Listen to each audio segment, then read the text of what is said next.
pánové, jestli můžu poprosit. Ladies and gentlemen, if you could please be seated.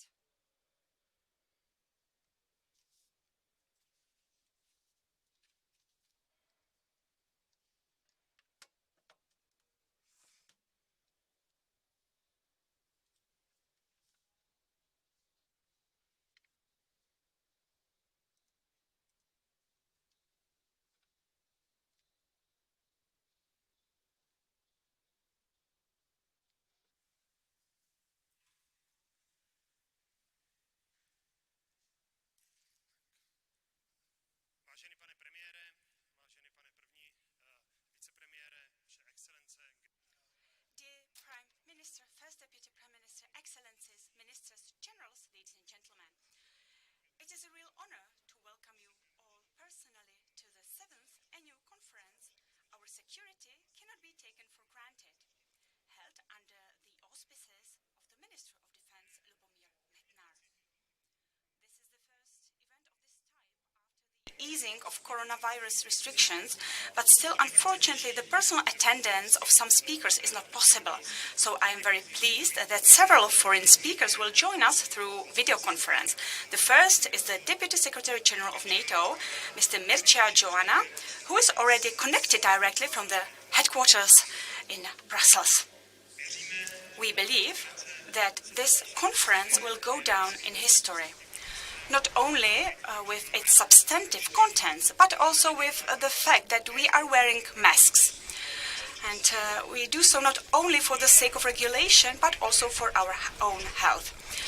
But we discussed it with authorities, and speakers will not wear masks because of interpreting, because the conference will be interpreted into several languages. So interpreters and speakers do not have to wear masks, but I would like to ask people in the auditorium to wear masks, to keep their masks on. And we will also have, let's say, a more hygienic way of discussing, of having discussion, because we will use a technical novelty known as the Slido application, through which you can ask speakers questions during selected panels. I'm glad that I can see representatives of the Czech government, the ministers of defense of Hungary and Slovakia, and throughout the day we will also hear from the European Commission and also top army professionals, representatives, but also representatives of the integrated rescue system, as well as representatives of the Czech Moravian Chamber of Trade Unions, representatives of Chamber of Commerce, and also teachers. I would also like to welcome those who are watching us live via the Czech TV 24 stream and the Czech News Agency. We are glad that you are interested in the security of the Czech Republic, because we perceive security as one of the fundamental pillars, not only of freedom, sovereignty and democracy, but also economic development, which will be of key importance in the years to come. The last 3 decades, since the fall of communism, we have fully enjoyed all of this in an unprecedented scale. It was a great period of our modern history, and it should be our effort to preserve these attributes for future generations. I would now like to draw your attention to the front page of the prestigious and very informed weekly, The Economist. It is the yearbook of The Economist, focusing on the expected most important topics of 2020. And even though the writers of The Economist are great, but it is obvious right away which 5 letters and 2 numbers are missing from the front page. It's COVID-19. And this example clearly shows how the security environment changes very dynamically and unexpectedly. The global crisis caused by corona crisis has shown, among other things, how important it is to keep some strategic activities under national control. I would like to therefore say that I'm glad that in the recent years the Ministry of Defense has successfully started catching up the accumulated internal debt in the modernization of the Czech army. And if nothing changes, it will be the first time that the economic crisis will not disrupt planned modernization projects, and the army will not be the first scapegoat when it comes to austerity measures. This is not just about the army of the Czech Republic, but the security of the Czech Republic as well. The Czech Republic will have as strong allies as it will be a strong ally itself. And I would like to thank our government for this approach.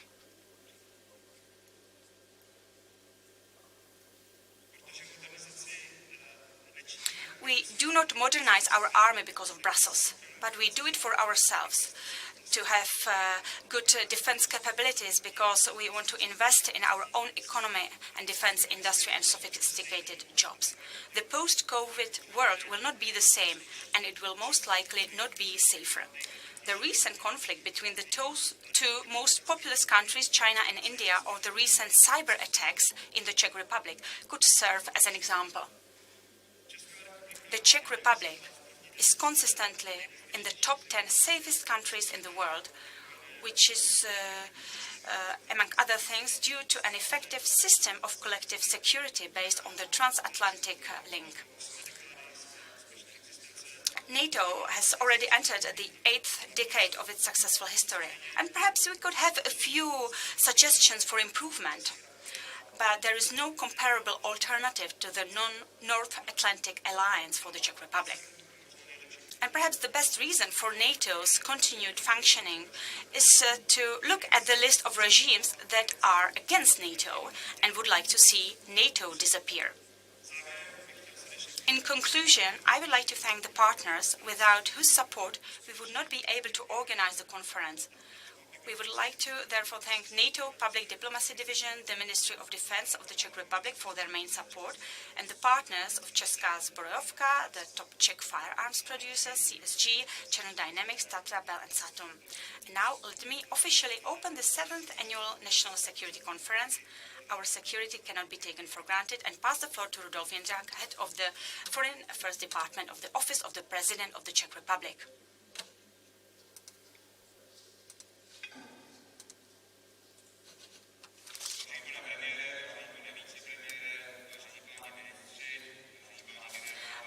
Dear Prime Minister, Excellencies, ladies and gentlemen, please allow me to give you a salutation on behalf of President Zeman, President of the Czech Republic.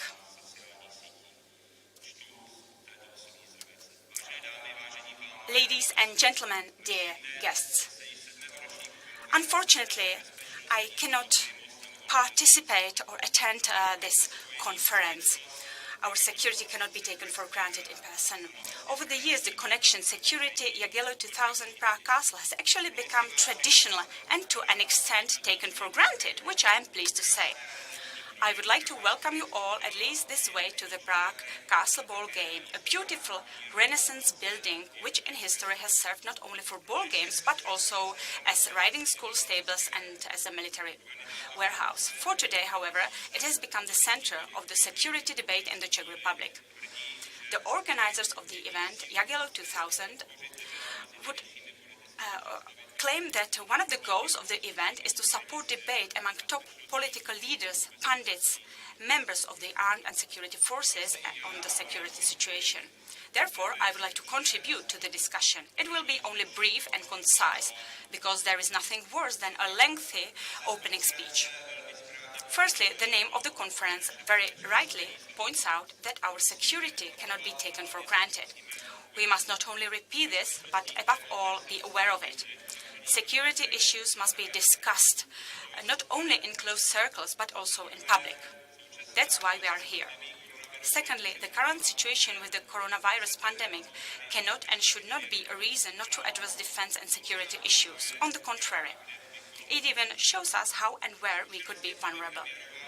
From the past experience as Prime Minister and from the role of Commander-in-Chief, I know how difficult it is to resist the pressure to reduce defense spending, especially today in the times of increased budgetary expenditures and decreased budgetary revenues. But we must not succumb to this pressure. We must prepare for future conflicts, not the past ones. But we also have to involve the Czech defense industry. This can take several forms, but it is absolutely necessary. The condition for effective defense is collective cooperation. And therefore, it's great that we will have representatives of the Czech Republic, as well as NATO, the European Union, the V4, and the USA, who will contribute to the debate. I repeat for all that the membership of the North Atlantic Alliance and the European Union is one of the fundamental pillars of our foreign policy. I personally regularly attend alliance summits, and in this context, I would like to ask everyone to oversee the implementation of the conclusions of the London and previous summits. However, defense should also be a cross-partisan issue, because it is a long-term matter. I believe that the debate between the chairmen of the political parties represented in the Chamber of Deputies will contribute to this end. And last but not least, it is good that Afghanistan is also a topic or a point on the agenda. I have always supported the Czech Republic's involvement in this operation because, as you all know, our main adversary is international terrorism. And it is against this enemy that we are fighting in Afghanistan, and we should continue to do so. So I would like to welcome you once again to Prague Castle, and I hope that you will prove to French President Macron today that NATO and the professional security community are not really brain dead. Thank you for your attention.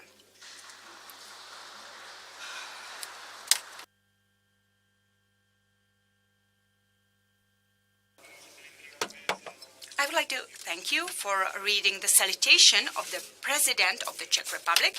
And now I would like to pass the floor to the Prime Minister of the Czech Republic, Andrej Babiš.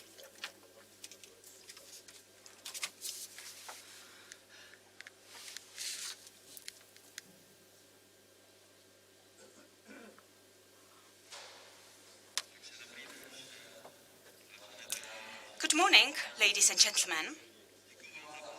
Thank you for the invitation, and thank you for giving me the opportunity to open and speak at this conference.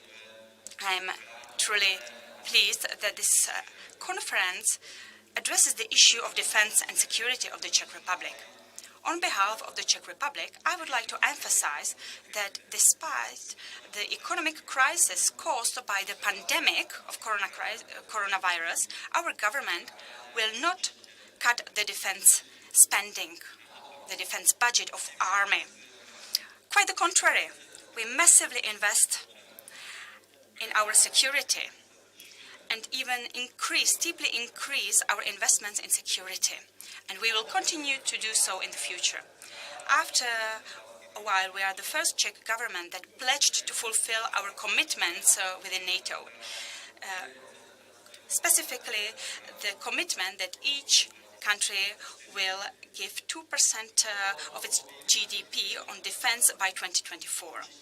And at the end of this election period, our defense spending will be 1.4% of our total GDP.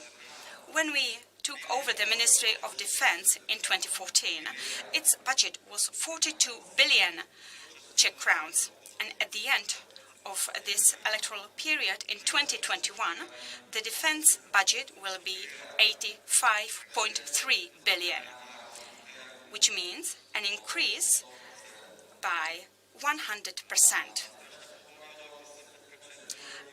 Recently, or yesterday, I read that the former advisor to the president in his book talks about some nonsense when it comes to our defense spending. So if you have his email, I will gladly send you this chart. In 2007, we had 45 billion on defense. In 2019, it was 6 billion more. But only 1.1% of GDP, even though in the past, when the budget was lower, it was 1.6% of GDP. So it also depends on the GDP. This year, we'll have a drop in the GDP, which will mean that when it comes to the ratio between the GDP and the defense budget, it might actually increase. But Mrs. Merkel understood it, the Chancellor Merkel understood it, also President Trump understood it, only his advisor did not. So I think it's clear what I meant by those remarks, and even though when we hear that there will be some austerity measures, they will not be in the area of defense. And when it comes to the infantry fighting vehicles, I think we might have a credit to buy the new IVFs, infantry fighting vehicles, which will be in the amount of 50 billion Czech crowns, but it does not mean that we will not buy them. We might only take out credit on them. I'm glad that we have a defense minister who is not afraid to make decisions about new acquisitions, which was not so in the past. We bought American helicopters, we are buying French artillery guns, Israeli radars, anti-aircraft systems, and much more. We will buy new cars or new vehicles, trucks and infantry fighting vehicles, unmanned aerial vehicles, UAVs and drones for the army. So the army is finally getting rid of its old-fashioned, outdated and unfunctioning Russian technology, sometimes even over 40 years old. I recently saw a car which is over 40 years old. It's from 1980. We also want to involve the Czech industry. And we also want Czech companies to play a crucial role. We want to support the Czech industry. So the modernization of the Czech army will be crucial for the Czech industry. When it comes to the three biggest acquisition projects, strict infantry fighting vehicles, artillery guns and Shorat, it will definitely involve the Czech industry significantly. When it comes to the expected cost of 68 billion Czech crowns, at least 40% will involve the Czech companies, which is approximately 27 billion Czech crowns for Czech companies. And it's not just about production and work for our workers, but it's also about a greater share of Czech companies when it comes to research and development of cutting-edge technologies for the security and defense of our country. The Czech defense industry has a great tradition. Between 1937, we were the greatest such producer even, but in the 1990s we destroyed this industry, so we should build on this industry again. But security is not just about the protection of our territorial integrity, the protection of our territory or the protection of our allies. We handled the corona crisis well, also thanks to the involvement of Czech army, which helped test and distribute protective materials. Our troops were all across the country working 24/7, and I would like to show them my appreciation and thank them. We are truly proud of them. But still, this is not the post-COVID world. I talked to the Minister of Health. We have 24 new cases of COVID positive. The Polish Prime Minister is angry with me that we are testing pendlars from the border area, but the virus is still here. That is without question. And no one knows how long it will be here, and no one knows what the impact on the economy will be. I looked at the fulfillment of the budget as of the 24th of June. We have lower we have higher expenses and lower inputs into the budget, lower revenues. But our army also helped during the floods. I saw 40 army engineers helping with their equipment to save the houses of our citizens. And it is important for people to know that the army is here for them, even in case of some contingencies and extraordinary events. And if needed, we are able to build field hospitals and so on. Our membership in the NATO is crucial for our security, but we do not maintain our army just because of the NATO, because we made a promise. We build the army because ourselves, because of our citizens, because our own safety and resilience is our own responsibility.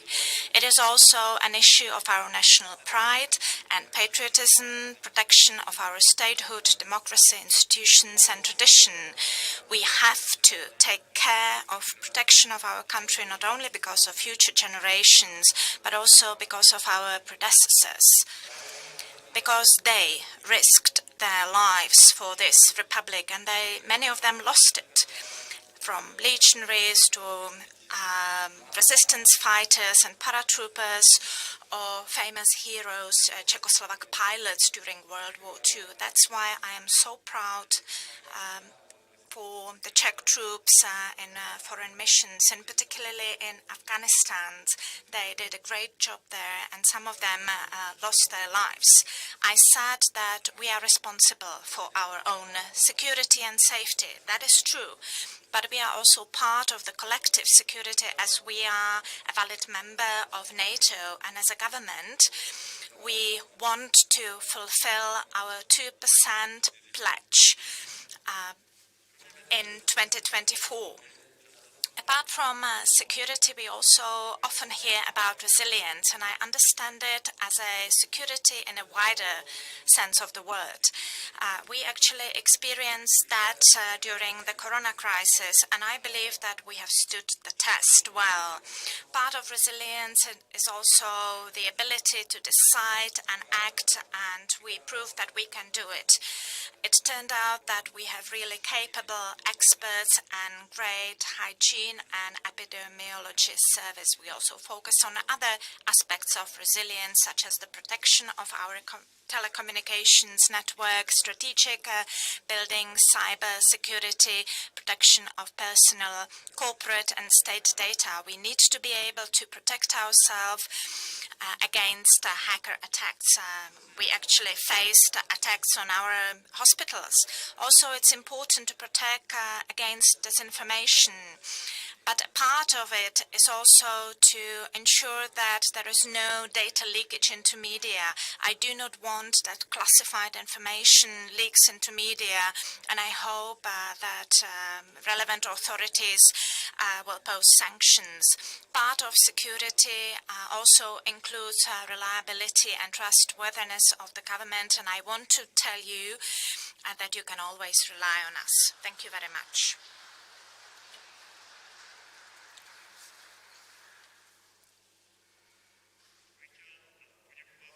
I would like to thank the Prime Minister not only for his speech, but also for his support, and thanks to the Army. And now I would like to close the conference opening, and now let's start with the working program that will be opened by Jan Hamáček, the first Deputy Prime Minister and the Minister of Interior of the Czech Republic.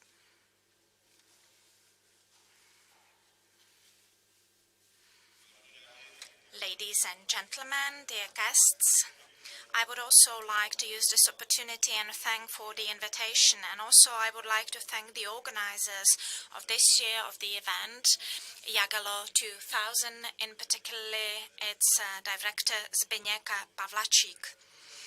This conference has its tradition, and it's a great event for the general public and for all of us to actively participate in the development of the Czech security policy, and to remind ourselves that it is a long-term commitment that requires planning and responsibility, which is actually seen in the title of the conference, Our Security Cannot Be Taken for Granted. I would like to think a little bit about our defense policy in the Czech Republic as a restart.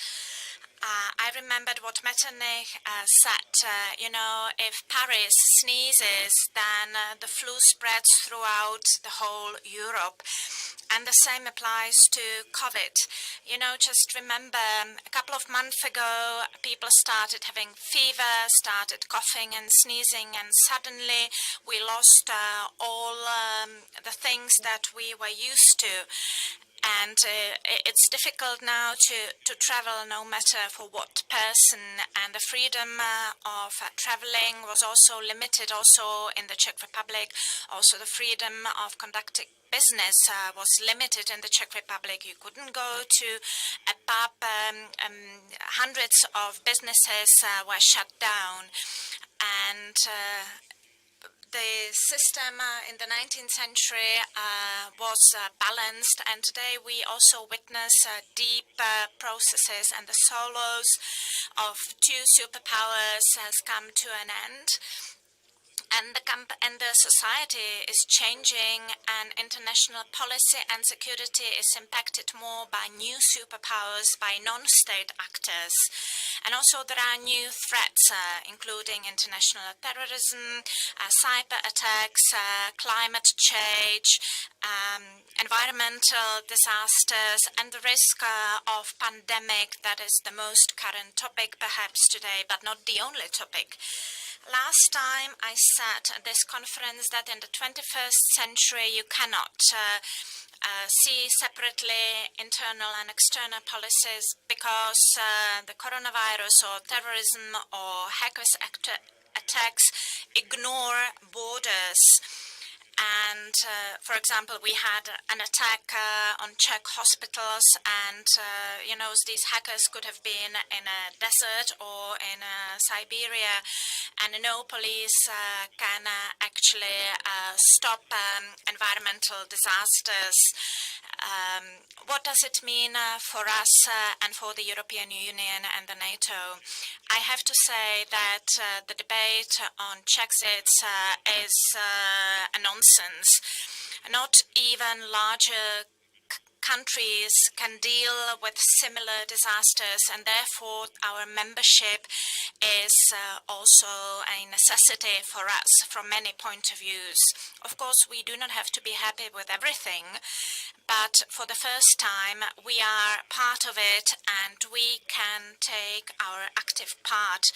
As a Minister of Interior, I initiated a letter of 7 countries on the new migration pact, and we stressed our priorities, and we said how we want the European approach to be developing. We also then discuss it with the European Commissioner, and the European Commission takes our position very seriously. And this is an example that we can influence what is going on the European level. And let's do it. The times are changing also for the EU. Since its foundation, it relied on the US, on the NATO, and although our membership in the NATO is the main safeguard of our security, it doesn't have to be forever. In the future, the US president perhaps may not be that willing to fight for Europe. Washington shifted its focus behind Pacific, and the US also expect that we allies will be more active, and we will resolve our crisis in the nearest neighboring countries. So we need to find a balance, and also the US are aware of the fact that they need to have a reliable partner. So for the Czech Republic, it is important to have a strong, efficient EU and Atlantic partnership built on new foundations, where the EU will be a more active player, and we have certain reserves in many areas. During the coronavirus crisis, we saw that even if we have information, the EU has information, it cannot resolve everything. It hasn't got all the competencies and cannot resolve everything. So member states had to take care of themselves. And the question is what to do in order to equip the EU for such situations. However, there were certain measures taken by individual states, but there is also the side effect of it. So this is important issue, and there are many issues that we need to resolve, such as migration, to keep it under control. We need to have common approach, no quotas, common protection of the borders, and also we need to defend ourselves against cyber attacks. Restart of Europe and the Czech Republic in the next decade should be the answer to these challenges. And we shouldn't see the spraying of statutes or tearing down statutes to be the most important issue. The Czechs and all Europeans need to have a Europe that is stable, and I want to have such a Europe where we are not afraid to walk in the streets, where we are not afraid to express our own opinions, where we can rely on our security forces, Europe that can cope with crisis. Thank you very much for your attention.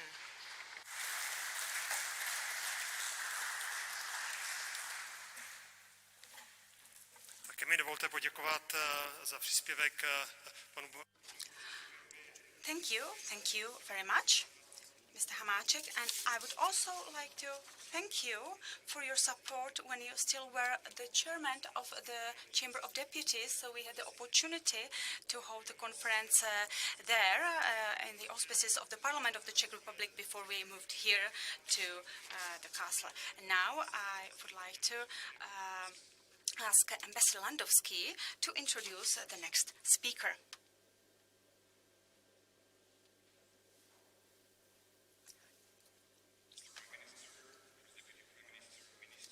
Distinguished guests.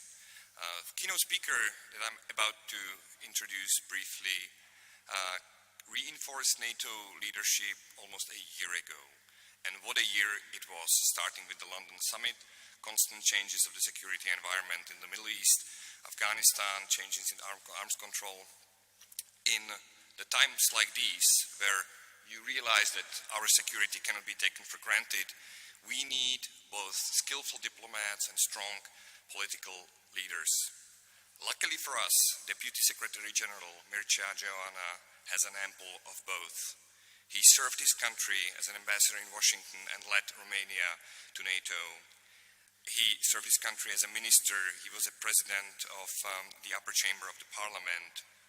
And he is a true leader and a skillful diplomat. With nothing further to ado, I will hand over to Brussels and I will give the floor to Mircea Joana.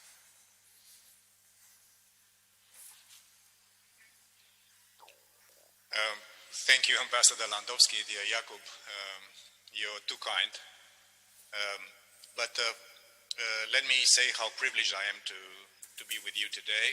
I would like to thank the organizers, Minister Mednar, Mr. Prime Minister, Mr. First Deputy Prime Minister. Our warmest greetings to all the Visegrad defense ministers and to the Jagiello 20 conference. For 21 years, your four countries have been at the heart of shaping NATO's policies. You all have made invaluable contributions to all that our alliance does. Of course, every human being would regret if not being able to be in Prague in person. I'm among these ones. I really would have loved to be again in Prague. But still, new technologies are allowing us to be together today. After all this demonstrates that the pandemic is not preventing us from taking forward the important work of the alliance. I listened with great interest to the message of President Zeman and the substantive address by Prime Minister Babiš. And the Prime Minister is right. We just cannot take security for granted. He made important comments and reaffirmed the Czech Republic's commitment not only to defense spending, but to a robust engagement both in Europe and across the Atlantic. This is the kind of leadership that we need in these complicated moments. I commend the Czech Republic for your generous support to the the alliance and to the allies, including donations of medical equipment to Italy, to Spain, and North Macedonia. The Czech Republic has used NATO-supported airlift to import key medical supplies for domestic use, highlighting the benefits of alliance multinational programs. Your country, your nation, has also led the way with scientific innovation, an issue very close to my heart, including with your development of 3D printed respirators and new masks. And your new smart quarantine system will help to track and trace infected citizens. We all need to ensure that this health crisis and economic downturn would not become a security crisis. The threats we face have not gone away. They are amplified, magnified, and sometimes distorted by the pandemic. I want, and we want here from NATO headquarters, to thank the Czech Republic for its continued commitment to NATO deployments from Afghanistan to Iraq and to our multinational battle groups. Your Center of Excellence, the NATO Center of Excellence in Vyshkov, also helps allies develop the right tools to counter chemical, biological, radiological, and nuclear threats.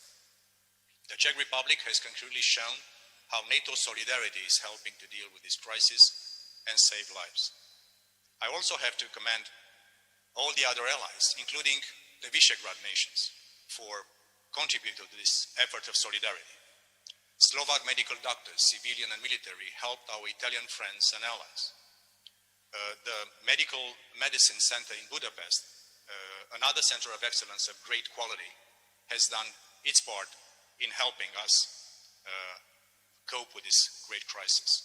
I'd like to commend all of you and also the rest of the alliance in assisting our partners, Ukraine, our newest enhanced opportunity partner, Georgia, the Republic of Moldova. We owe all of you a debt of gratitude. This solidarity is what will help us overcome this crisis and stand ready to respond to new waves, God forbid, if they might occur, and increases the spread of the virus. Medical experts warn us that we have to be prepared. So we must continue to work together and support one another, and also our partners in Europe, in the Middle East, and around the world. At the Defense Ministers' meeting last week, Secretary General Stoltenberg warmly welcomed donations from allies of medical equipment to a stockpile that we agreed to establish, and contributions to a new fund that will enable us to quickly acquire medical supplies and services. This offers a sign of allied unity and solidarity. This is also a sign of both strengths and confidence. Unity and solidarity are also important to enhance resilience. The COVID-19 crisis is testing our resilience and teaching us the hard way that we need to make our health care systems stronger, but also our society as a whole and our critical infrastructures more resistant, more resilient to threats and attacks. This is something that NATO, despite our great experience since the Warsaw NATO summit, when our leaders decided to embark on resilience, this is something that NATO cannot do alone. This is why we are working so closely with our international partners, countries and organizations, and in particular, the European Union. Because resilience is very much a collective effort. Also, last week, defense ministers agreed to update NATO's guidelines for national resilience based on the lessons learned from this crisis. These guidelines ensure that we have robust supply chains, also for medical supplies, and fewer vulnerabilities in our strategic industries and critical infrastructure. And I do believe that Central Europe and the Visegrad countries will be at the forefront of this effort. All of this will help our societies better prepare for future crises, but also to recover faster and to ensure that others do not take advantage of a crisis to advance their own interests. Our resilience is also measured by our ability to adapt to rapid technological advances and absorb the impact they are having on our security. We must ensure we keep our technological edge. This is the essence of NATO's credibility. This is the essence of NATO's success. This is the essence of the success of the political West. NATO is already taking action to instill a culture of innovation across the alliance. I am being entrusted by the Secretary General Stoltenberg to chair the Innovation Board in NATO. And in London, in December, NATO leaders agreed to develop a common understanding and approach to emerging technologies. And we have to say one thing very loud and clear. Democratic systems and democratic nations are the best place for innovation. Open societies where people are free to think, to explore, to collaborate, to express their opinions, are more effective and more creative than closed societies. We need to continue to work closely with the private sector. Most of the research, including for defense purposes, is today done by private sector. Defense companies, tech companies, and startups. We have to open up to venture capital. We have to embrace, somehow cautiously, but also to embrace risk. And allies need to honor their commitment to acquire modern and sophisticated equipment to ensure that our armed forces can perform better and faster and be able to be interoperable all across the alliance. So boosting resilience is also about strengthening our cyber defenses and countering disinformation and propaganda. We have seen a sharp increase in cyber attacks and disinformation since the start of the crisis. Hospitals and other healthcare services have suffered cyber attacks in the midst of a global pandemic, including here in your nation, in the Czech Republic, last April. This is dangerous and irresponsible. It can cost innocent lives. We have to take all these threats very seriously, and our cyber experts have been in close touch with Czech authorities throughout these incidents, offering support and sharing information. Earlier this month, NATO allies issued a joint statement calling for respect for international law in cyberspace. This was an expression of our mutual support for those dealing with the consequences of attacks. We are also actively monitoring disinformation and propaganda campaigns by both state and non-state actors that are trying to sow division, undermine our democracies, and our ability to act. And here, the NATO-EU joint cooperation on disinformation is something which is robust and will continue to invest mutually in this great partnership. Russia, China, and others are not only mispresenting information. In some cases, their claims are outright lies. For example, in April, a fake letter was sent in the Secretary General's name claiming that NATO would withdraw its troops from Lithuania. There have been stories about COVID-19 in NATO's battle groups in Latvia and about US forces in Poland. None of this is true. We have to fight back with truth, with evidence, and be showing solidarity against this wave of disinformation. Disinformation is something none of us should tolerate in our open democratic societies. Especially in a pandemic, it can endanger lives. So we are fighting back, countering false narratives with facts, with our values, and with concrete actions, which demonstrate NATO's readiness and solidarity. Cyber threats and disinformation are on the rise indeed. And at the same time, other threats that existed before the pandemic have not disappeared. And the title of your conference is right to the point. Around the world, terrorism continues. Authoritarian regimes challenge liberal democracies. Nuclear weapons are proliferating. The security situation in Afghanistan and Iraq remains fragile. And we see a continued pace of Russian military activity. So we need to be even more vigilant. For this, NATO has to remain ready to defend all allies against any threat, today and tomorrow. Earlier this month, when he launched his vision for NATO in the next decade, NATO 2030, Secretary General Stoltenberg talked about keeping our alliance strong militarily, making it stronger politically, and becoming even more global. Indeed, we cannot take security for granted. The pandemic will add, not subtract, to the existing security challenges. It is for this reason that all our defense ministers, in their meeting last week, they focused on NATO's deterrence and defense, as well as our missions and operations. State and non-state actors continue their attempts to destabilize, disrupt, and divide allies. So, NATO's job is to remain ready to defend all allies against any threat and to adapt our policies and strategies. We have to continue to invest in our armed forces and modern military capabilities. We have to bring all the issues that affect our security to NATO's table. Even if NATO will not be the one taking alone action in one field or another, but we have to work with our close partners from around the world to defend the global rules and institutions that have kept us safe for decades. I'm confident of somebody who knows and cares about our region, that the Czech Republic and the Visegrad countries will join in this effort to make our strong alliance even stronger. I cannot say how much we appreciate here at NATO headquarters what the Czech Republic and the allies from Central Europe are doing for our common alliance. We count on you. I salute the workings of your great conference, and myself and Secretary General Stoltenberg are eager, hopefully very soon, to be able to visit in person with you. Good luck with your conference, and we are privileged to be your partners.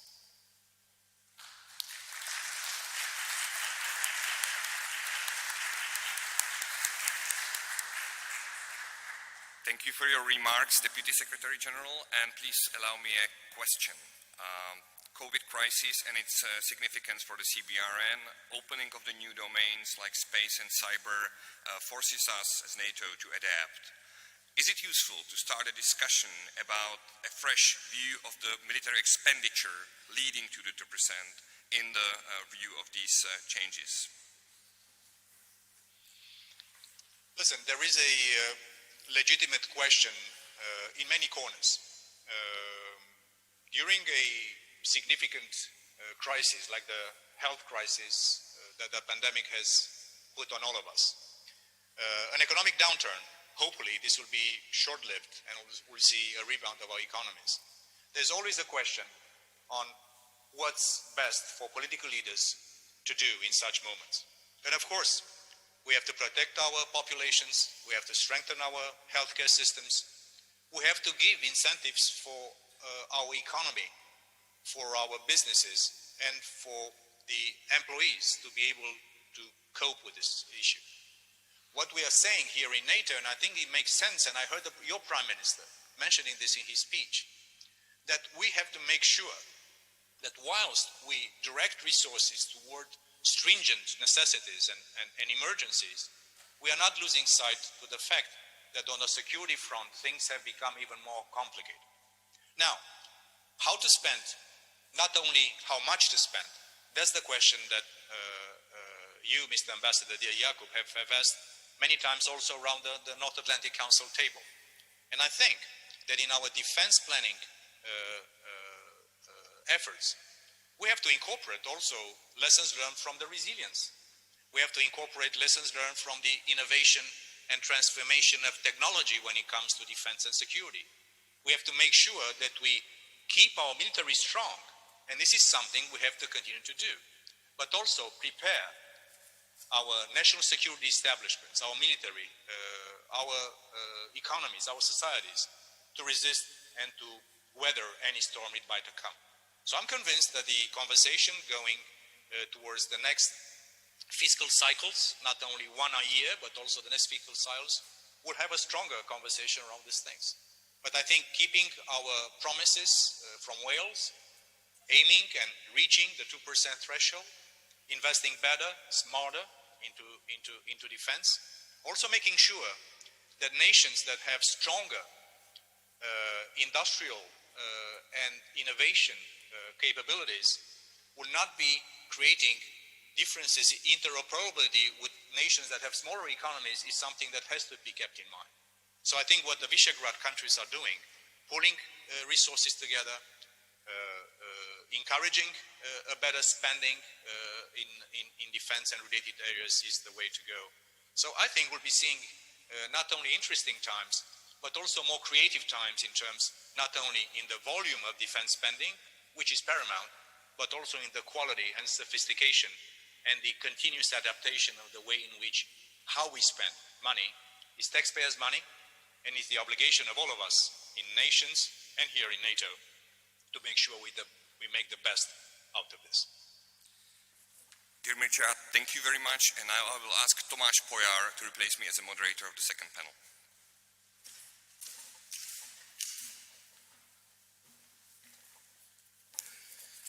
Vážený pane premiére, vážení ministři. Dear Prime Minister, dear Vice Prime Minister, dear guests, it is a great honor to invite 3 ministers of defense of Visegrad countries, of the Czech Republic, Slovak Republic, and of Hungary. Of course, we would love to see also their Polish counterpart, but we do understand that he is accompanying President Duda during his visit in the US, and we wish the Polish delegation all the best, because the better the relations between Poland and the US, the stronger the transatlantic relations, and better Central European-US relations, and that is important also for us, and it is beneficial for us. Gentlemen will talk in their national languages, so each of them will have a short speech, and then I will ask a couple of questions, each of them related to Visegrad cooperation, perhaps also the Czech presidency, and that is the reason why the gentlemen actually met in Prague. And we will also talk about our common interest, security interest, individually, and the Central European space as such. And now I would like to invite Minister Metnar to take the floor.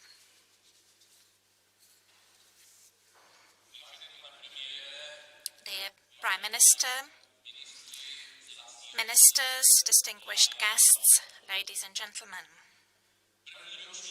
The first year of this conference was organized in 2014 to celebrate the 15th anniversary of our accession to the NATO. Since that time, many dramatic changes and events happened in the world that reminded us that our security really cannot be taken for granted. They showed how important it is for us to be anchored within the NATO community. It's good that this year's conference brings the regional view on the NATO and its role. Cooperation of Poland, Slovakia, Hungary, and the Czech Republic within the Visegrad groups strengthen our security. Our voice and weight are stronger on the international arena, and I would like to once again welcome my colleagues and thank them for their participation and for yesterday's constructive debate. Welcome. Today, it's quite clear that we also talk about the COVID crisis. Some people might think that this issue has got nothing to do with defense and NATO, that it is an issue of healthcare system or economy. To a certain extent, they are right. But the non-military crisis clearly showed the importance of armed forces and of the NATO. Our army is always ready if an unexpected crisis comes. The state knows that they can lean on the army, and the state does it, as we witnessed during the COVID crisis. And here I would like to thank all the troops, the firemen, policemen, and rescuers for the work they did and are still doing. I'm really proud of them, and I'm glad that I could be part of it.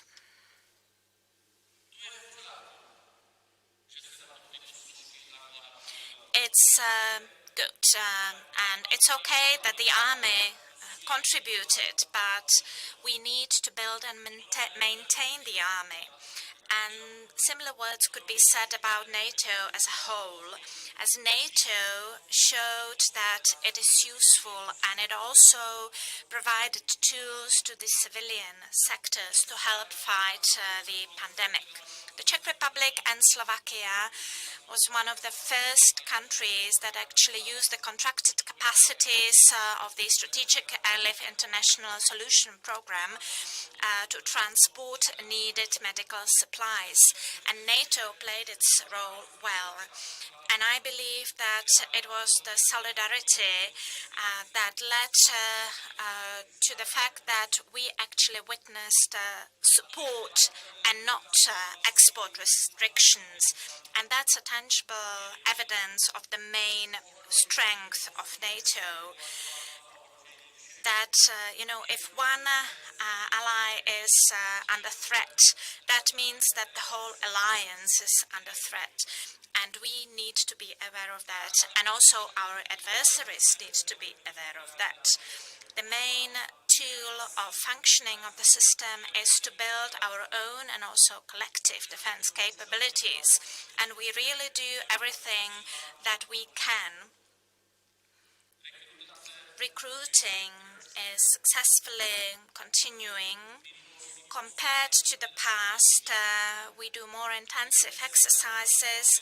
We manage to launch acquisition projects, and in real figures, our defense budget grew from 42 in 2014 to 73 billion in this year, and that is not little. Although we have to say that cutting down defense expenses will not pay off, and we cannot stop modernization. I will not repeat the project mentioned by the Prime Minister.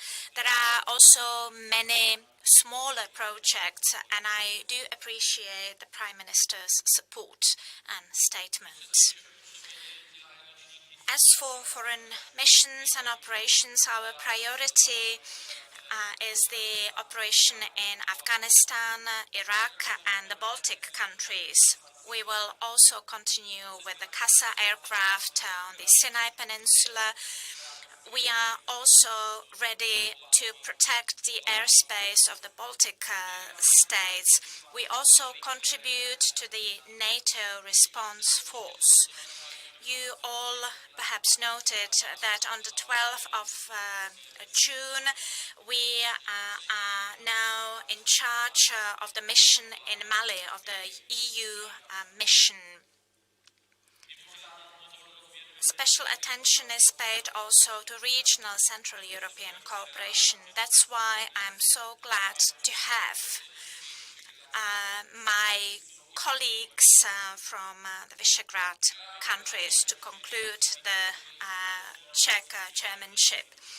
We also created our joint logistic command center, and we also develop regularly EU battle groups. We also work on our joint acquisition project, and we strive for strengthening the position of V4 within NATO and E2, and for more efficient cooperation within these organizations. Ladies and gentlemen, we do not know what the future will bring and what the nature of the next threat is going to be. Our security cannot be taken for granted, and we need to work on securing it. The army and investment is a guarantee for future emergency situation. It is the evidence of how we appreciate our safety and security and defense. To conclude, I would like to say that I will keep fighting for the growing defense budget and the modernization of the Czech army. Thank you very much for your attention. Děkuji, pane ministře. Thank you. Thank you, Minister. Ministers are seated in an alphabetical order. Luckily, in Czech as well as in English, it is the same. The order is the same. And now I would like to ask Minister of Defense of Hungary, Tibor Benke, to say a few words. on the topic of NATO and collective defense from the point of view of Central Europe, specifically Hungary.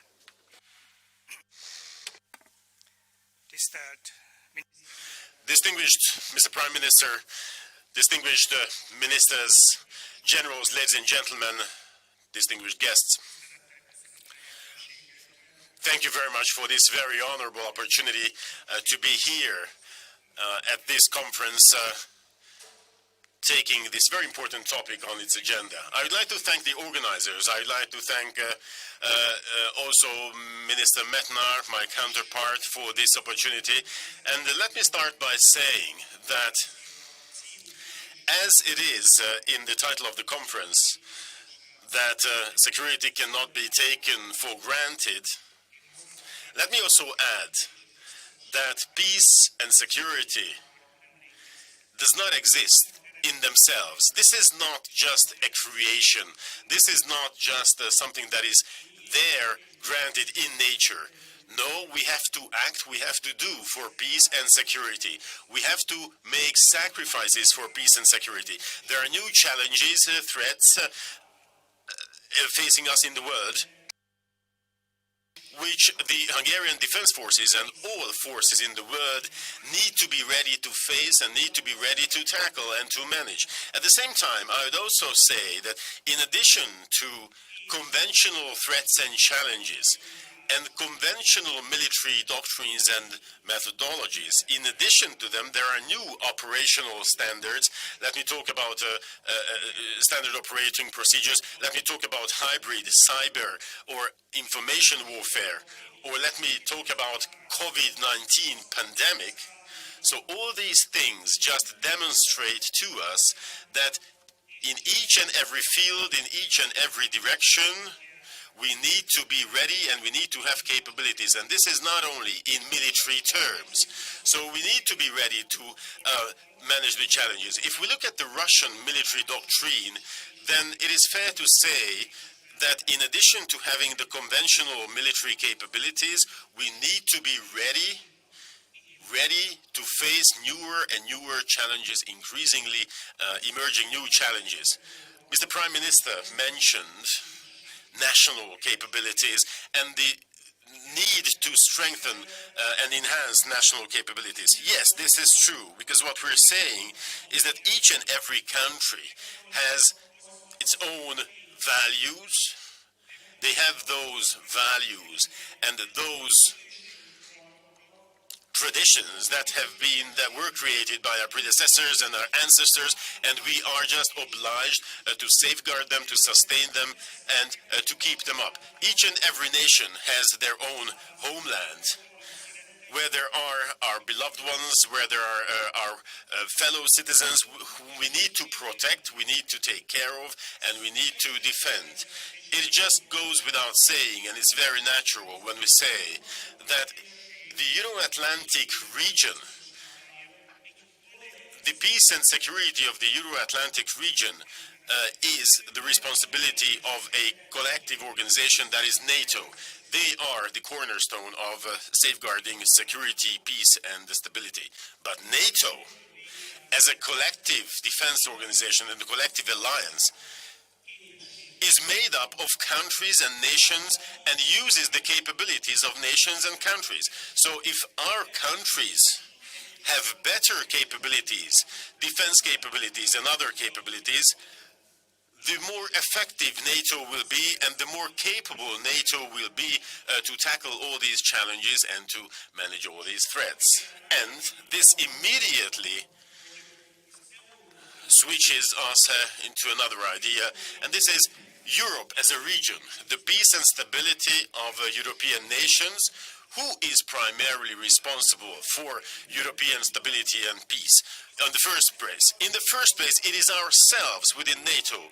We, European nations, European countries, we are the ones who need to create capabilities, who need to obtain capabilities with which we can serve the interests of NATO. This is why it is very important, and I'm very grateful to be here within the cooperation of Visegrad countries, the V4 countries, a very close cooperation that we talked about during the course of our conference yesterday, and I'd like to use this opportunity as well to thank the Czech Republic for the presidency of the V4 countries, which was in a very, very difficult period of time during the COVID crisis. I would like to thank you and congratulate for this very successful presidency of the V4, the Czech Republic. Now, ladies and gentlemen, in terms of national capabilities, because when we talk about the V4 countries, it's a collective set of capabilities. But when we talk about the national capabilities, each and every nation is responsible for her own peace and stability and safeguarding that peace and stability. This is why I was very, very grateful and very delighted to hear what the Prime Minister said. And this is in line with the thinking of the Hungarian government, because the COVID-19 pandemic has proven as well that we do need the armed forces, we do need our home defense forces, and not only in the battlefield, not only in military standard operating procedures. No, should it be flooding, should it be other disaster, managing disasters, or a healthcare disaster like a pandemic we had, we still need soldiers and we still need the military. The government of Hungary has decided that despite the fact that this is going to be a slowdown in economic growth, I also heard the figures here, that the revenues of the national economy are falling short compared to the plans, and spendings are increasing. Regardless of that, exactly to safeguard peace and stability and security, it would be irresponsible to cut back the defense spendings. Hungary has launched a very intensive force defense reform, and this is on the 3rd of July that we'll have voting on the national budget for next year. But already I'm in a position to say that in 2021, the Hungarian defense forces are going to spend more. The defense budget is going to be more than it used to be, because it has become clear, it has been proven that the capabilities of the Hungarian defense forces are needed, just like the capabilities of other defense forces of other nations, anytime, 24/7, around the clock. Now, ladies and gentlemen, I'd like to thank you very much for this opportunity of being here, of sharing these ideas with you, and I'd like to wish this conference and each and every participant of the conference a very fruitful discussion, sharing of ideas and views, and a very successful work for the future as well. Thank you very much for your kind attention.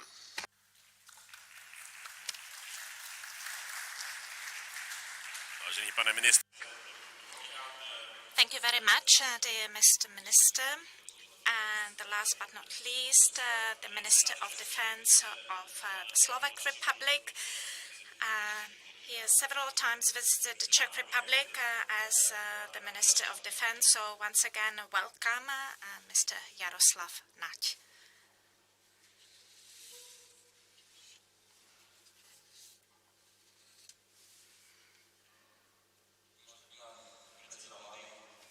Dear Prime Minister, dear fellow ministers, dear Zbigněk, ladies and gentlemen, I would like to use this opportunity to thank you for organizing this conference.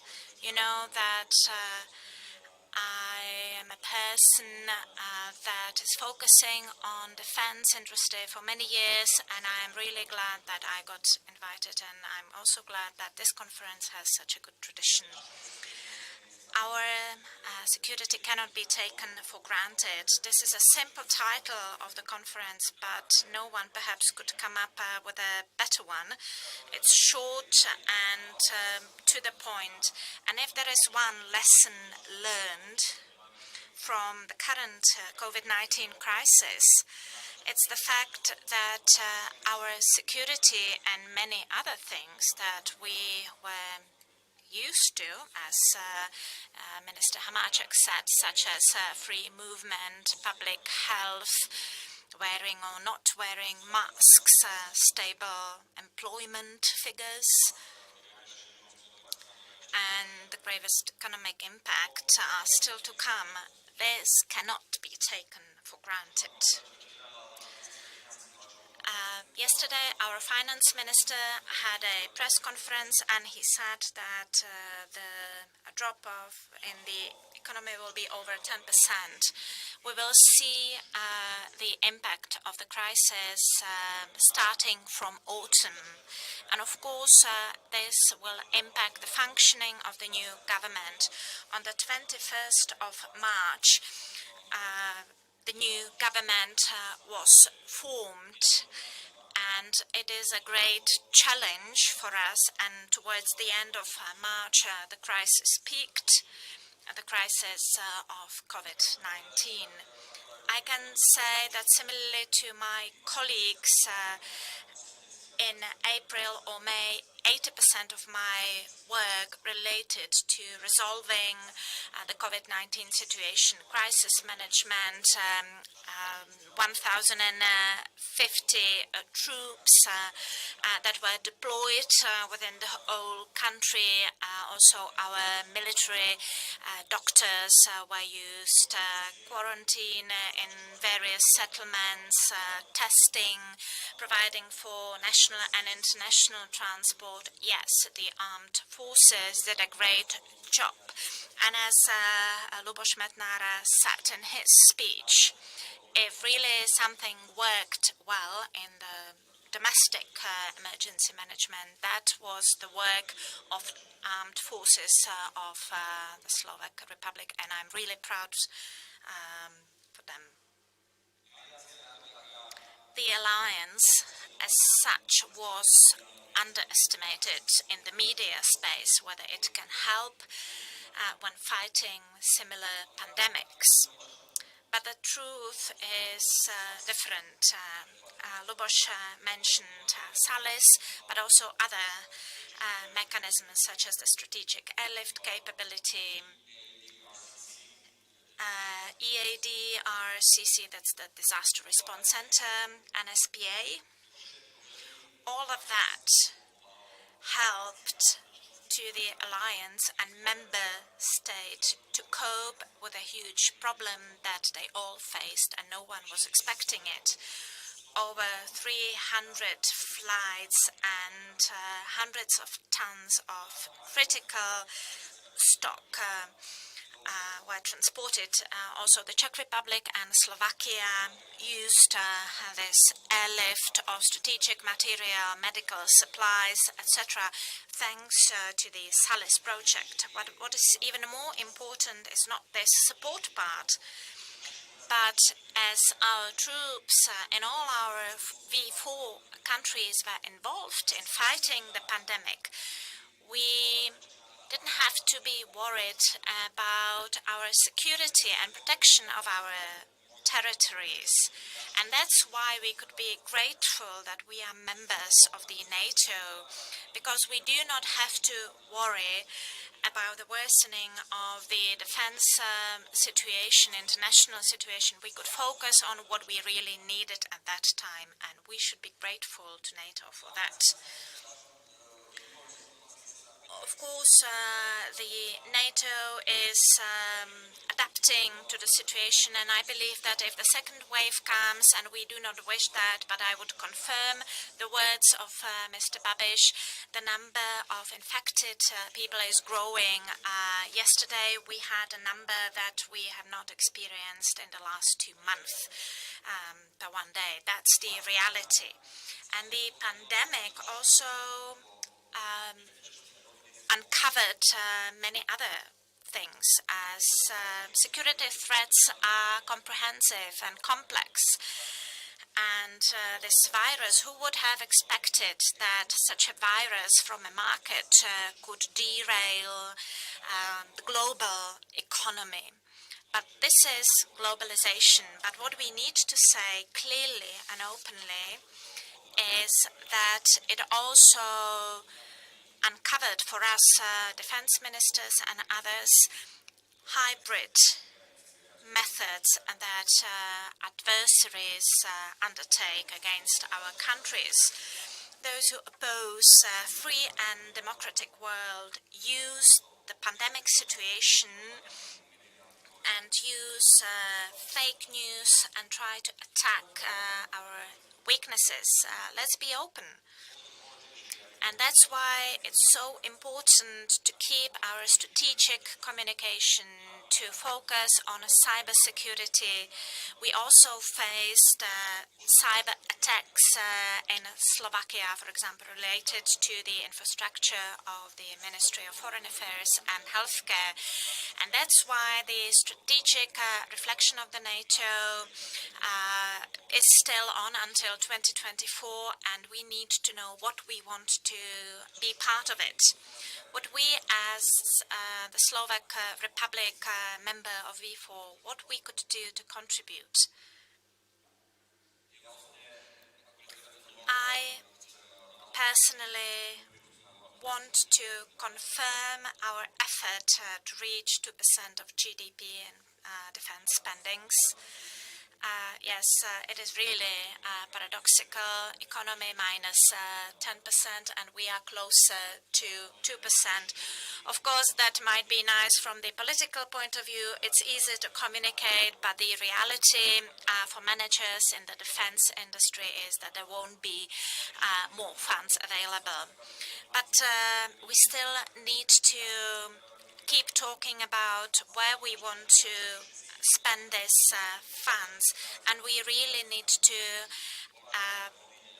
confirm our pledges in Warsaw, London, Wales, where we want to get, and I would like to be the first defense minister to reach this threshold of 2%.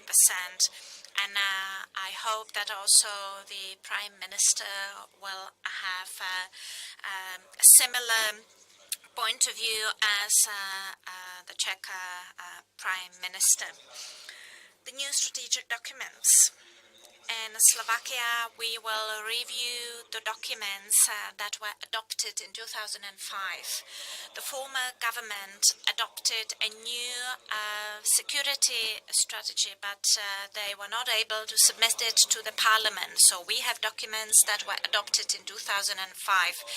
And the new documents would be available by the end of the year. And I expect that they will be pro-NATO, pro-EU, written in a clear language.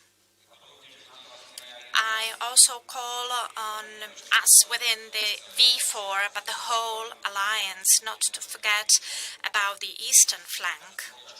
We need to continue doing what we do well, and we are really happy that the new government, or I, submitted a proposal to extend our mandate for enhanced forward presence in Latvia. And the Parliament showed clear political agreement on our foreign policy. So 110 voted for, and that was out of 130 present. So if there was the full House, 150, then I believe that 130 would vote for. And this is a very positive result. I would like to thank the Czech Republic as such and Luboš Metnar for how he actually managed to lead the Czech presidency, because we are moving forward. It's not easy. And it's important to keep being pragmatic. And I think that V4 has a much bigger potential than what we have achieved. And I'm really sorry that when in 2010 I wrote about what could be done in the defense area in V4, we did not manage to fulfill everything. When we talk about cooperation in the defense industry, this is at the very top of my list, and we have none such projects. And even if we talk only about bilateral projects, I wouldn't say that the list is long. Of course, we need to look at it in a pragmatic way, and let's look for solutions that would involve our local industries. Let's find solutions. And I will say what I feel. It's a pity that that the Hůvítce project was not actually implemented. It could have been 50-50 for the Czech Republic and Slovakia, and it could actually put our cooperation on the next level, but it didn't work out, and we will keep going on because there are areas where we have our joint interests. From the global point of view, we will look closely on the development of the relations between the US and China, because COVID will definitely influence this sphere. And the Polish presidency within V4 will have to find a way how to develop relations with the US and how to balance the interests of China in our region. And it won't be easy, and particularly here in the Czech Republic. So, dear colleagues, ladies and gentlemen, this pandemic really put a test to our capacities of defense forces, and right now we are winning. And if a similar crisis would come in the future, and we could be sure of that, so we could be glad that we are members of the NATO, as there is no other alternative for us. And those who say something about neutrality, about building bridges and all those nonsense, they know that they are far away from the reality. The current Slovak government would strive for having more intensive relations within the V4 and also within the NATO, as there is no alternative. I wish all the success to this conference and to all of the participants. Have a nice day. Děkuji. Thank you, Minister. Looking on the agenda, we have 5 minutes left, so I will ask you one question, the same for everyone. Partially, you talked about it a little.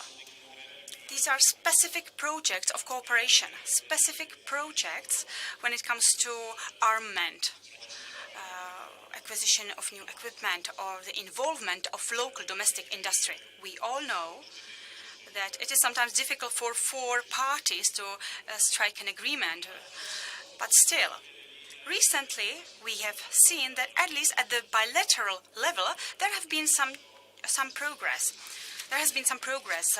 Hungary will use Czech firearms.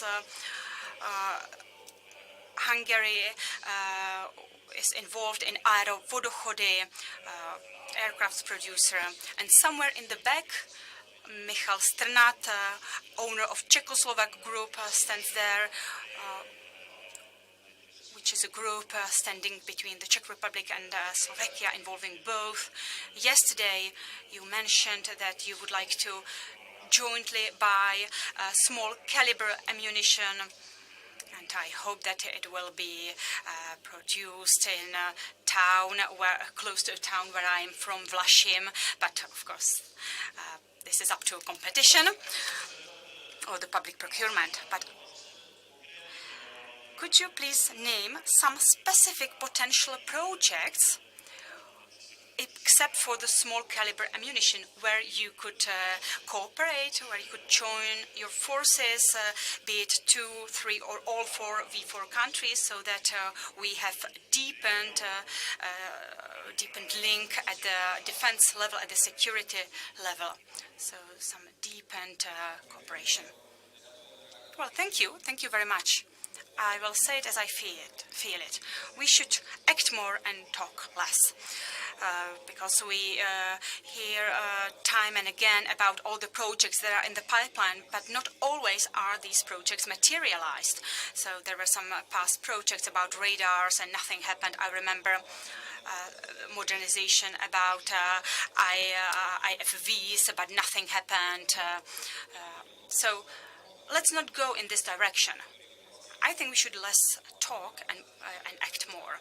So I think that we should focus on specific things, and our chiefs in staff then talk about it, or our departments of armament talk about it, and then we should go public with the project. So I don't think we should talk about potential projects at this point, because then these projects may not materialize. So I think at first we should strike an agreement, we should negotiate about something, discuss something, and then go public with it.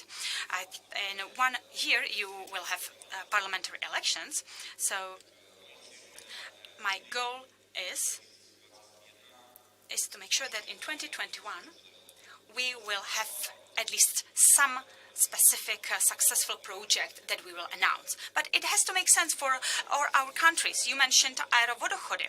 Of course, it's interested in providing new equipment and so on. We are trying to strike the right balance. So we are talking and looking into new projects, but first we have to have something specific, and then we can talk about it publicly. Because at this point I do not want to go into any details, because then these projects may not materialize.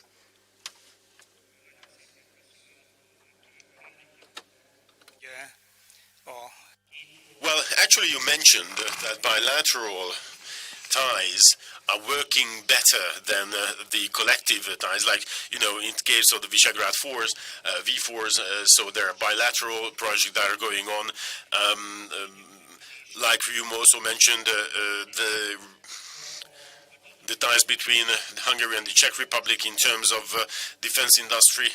Now, if we look at the defense industry, again, let me just exclude Poland, because Poland has a different path in this respect. But Prime Minister Babiš mentioned that they do need APVs, armored personnel carriers, armored personnel vehicles. Hungary will also need armored personnel vehicles and carriers or infantry vehicles. So these are things that we have common interests. We can put a lot of things on the table where we see a potential.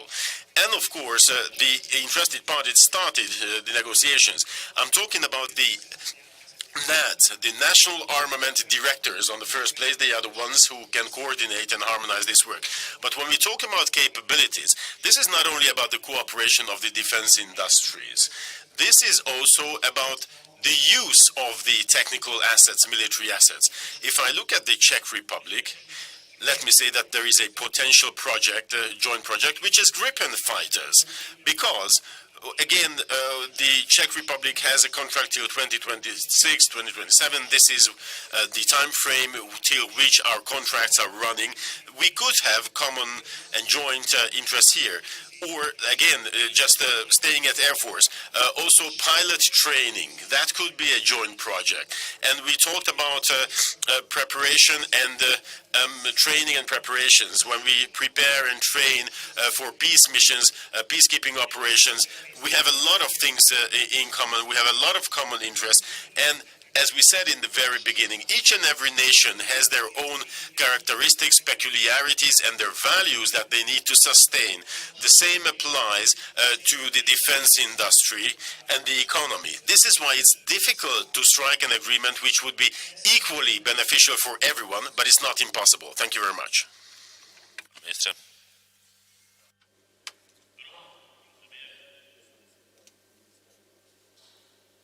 Okay, Prime Minister. I would like to tell the Slovak Minister of Defense that we're not doing it because of elections. We are doing it for the sake of our army. So why aren't there more joint projects? I was engaged many times in a project, so why wasn't there a joint howitzer project? And the same goes for the infantry fighting vehicles. You also want to buy or acquire infantry fighting vehicles, so why not have a joint project? We could involve the Czech industry, the Slovak industry, so why don't we have more joint projects? Why? For instance, now we have some joint project about ammunition, but why didn't we have, for example, a joint infantry fighting vehicle project or the Zuzana howitzers project?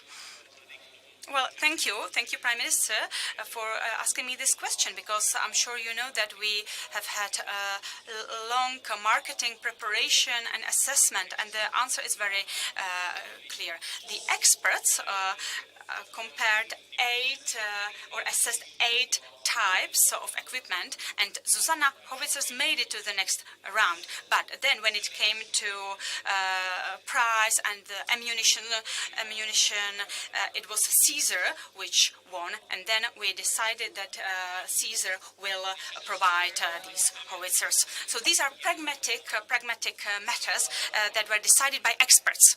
So that's it. It was an expert decision, not a political one. Well, that's a conclusion. We talked about it with my fellow minister, and I would like to recap it. Throughout the V4 group, we've always talked about our joint, bilateral, trilateral projects, but we only talked about them. I can tell you that we talked about IFVs, tanks. Nothing was realized. Only now we have agreed that we will jointly purchase small caliber ammunition.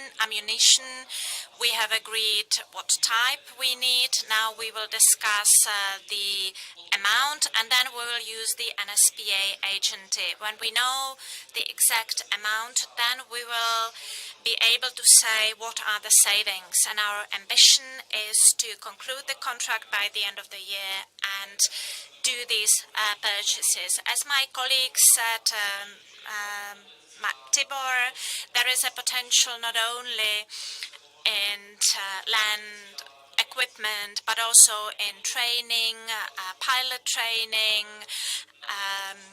and also aircraft pilot training, also land equipment vehicles, also handheld firearms. But I will keep the promise that we made. When we have a project ready, then we will go public with it. Thank you very much for your attention. So thank you very much. The time is up. And I would like to use this opportunity to thank the gentleman for visiting not only Prague, but also this conference.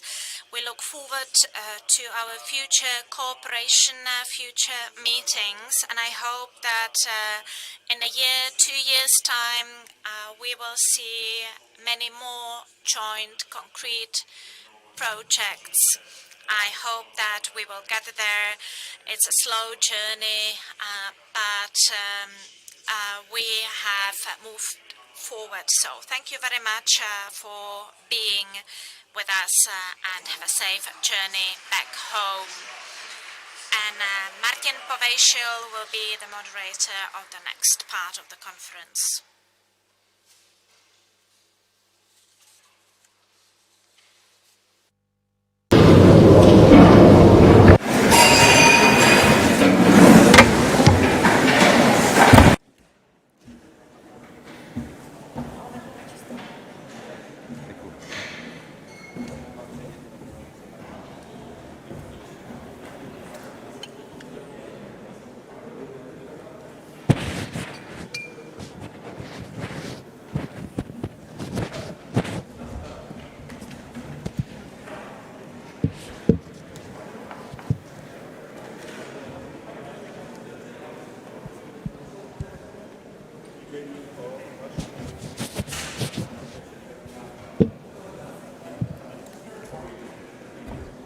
Dámy a pánové, Ladies and gentlemen, dostalo se mi povzbuzení, abych I was encouraged to continue and I would like to make sure that there is no break, as no break is planned.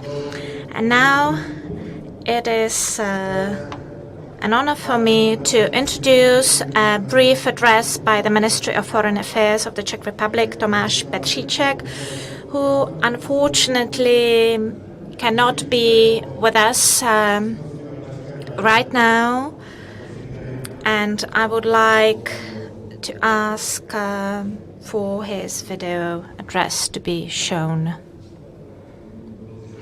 I'm sorry that because of other activities I cannot participate in today's event that traditionally offers discussion. For 2 decades, we have what we've never had, our position and place in NATO. And how reliable it will be, it is up to us. Many aggression and crisis shows, and global ambition of some world players shows that we really need NATO and the EU.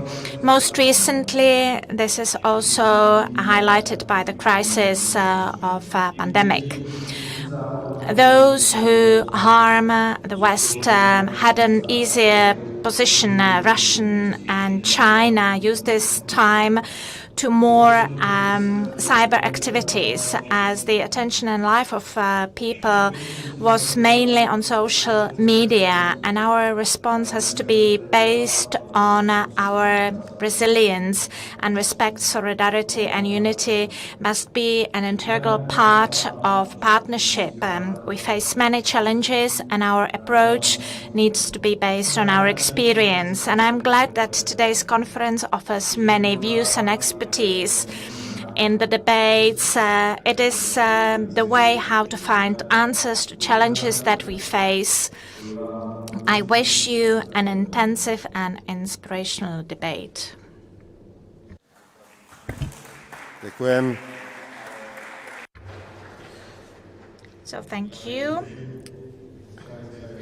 Dear ministers, excellencies, generals, ladies and gentlemen, I will try to follow up on what Minister of Foreign Affairs Petříček has said, but before I do that, I would like to use this opportunity and thank for the opportunity of being here today with you. And also I would like to use this opportunity to congratulate Jagelo 2000 on the 20th anniversary of their establishment. That means that they are undoubtedly of age, and it is thanks to Zbigněk Pavlačík that many topics are being discussed in a wider public and also are the focus of attention of our politicians. All the previous speakers actually used the title of the conference as a starting point. Our security cannot be taken for granted. And I will not be an exception in that, because the title of the conference incorporates many aspects. If we understand security in a wider meaning of this word, we have to come to the conclusion that the COVID-19 pandemic this spring showed that the topic is really very up-to-date. Perhaps the crisis did not bring a systemic change in international relations, but it deepened negative trends in international politics and also uncovered some of our weaknesses. The current crisis and global impacts force us to look at the defense from a holistic point of view. And this is where our analysis is striving to understand the opportunities to strengthen our security, quality functioning of state authorities, and keeping prosperity of not only the Czech Republic, but the whole Euro-Atlantic space. We cannot expect that the world in crisis or after the crisis will be more secure or more stable. For the Czech Republic, it doesn't have to mean a tragedy. from the historical point of view of generation. For 20 years, we have a strong position in the NATO, and for 15 years or 16 years, we've been a member of the EU, and the reliability of our anchorage is very much up to us, up to our cooperation and its efficiency. Mutual respect and solidarity are the starting point of our alliance and partnership in both the NATO and the EU, and they are perceived like that on both sides of the Atlantic. In the past years, we've been discussing a lot about the strategic autonomy of the European Union, and the debate was lively. We actually argued what is the contents of the strategic autonomy, but the current crisis actually highlighted this concept in internal and external reliance, as it uncovered the fact that EU cannot rely on their own supplies of personal protective equipment, and it also uncovered our dependency on China, but not only on China. The crisis once again put on the table in a very dramatic way questions related to the protection of European strategic industries against taking them over by non-NATO entities. It put on the table the question of protection of strategic infrastructure against cyber attacks, no matter from which country they come from. And also in this area, we need to discuss carefully the issue of not only strengthening our resilience, but also the quality of transatlantic tie that is so important for our security. And we can say that under the current crisis, it actually stood the test well. We still see the evidence that we need to be anchored within the NATO and EU. We face various challenges, cyber attacks, attempts to impact our strategic interests. We also see attempts to weaken our institutions or not to respect human rights. And the Chinese activities were actually clearly shown during the pandemic crisis. The courses and rewriting the history in relation to the end of World War II that is offered by the current Russian regime show that in the East we face a revisionistic power. Answers to the questions of internal threats should be all government or go across the government and across the society. They should be based on the conventional capabilities of our army, but also on the resilience of the entire society in the wider sense. And this goes and this applies to individual countries as well as the alliance as such. Tendencies towards protectionism have no strategic, defense and economic value for the Czech Republic or justification. At the Ministry of Foreign Affairs, we paid great attention to the repatriation of Czech citizens from abroad, or the provision of protective clothing and materials. We cooperated across NATO, but we also prepared for the preparation of situation post-COVID, post the corona crisis, which I hope is the stage where we are at right now.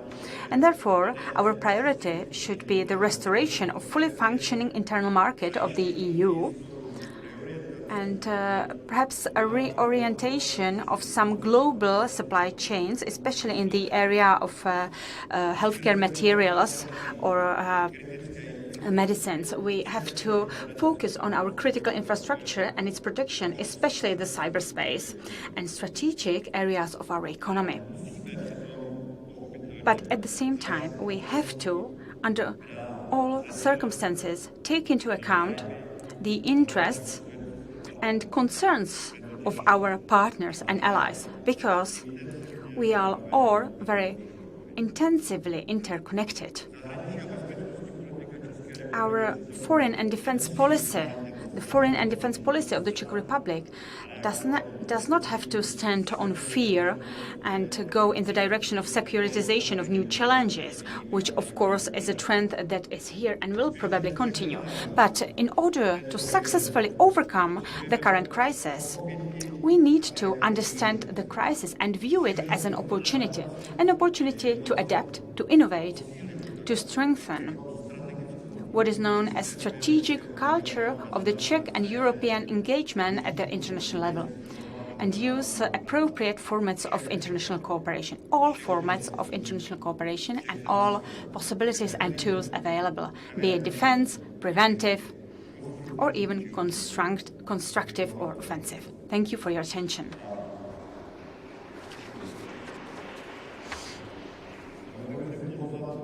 Now I would like to ask Mr. Radek Špicar to take to the stage, and his panelists. It will be a panel on information, finance, cybersecurity, COVID-19 as a catalyst.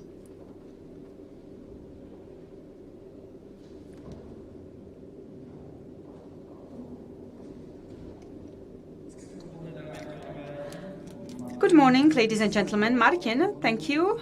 Thank you for passing me the floor. And Zbigniew, thank you for invitation. I was glad to accept as in the previous years.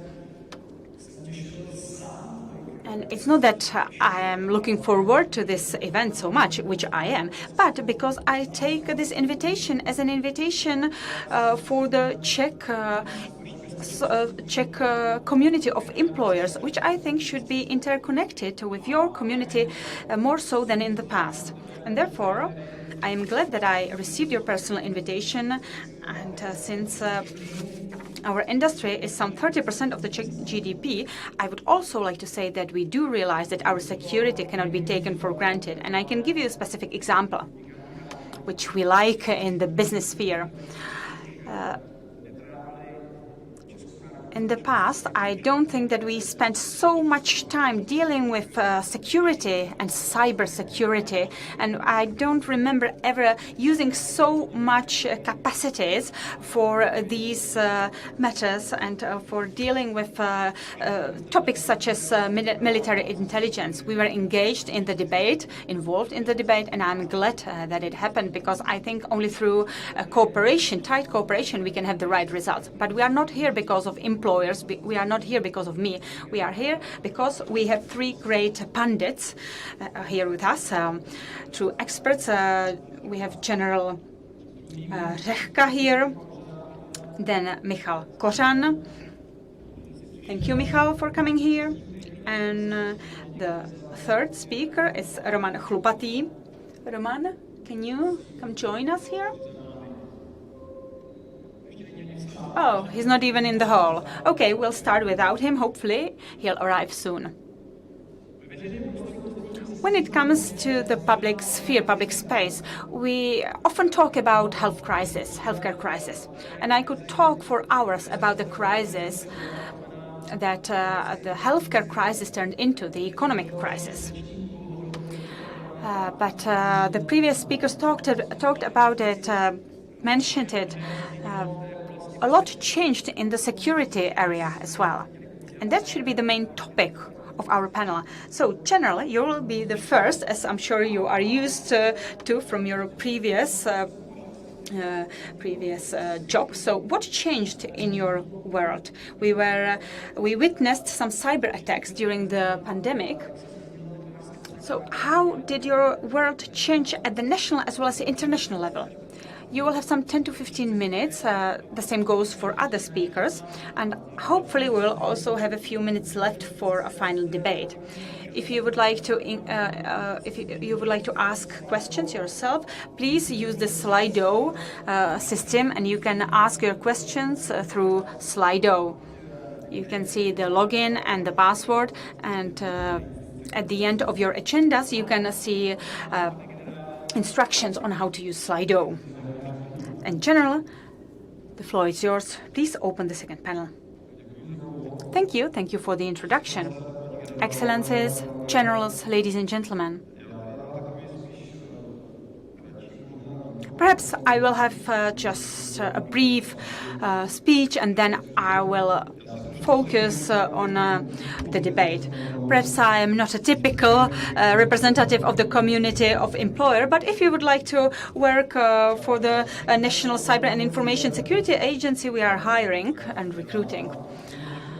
But as regards the corona crisis, I don't think that in the defense community some strong weaknesses were shown. It only highlighted what the defense experts were saying for a long time already. And it turned out that individual organizations, be it in the private or public sector, need use more data services, be it video conferences and so on, and they use big clouds. So processing data in clouds is one important topic that lies ahead of us because there are some security concerns. There is a natural pressure on using clouds, which is logical. It makes sense. But at the same time, sometimes the data are transferred to cloud or moved to clouds at the expense of security. So using data or storing data in clouds means that you are in a one way losing your control over it. And therefore, we should have clear and transparent rules for data clouds usage in order to be aware of the risks and work with them. And, of course, minimize them. In the technological sphere, we can see that it is important to transfer large amounts of data very quickly. And therefore, there are high demands on developed telecommunication networks, which is connected to the highly commented 5G networks. Because 5G, except for better services for the end users, would enable us to have a higher speed connection and lower latency. So we would be able to use new high-quality technologies and even have more connected devices at one time. So 5G is very important. It is being widely discussed. It's important for the development of our economy, of our state, which is true.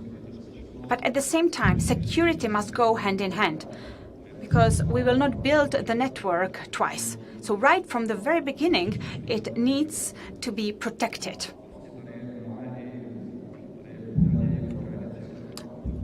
There is also an initiative at the EU level. We all know the EU toolkit, and the Czech Republic, to a certain point, was an initiator of the EU toolkit, and it is a recommendation among other things, in the area of 5G. It includes recommendations to assess the risk profile of the suppliers. At this point, we are not the pioneers of 5G as the Czech Republic, and probably it wouldn't even be our ambition to be a worldwide pioneer in the area of 5G. But it gives us the opportunity to focus more on the security issues involving 5G networks. Another thing that I would like to mention is that what I'm talking about here today is that security shouldn't hinder development. And the way cybersecurity is or exists in the Czech Republic, it is based on risk assessment. And it is based on ISO norms. So we know that we cannot forbid clouds. We cannot stop developing or building high-quality telecommunication networks, but it is about striking the right balance. Security shouldn't hinder development, but it should protect development. So we need to make sure that short-term tactical advantage will not turn into a long-term vulnerability. The public sector and healthcare sector, hospitals were mentioned here during the pandemic. So during the pandemic, apart from the demands on using clouds and flows of data, large flows of data, the public also noticed the cyber attacks on our hospitals. These cyber attacks were not only cyber attacks on hospitals, and the hospitals were not the only weaknesses in our infrastructure. And at the same time, cyber attacks on hospitals were here before, even before the pandemic. They are nothing new. But everyone was enraged that during the time of a worldwide pandemic, someone is launching a cyber attack on hospitals, the healthcare sector, which was the sector which was under great strain. Me, as a professional was not surprised by it, because you encounter various situations in your life. You have a person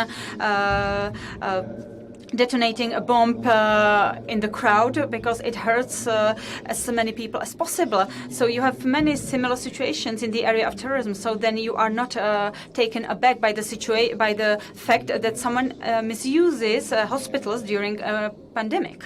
So simply that's how terrorists work, and people who want to hurt us. Yesterday there was a huge debate in Senate on the topic of on the handling of sensitive data or personal data, private data. There was a debate about the smart quarantine, and I would like to point out that what we discuss in the area of security of data, sensitivity of data, data privacy, and so on, it is not just about availability of such data, but it is also it's also about the fact that some hospitals were not able to operate due to cyber attacks. And there's also the question of protection of sensitive data. There are huge discussions going on whether we could use big data in the smart quarantine, but we have to be aware that we actually sort of put at risk personal data. When we talk about ransom attacks, what is the model? Before encrypting, the attacker has been active within the network for some time, so finds a vulnerability, maps it, and only then runs it. And no one knows what kind of data could be done before the encryption was performed. So it's not only about taking out of operation hospitals, but it's also about sensitive medical data, and they could be, traded well on the black market. And they are also very sensitive because these are the most vulnerable data. People or adversaries could use it to blackmail individuals. It's not only about the operation of hospitals. The fact is that healthcare was under pressure, that the adversaries actually abuse this. Of course, if there is a huge pressure, then the system is more vulnerable, and that applies to hospitals. And we actually identified a growth in cyber incidents by 1/3. And in half of the cases, the data was encrypted. So there was also the growth in ransomware attacks. We, our national agency, only identify a fraction of all the attacks, as we focus only on state infrastructure and also certain entities. So not all incidents are reported to us, and still we saw quite a dramatic increase. What needs to be said is that the practical measures in cybersecurity are at the level of individual organizations and competences of individual organizations, whether we talk about state organizations or private sector. But the issues such as clouds or 5G networks show to us that there will be a growing requirement for individual sectors and organizations to be better coordinated. You cannot resolve it separately. And clouds and 5G networks and further technologies will push us to coordinate the cybersecurity across all sectors. And it's not only about hospitals, but if we go to the extreme, it could have an impact on the security of the state and its sovereignty. What I would like to mention here as an important aspect for the future is developing capacity of cyber defense and protection. We've heard that the Chamber of Deputies will discuss a bill related to this topic on military intelligence, and by that we mean active defense, because the definitions differ across countries, but what we have in mind is an active defense. I believe, and on behalf of our agency, I believe that we all need the protection, and there is no discussion whether we will have to have it. The question is when. So sooner or later, we will need to have these capabilities. We will need to develop them and roll out them, and it's smart to do it now during peaceful times and to get ready, and not to wait and do it under the pressure of the next huge crisis. What does the cyber defense mean? It means to have networks under sufficient control to know what is going on within them, to know what are the deviations when compared to normal operation, and when there is an attack, we need to be able to do something about it, as currently the Czech Republic hasn't got such tools. That's all. And perhaps to what we heard about the conclusions and the healthcare sector, I believe that the Czech Republic was quite lucky. And it's given by the fact that we are an advanced country in cybersecurity. We are a leader in many aspects. We have good legislation. We developed the National Cyber and Information Security Agency. So we are not a state with underdeveloped industry. But the reality is that significant cyber attacks were not focusing on the Czech Republic yet, but it will not last forever.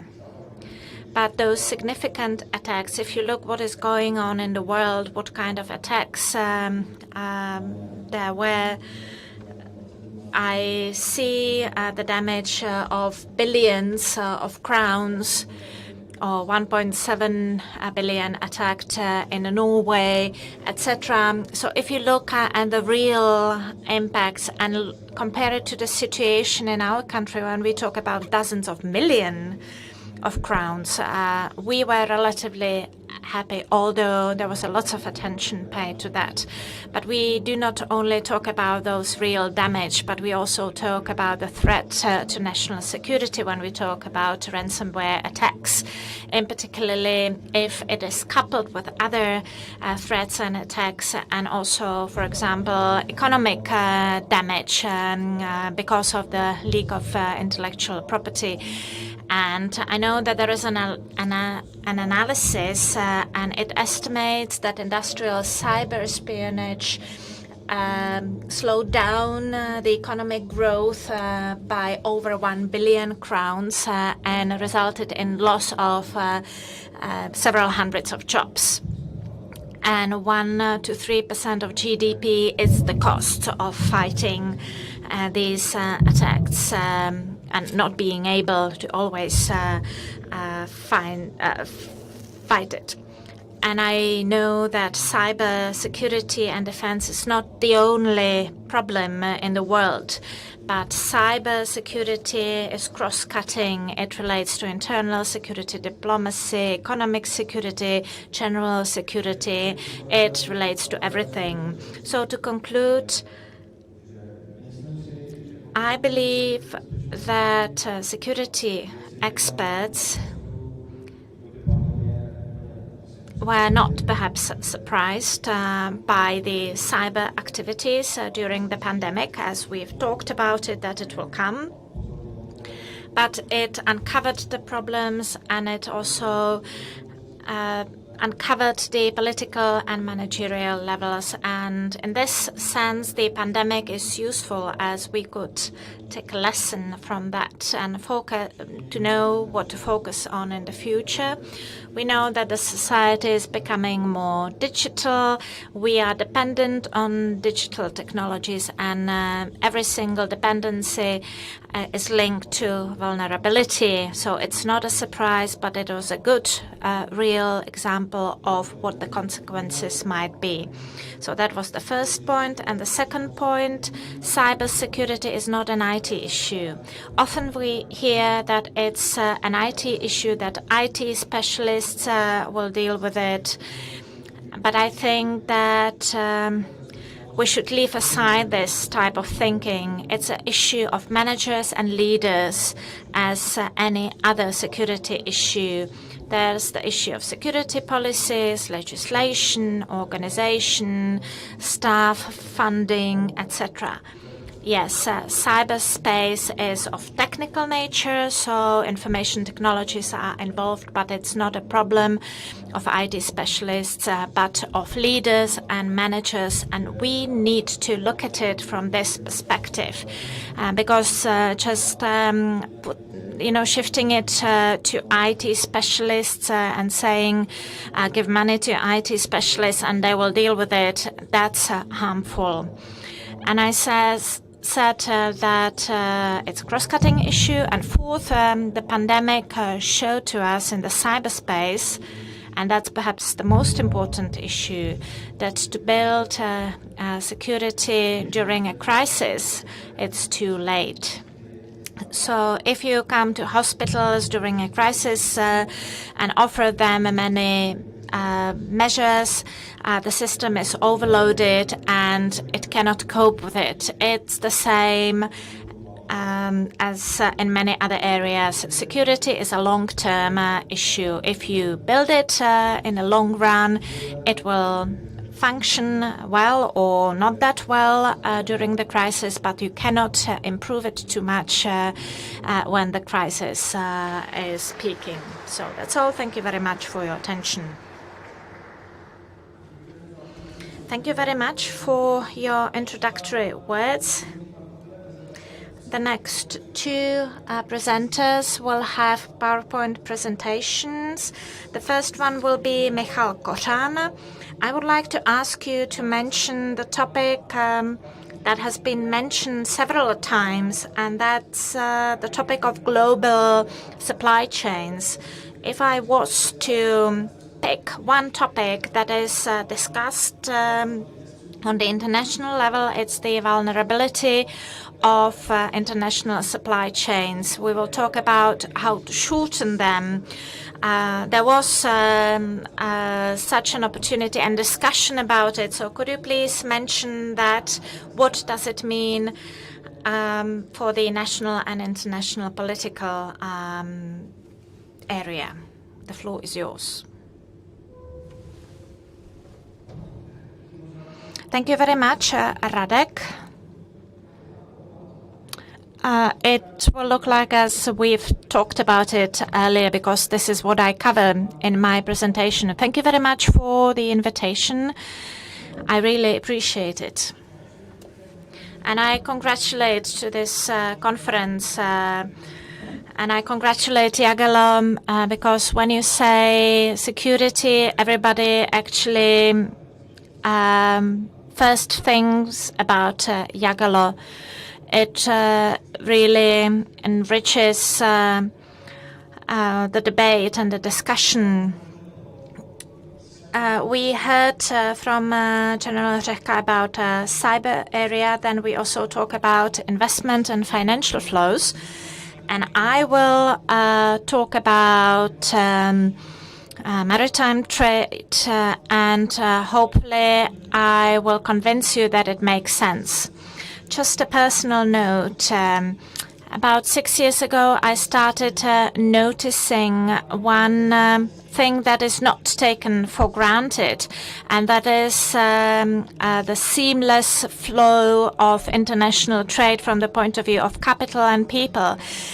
We were not paying too attention to it. We focused on the global political order, and we focused on how it heads into crisis.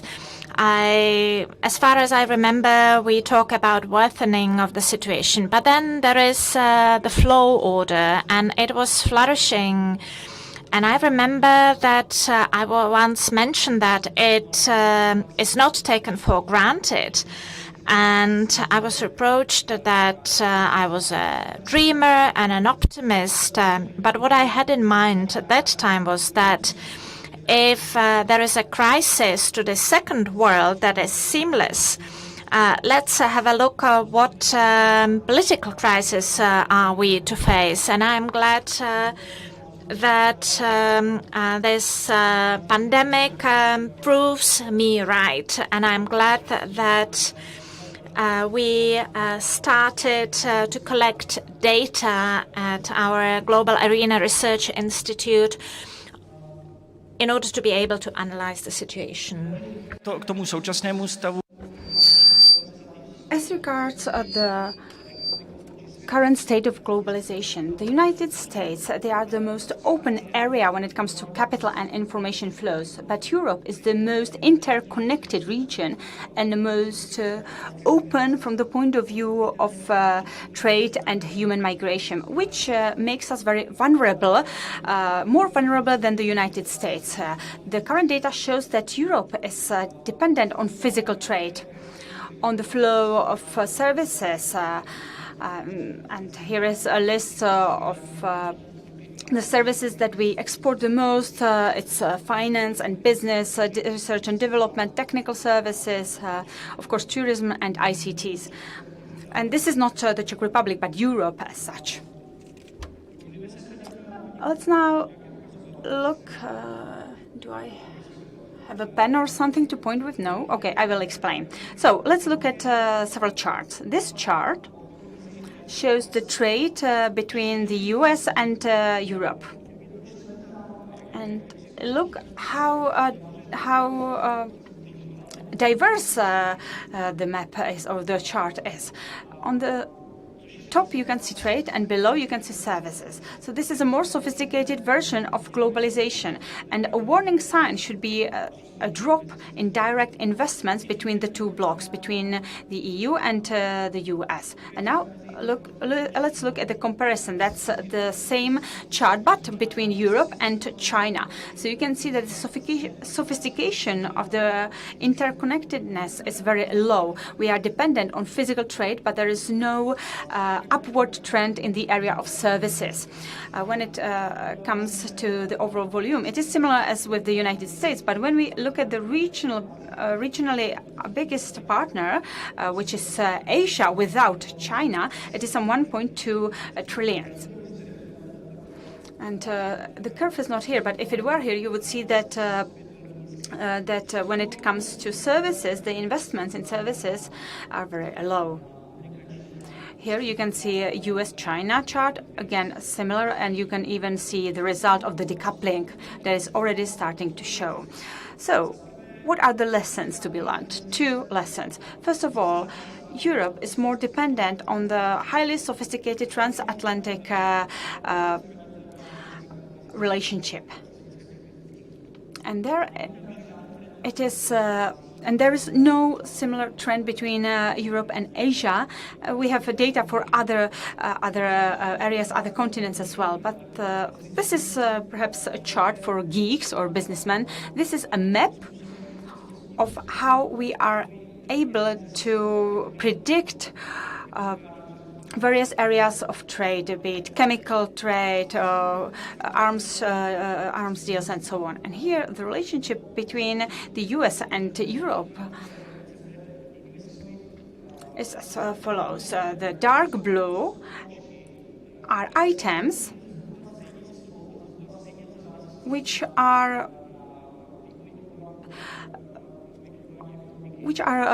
slightly dependent on the development of global economy. But there are many white fields, which gives us a certain space, which means that we will not be so hard hit in case of crisis. When it comes to Europe, it is more uniform, more compact, more blue field. So we can expect individual items to be more at risk of being hit by potential crisis. So what about deglobalization? Since 2018, it was the first time that we saw an increase in all cross-border flows, be it trade, capital, information, data, people. Since 2019, the decoupling with China, between China and US is starting to show. And then the year 2020 came, and we know what happened. These are data that show us the global trade. The red curve are developed countries, green curve, developing countries, and we can see that in 2018, the developed countries are already being hit by the slowdown in a global economy, as well as the trade dispute between China and USA. Here you can see data up until March 2020, and that's basically what we know so far. But let's look at the weaknesses of supply chains. This is a list of 20 most significant ports in the world. So leading global container ports.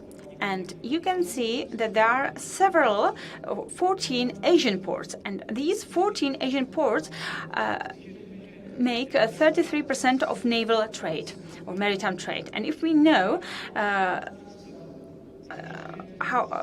we know that these 14 ports provide for some 33% of global maritime trade. We can see those ports on the map, and we can see that it makes us very vulnerable, because this is where those 14 ports are located. It means that if these 14 ports were hit hard by the crisis, then it would put us at great disadvantage, because we are dependent on these 14 ports. When the goods are loaded on the ships, still there are other dangers. In May, 50,000 workers on ships were isolated on the ships and were not able to leave the ships because they were quarantined there. So if some 25% of maritime workers are Filipinos, for instance, this is another vulnerable point, another weakness. And if we have 1.2 million naval workers in the world, and only 50,000 are on active duty in that particular period, it means that more than 1/3 cannot rotate them. This statue over the past weeks made the headlines, and it seems that it's not so popular as before, but I think that we should remind this person when it comes to the weaknesses that we are faced with right now. These four shipping companies are reliable for 90% of all goods transfers on the sea. So Maersk provides for some security shipments also for the US. So there's also a security dimension involved. But again, 30%, if you then look at it in numbers, 30% of the trade is dependent on four companies. So 30% of global trade is dependent on four companies. So why is all this important? And still, when the goods come to Europe, still we haven't won. We haven't won the battle because there are still weaknesses involved. There are three ports, Rotterdam, Antwerp, and Hamburg, and they secure some 50% of the entire handling of goods that are coming to Europe. And the situation was very volatile in March 2020. So why is all this important? That's perhaps the question that you are asking. Well, it's because Europe, after Asia, including China, is the second most dependent economy on naval trade. And it shows the imbalance between loaded and unloaded goods. And you can see the disbalance in Europe as well as in China, or Asia, including China. So, okay, we can invest in changing the economic situation in Europe. We will not invest so much in imports. So we've been talking about this for decades, and that's the result. In 2002, on the left side, you can see that between 2002 and 2018, our dependence on shipments even increased. So the trend is that we are even more dependent on naval shipments, on naval transport. So, okay, you might think, okay, we will not import from Asia, from China, but still a bulk of what we import gives jobs, is then processed here and gives jobs to Europeans. Only 20% of what is received in Europe, what is shipped to Europe, is actually unpacked and used, like a mobile phone. So from this point of view, we are slightly better off than the United States. This is a Bloomberg map, which shows how coronavirus can infect global supply chains, and it shows that the US are even more dependent on the global supply chains than Europe. So what is the impact of COVID, and what is the impact of COVID on global shipping? So how come there hasn't been a cyber attack on ports or big shipping companies? Well, because the country would hurt itself. But in case there is a decoupling and deglobalization, which is happening right now, then as we were witnesses to cyber attacks on hospitals, we could similarly be witnesses to cyber attacks on ports, on shipping ports. So that's why we are vulnerable in this area.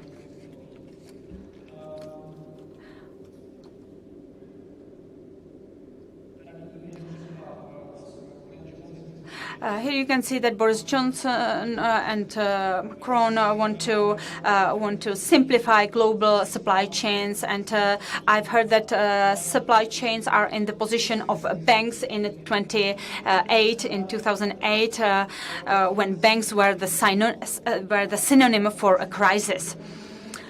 But the situation is somewhat tricky. Let's look at this chart, but also at what Mr. Lighthizer said. Donald Trump wants to bring jobs and production to America and so on. But let's look at the situation as it is. We can see that the U.S. good trade gap with both Mexico and Vietnam is increasing.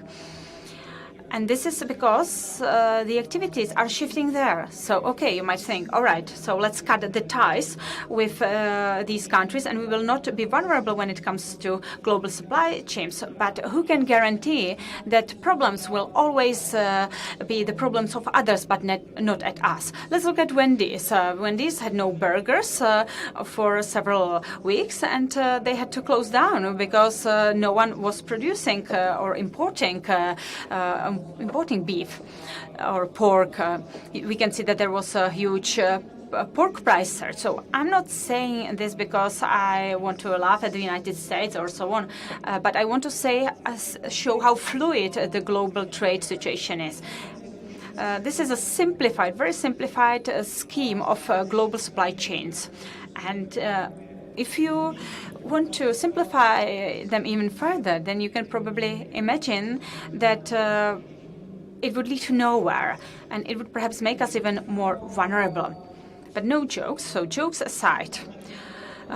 Economic deglobalization in cooperation with political decoupling could even make this worse. Let's look at India. India is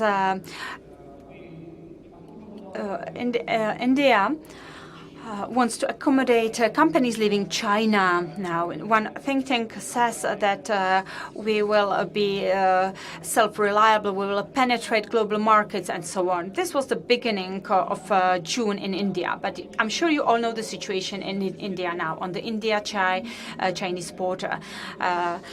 There was first conflict with fatalities between India and China in a long time. And I'm not saying there is a causality that China wants to hurt India because it is more ambitious when it comes to global trade. But we know it in Europe as well, that if you want to harm an adversary, you could start causing trouble on the border, ideally a border which already has its problems. You can destabilize the situation and you can divert investors from this country. And it is no coincidence that there should be a key business or trade route from China. I do not want to talk for long, but so what is the corona crisis cause deglobalization? I think that it won't. Hopefully not, because the Czech Republic and Europe would fall victims to this deglobalization. So what can we do about it? If we can even do something about it, then perhaps we could continue and strengthen our transatlantic links. Of course, it sounds nice that we could be self-sufficient when it comes to global technology and defense and security, but it is not possible, at least not in the short-term perspective. So we have to invest in our own resources, we have to, but at the same time we have to stand side by side the United States. We have to cooperate with the United States. I know it's difficult and I wouldn't be in the position of anyone dealing or having negotiations with the United States, but the only alternative is China or nothing. We talked about securitization. I do not want technology to be securitized, but unfortunately we are headed in this direction. And here we can see a couple of recommendations and advice. First, let's not shoot into our own legs.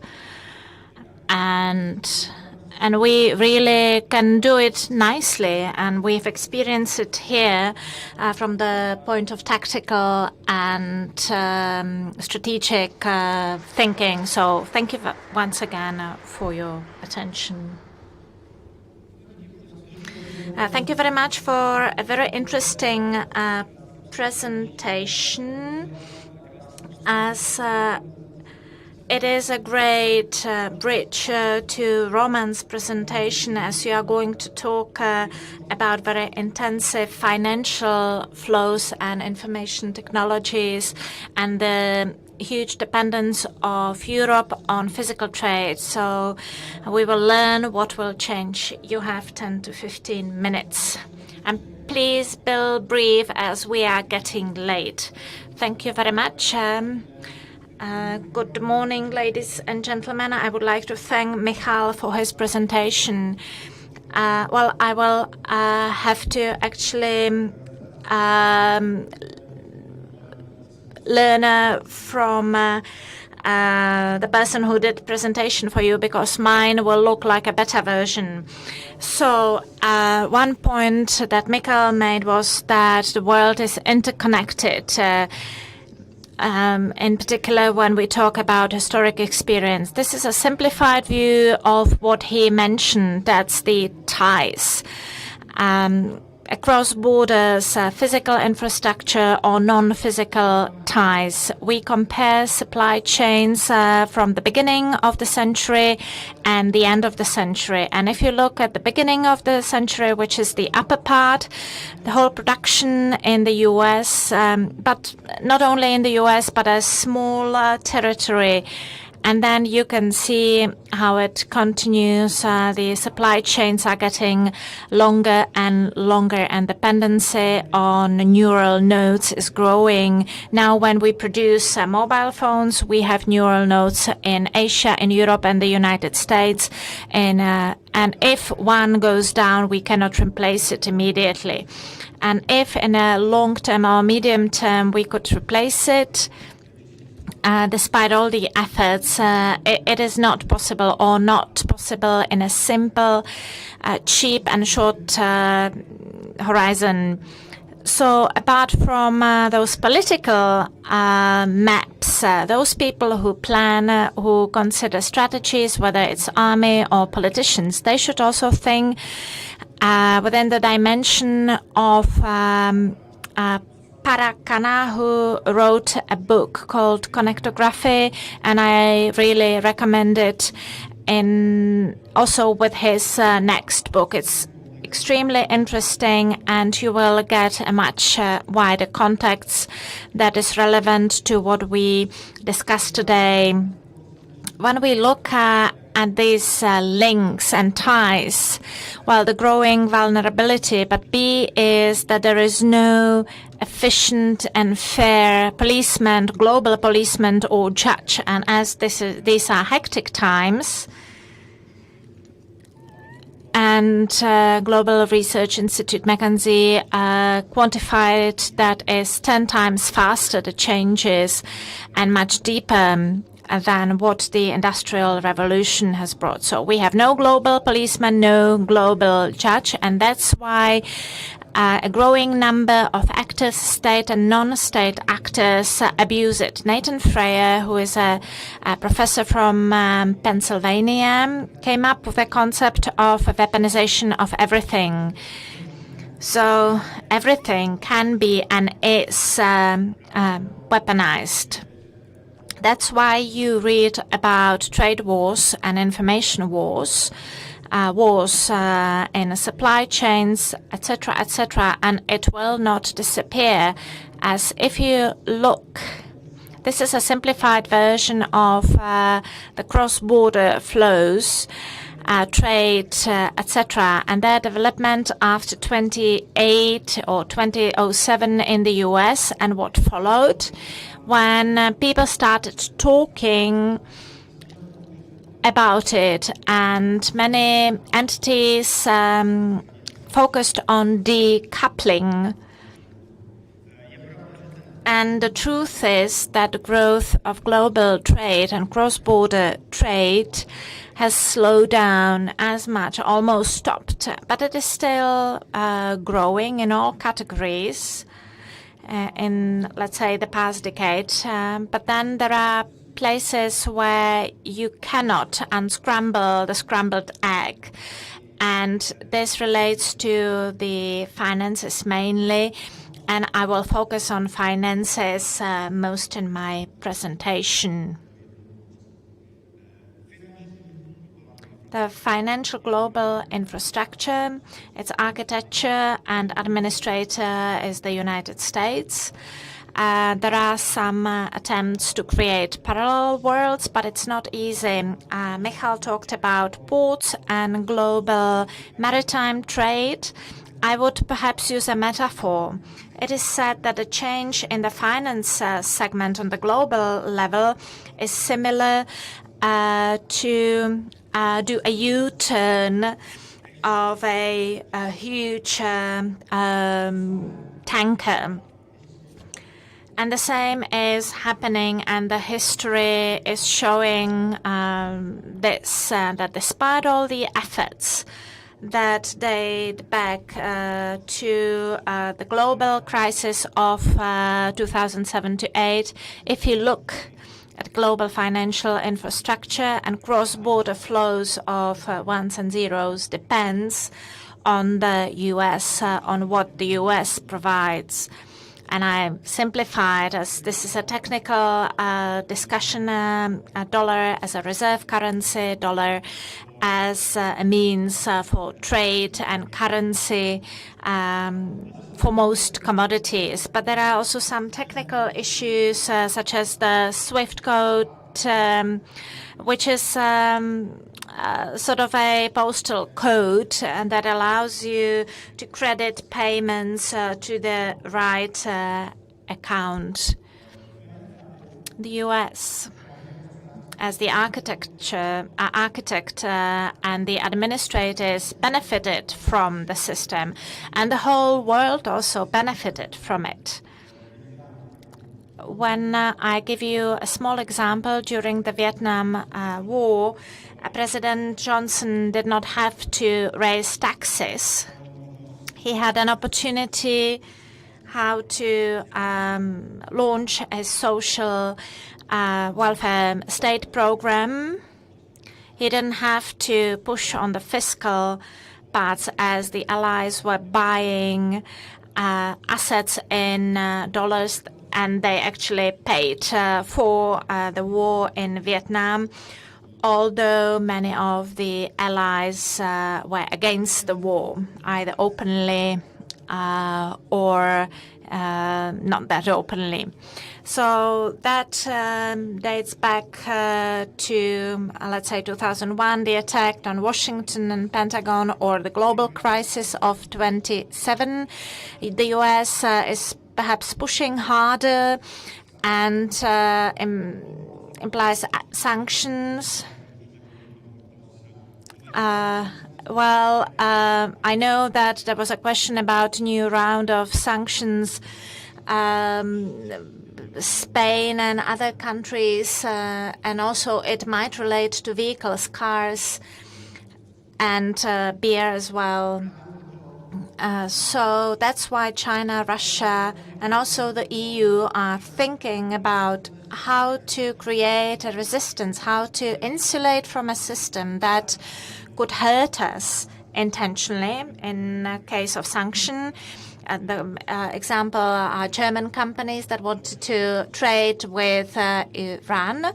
That was against the objective of the current U.S. administration, or the attempt to build parallels to the SWIFT system in China.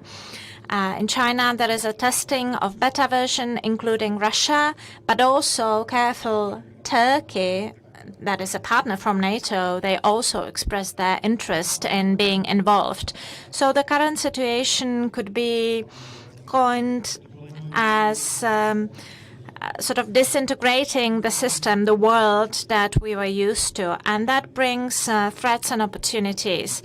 This is a parallel world where China wants to build a system of trade that would be not using dollar. So China and other countries are not doing dollar. So 3 risks I would like to mention in line with the world as we know it. European companies and European states could become the target of, I wouldn't say an attack, but an action from the US if their steps are not in line with what the US considers important. So that could impact us, and we should work with that. Second point. Of course, if you are part of a system that is being disintegrated and that will be under pressure, most likely, you could be the collateral damage. You could be damaged, even if you are not taking any side.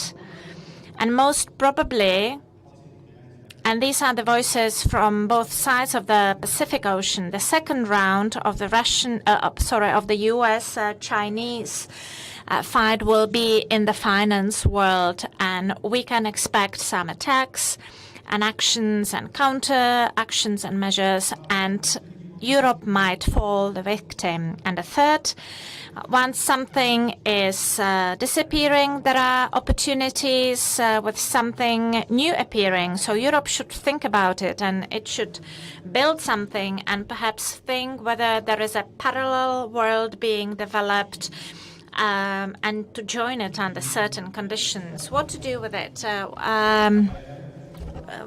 With respect to the Czech Republic, I would compare it to a small investor looking for global markets. Well, we will not win over global market, but we can take certain steps to get ready for the development on the global markets.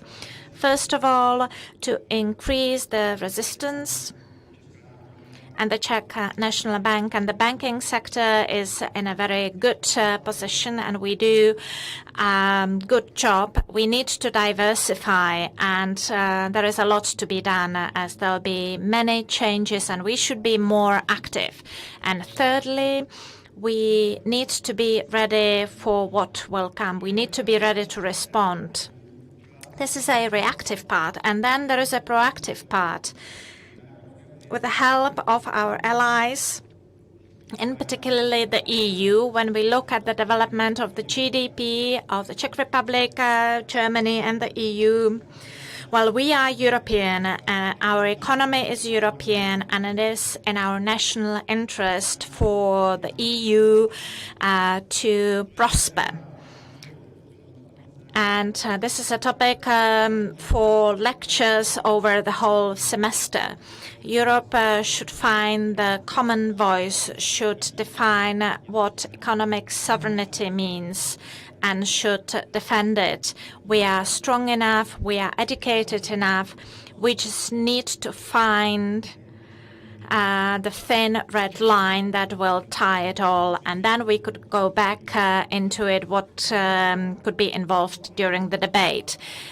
Then what is repeatedly mentioned, and that is transatlantic partnership makes sense for Europe and the US. We need to redefine it. We need to move it into 21st century. Perhaps it's not going on. And then thirdly, we need to opportunistically look around. Once we are able to define and protect our interests, then we could join in other communities and alliances that make sense. Right now, global trade or cross-border trade with Asia, that Euro-Asian space is more important right now than the Euro-Atlantic. So we have some trends and strength, and we should reflect it in our policy. So thank you very much for your attention, and I look forward to your questions. Romane, díky za tu prezentaci. Thank you, Roman, for your presentation. Before we look at your questions on Slido, I will misuse my position as a moderator, and I will ask a few questions myself. First, question for Michal. The idea that Europe, sooner or later, will have to choose between the US and China, this is something that I'm truly afraid of. I think this is a real threat. And obviously, this is a debate which is going on. which is happening and has been happening for quite some time at the EU level. To give you an example, China for the EU is not a strategic partner, it is a systemic rival. So there has been a shift in thinking and a shift in the assessment of the pros and cons of close cooperation with China. But I will act as the devil's advocate now. So I would like to give you some counter-arguments. First of all, we would need to strike an agreement with all our EU partners in order to achieve something like that. And second of all, in the economic area, it would have some dramatic repercussions. So to put it bluntly, it would cost us a lot. I talked about it with Tomáš Pojar recently. We would have to choose technologies only from one side. It would make it all more expensive, especially when it comes to 5G. And for Europe, when we look at what's going on in the US, its relationship with the EU, where there are new sanctions on the table, and the Czech Republic was mentioned there as well in those sanctions. So is there an interest on the other side of the Atlantic? Well, thank you very much. That's why I told you that these advices are, well, kind of black and white. And if you asked me what will happen, I think it will be some muddling through. It might be here for the next 10 years. If the pandemic is here, it might be here for the next 20 years, and the entire global trade will be affected, and all economies. The reason I talked about it is that I wanted to show you that in the area of technological competition, Europe is not part of some triangle. It is a bipolar matter. So we should be clear about our choice. But what's important is that it's not really up to us. That's the saddest thing.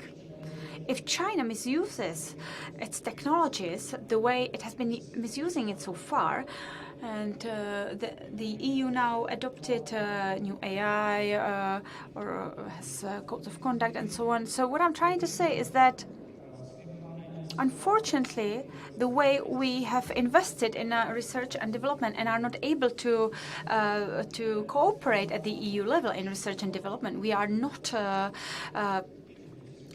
a partner to China, not an equal partner. No, thank you. General, basically what I discussed here with Michal could also be applied to 5G networks. It's a big topic, big economic topic, as well as security topic. You've mentioned that there are some recommendations coming from the EU. So my first question is, can you imagine that there would be something stronger coming from the EU, stronger than recommendations, for instance, regulation? And if so, what can we expect at the Czech level, at the domestic level? Can we expect this debate to turn into some executive decisions that would tell us, as the users of the 5G network, these are the borders that we cannot trespass? Well, that's a difficult question, and I have to tread carefully.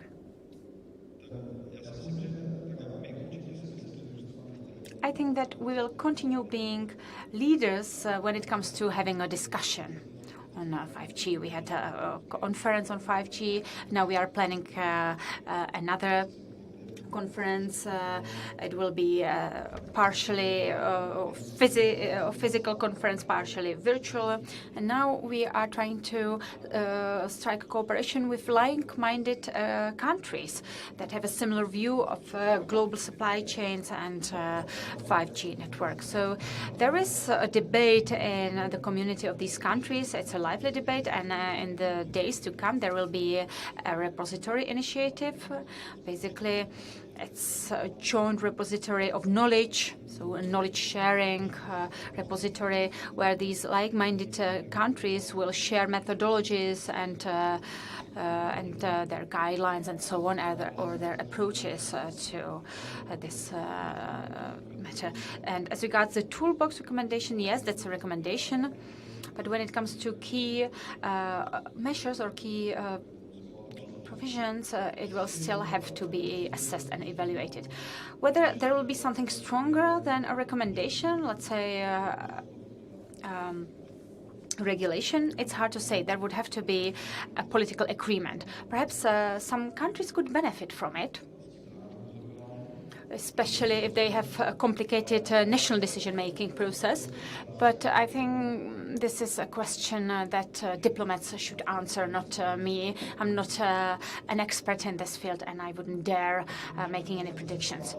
Well, thank you. I was afraid that if the Prime Minister leaves, there will not be enough people for discussions, but there are many actually questions.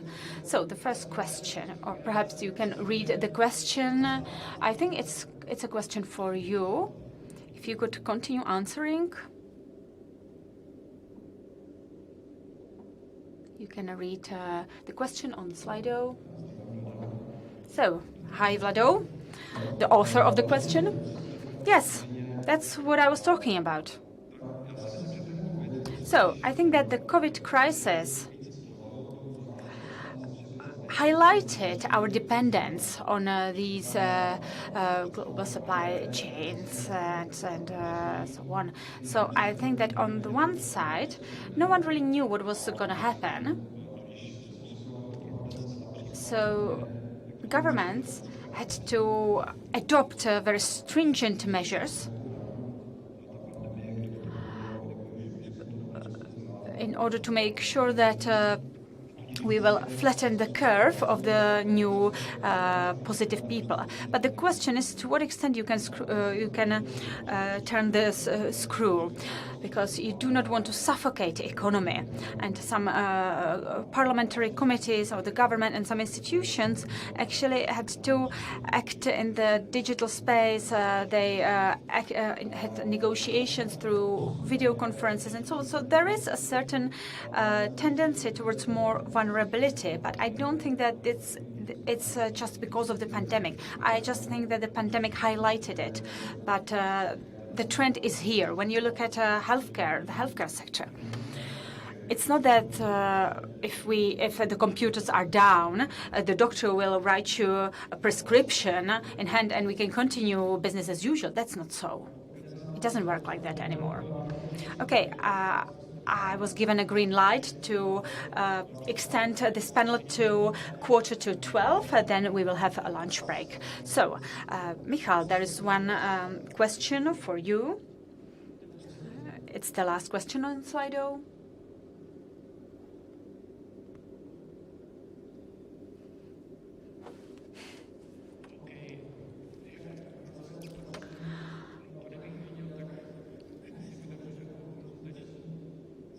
So, whether I could discuss in greater depth some measures that we could strive for. Well, if I had the answers, I would open a consulting company, but it depends on the fact to what extent we will be technologically self-sufficient. As we've heard at the beginning, it depends on how we will decentralize, we as society, how we will decentralize the decision-making process, whether we will be able to use the Internet of Things for decentralized management. But unfortunately, there are really no short-term measures. It's about investment in technologies and about resilience. So unfortunately, I don't really have any specific answer for you or any short-term measures. And the last question. Okay, Roman, the floor is yours. You can have the closing remarks.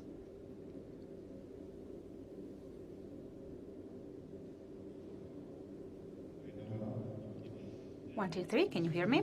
Well, at this point, I think it's up to the companies. And the companies are responding already.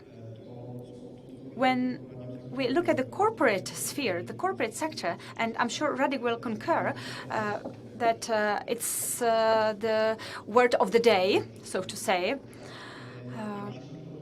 We have to increase our resilience. We have to be more resilient because it paid off in the past. So companies, after the fall of the Berlin Wall, when the globalization was on steroids, they extended their global chains, which made sense at that time, especially when it comes to margins or profits. But the longer the global chains were, the more vulnerable they were.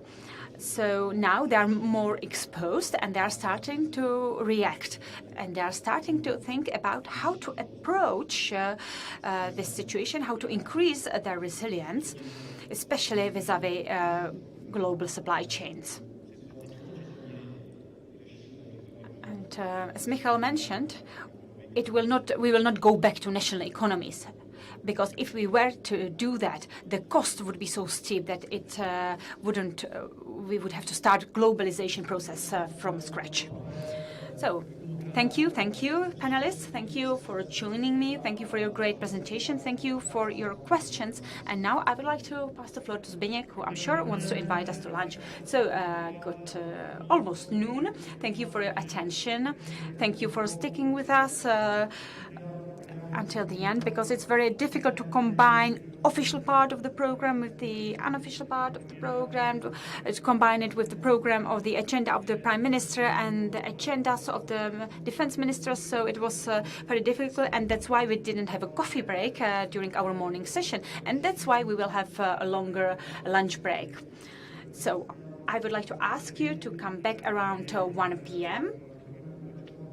when we will continue with our afternoon sessions. So we will have a keynote speech on Afghanistan.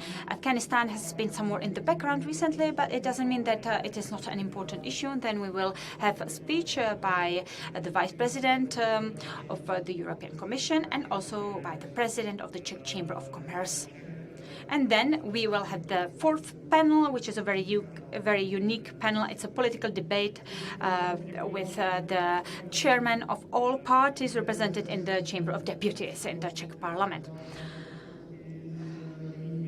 We are trying to provide slightly different perspectives on security and defense. So we do not want to talk just about the 2% GDP spending, which hopefully will happen soon. But it doesn't mean our homework is done. So I think it's good that we also have these financial perspectives or cybersecurity perspectives, that we look at the issue from different perspectives, the perspective of global shipment, logistical perspective, and so on, or the So I think that perhaps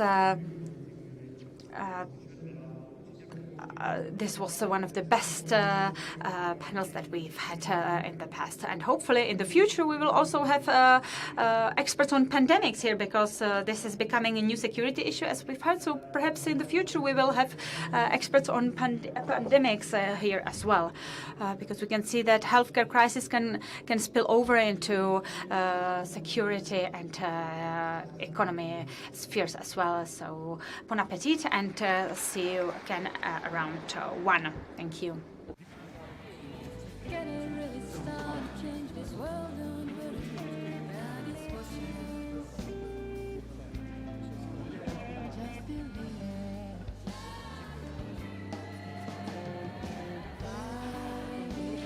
Hodně světa protáhli, se omlouvám, jestli jsme nějak nezlepšili, ale mě to přišlo zajímavé. Tak jo, paráda.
Hezké odpoledne. Jestli mohu poprosit, abyste...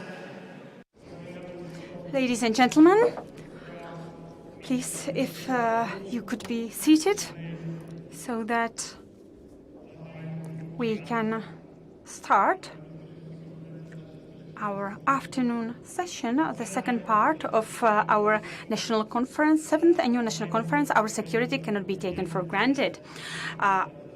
Our dear guest, our dear guest, John F. Sobko, is already ready overseas. He was supposed to be here, but unfortunately, given the circumstances, he can only be here with us via a video conference.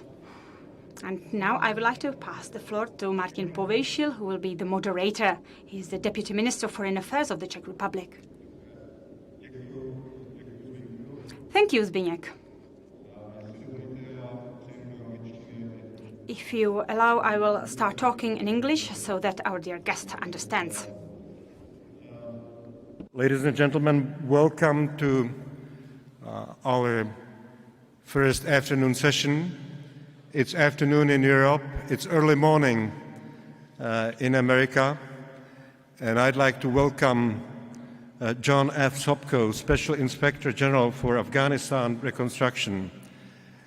As you will have noted, Afghanistan has been absent from our today's deliberations, though a regular constant on the agenda of this conference throughout the 7 years of this event.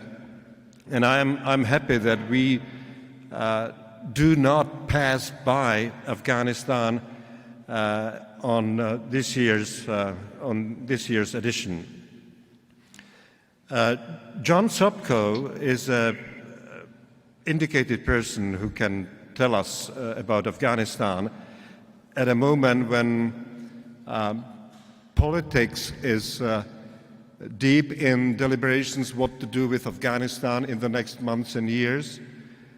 We know that recent developments have created a new situation. There is an agreement between the US government and the Taliban. There is expectation that intra-Afghan talks will go ahead soon and help stabilize the country for the next months and years. And there is, of course, for all of us, coalition members, NATO allies and EU partners, a task ahead of us to think about reconstruction of Afghanistan in order to continue in our stabilization endeavor. From this very point of view, I think John Sobko is the best person to talk to us about how to proceed with the stabilization and reconstruction of Afghanistan. Mr. Sobko, the floor is yours. Welcome to this audience, and thanks to the ICT geeks that made this possible. Well, thank you very much for that kind introduction. It's an honor to be here, even if it is only virtually. I regret not being able to be with you in person. I've always enjoyed visiting Prague and working with the Czechs. It's been a long time since I first came to your fair country. It was back in 1995 when I was working for Senator Sam Nunn and Senator Lugar, trying to help your new government in efforts to prevent the escape of loose nuclear material in the wake of the Soviet Union's collapse. Now, a lot has changed since 1995. The bonds formed in those early days between our two countries have only strengthened, as demonstrated by our partnership in Afghanistan, where we both have spent blood and treasure to rebuild that war-ravaged country. Now, today I want to briefly discuss the international reconstruction efforts in Afghanistan and the need for continued oversight to protect the progress that we have made over the last 19 years. My agency, which is called CIGAR, sounds like a tobacco product, but it isn't. It's with an S, not a C, was established in 2008 by our Congress to protect the billions of dollars being spent on reconstruction in recognition of a lot of press reports at that time that the money was being wasted. At $137 billion and counting, Afghanistan has become the most expensive reconstruction project of the United States. To put it into some comparison, that's more money than we spent under the Marshall Plan to reconstruct all of Western Europe after World War II. Now, my little agency has produced more than 600 audits and other reports, issued over 1,000 recommendations to improve reconstruction, secured over 150 guilty pleas or convictions, and saved the U.S. taxpayer over $3 billion. But reconstruction, as we all should realize, is much broader than just the U.S. involvement. Today, 38 countries provide troops to NATO's mission in Afghanistan, including nearly 100 still from the Czech Republic. The international cooperation among the allies has benefited the reconstruction effort in two important ways. First, it has led to burden sharing. America's NATO partners have deployed personnel, shared in reconstruction costs, and sadly lost citizens to the horrors of war, including tragically 14 Czech soldiers. Secondly, while the U.S. has significant military capabilities, as we all know, we do not have a monopoly on all of them, and we do not have a monopoly on knowledge. Our NATO allies have been able to contribute specialized expertise to the United States and the coalition partners. And one big example, which we in our agency have repeatedly cited, has been how the Czech Air Force has helped train the Afghan pilots to fly Soviet-made helicopters. Czech expertise, the Russian fluency, and the ability to maintain advising continuity, which is a key, over many years was critical to the improvement of the Afghan Air Force and the use of helicopters by the Czech government. In addition, I must say that the Czech embassy is one of the key players and has been most helpful to us. I have relied upon the Czechs in the embassy in Kabul over all the years, particularly the ambassadors who have been strong advocates for oversight and for attacking corruption, which is one of the major threats to ongoing reconstruction in Afghanistan. Now, as alluded to in the introduction, much has been happening in Afghanistan lately, including the U.S. Taliban peace deal, a domestic political crisis which hopefully has been fixed there, and a raging pandemic. But one thing has not changed, and that's Afghanistan's continued need for international financial support. Because without continued donor support, much of what has been accomplished in Afghanistan, including standing up a government, developing a security force that can fight terrorism, and improving healthcare, education, and human rights protections, could be reversed or lost. This is not a trivial matter. Nearly 75% of the Afghan government's current budget is provided by international donors, such as from the United States and you, the Czech people. And that's according to recent World Bank data that we've cited. Now, Afghan security forces, while increasingly more capable, still cannot stand on their own and must rely on NATO support. And if the Afghan government and the Taliban someday reach a peace agreement, something that we all hope for, international support will likely be required for some time in the future to implement and sustain that deal. But can we collectively keep asking our citizens to continue to pour billions of dollars into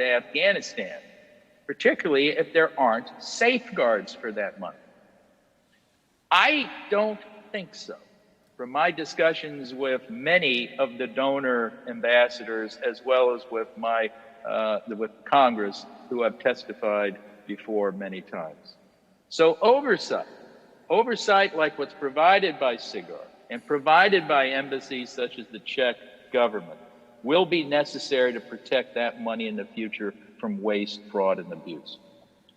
The people of the United States, the Czech Republic, and the other NATO member countries have sacrificed a lot and contributed a lot in the effort to help the Afghan people know lasting peace the first time in a long time in that country. But we know the job is not finished. Ongoing international reconstruction efforts continue. And I would say that strong oversight is a key part of that continued oversight and, of that continued reconstruction support, so that our successes up to now will continue. Thank you very much for the opportunity to join you, even again, electronically, and I look forward to answering any questions. Thank you. Thank you. Thank you very much indeed. And I think you hit the point in all what you've said. I think the big question that we all of us keep on asking ourselves how to sustain our reconstruction assistance to Afghanistan if the plan is to wind down our military presence in Afghanistan in, well, let's say in a year's time from now. And this is my first question to you. Do you think that we are able to sustain this assistance in the reconstruction, to the reconstruction endeavor, if all our or most of our troops are out of the country? You know, that's a very good question, and that's the question everyone is asking in Washington, D.C. A lot of the members of Congress have asked me that in testimony. You have to remember that the peace negotiation and the further withdrawal of troops that even our Secretary of State and Secretary of Defense have said is conditional on the Taliban meeting their agreements. Now, the first benchmark of the reducing of the troops will probably be met, but our recent testimony by our senior officials said that they're not ready yet because the Taliban haven't met those conditions for further withdrawal. So we're going to have to see what happens. But a key point, I think, is we have to remember that this isn't just troops. And I know this conference that you are all attending is looking at security elements. But a key thing to remember is it's also financial support. So whoever troops are there or not, if the Afghan government does not have financial support, they'll have particular problems keeping their military or keeping their government afloat. Thank you very much indeed. Do you see any scenario in which foreign troops would need to return to Afghanistan even after they have been withdrawn to help the reconstruction effort? You spoke a lot about supervision, and we all know that corruption is endemic. The will to continue to contribute to Afghan reconstruction in our countries certainly would diminish or evaporate if we don't have assurances that the assistance is used reasonably well. Well, I don't foresee, but again, this is a policy decision, and I tell you one thing I've learned in the last 8-9 years I've worked in Afghanistan, it's always dangerous to predict the future there. But I don't see a major U.S. or coalition or NATO uptick unless there was a major terrorist event or a terrorist group that arose. So I don't really see that in the cards. But again, I may not be the best judge on that. But it is a key, no matter what we do, that we protect our joint taxpayers' money that goes there, and we don't waste the money. So that's a key thing that I think there will be a donor conference, we hope, in the fall, and we hope all of the donors put strong conditions on the Afghan government as to protecting that money that we are providing. And I think in the past we have done that, and we hope that continues. Thank you very much, Mr. Sobko. Thanks for sharing with us your experience and wisdom, and also your foresight as for what is it we can or we shall expect in the months and years to come. We wish you good luck and success in your extremely responsible work. We know that oversight is a precondition for any successful reconstruction effort, and Afghanistan in that context is a challenge to not only the US but to all allies and coalition members if we want to make sure that we have and will have invested our money in a reasonable and prudent way. Thanks a lot. I would like to invite you to give a hand to Mr. Sobko for being with us, and all the best to Washington, D.C. Thank you. Thank you very much.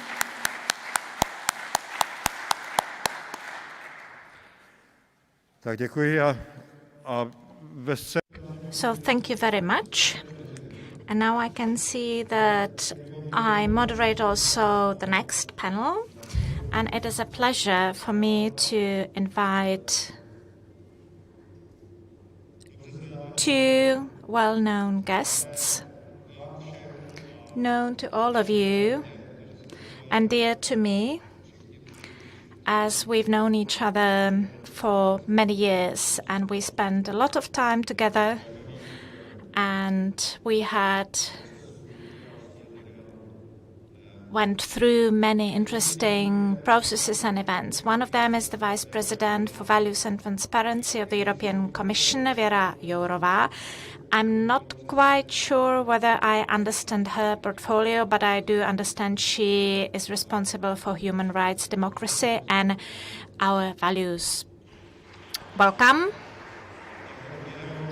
And the second guest, Vladimír Dlouhý, currently the president of the Czech Chamber of Commerce, but he is a person who held various posts ever since I remember.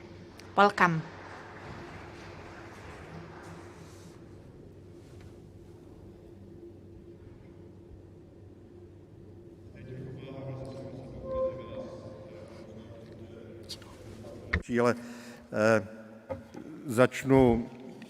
Now, I'm not quite sure whether to sit down with you. Well, let's start.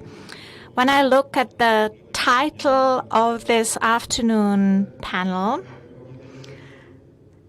that is Transformations, Pandemic as a Test of the Power of Democracy and Economy, I will follow up on what we've heard the whole morning today.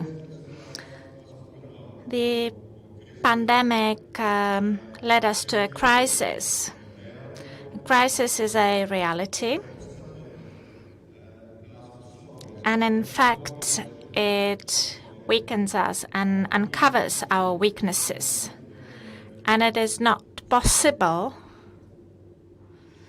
and it's unimaginable, to become stronger when we actually get out of this crisis.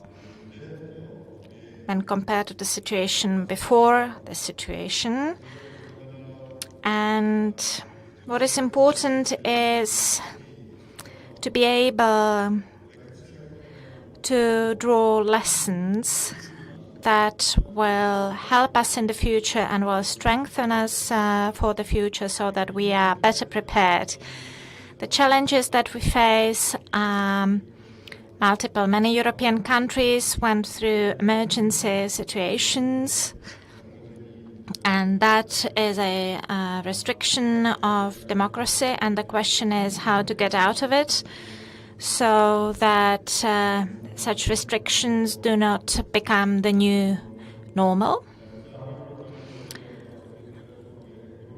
Also, the crisis means a weaker economy, and most probably we will face a difficult economic situation, and we will need to get out of it. So my question for both of you,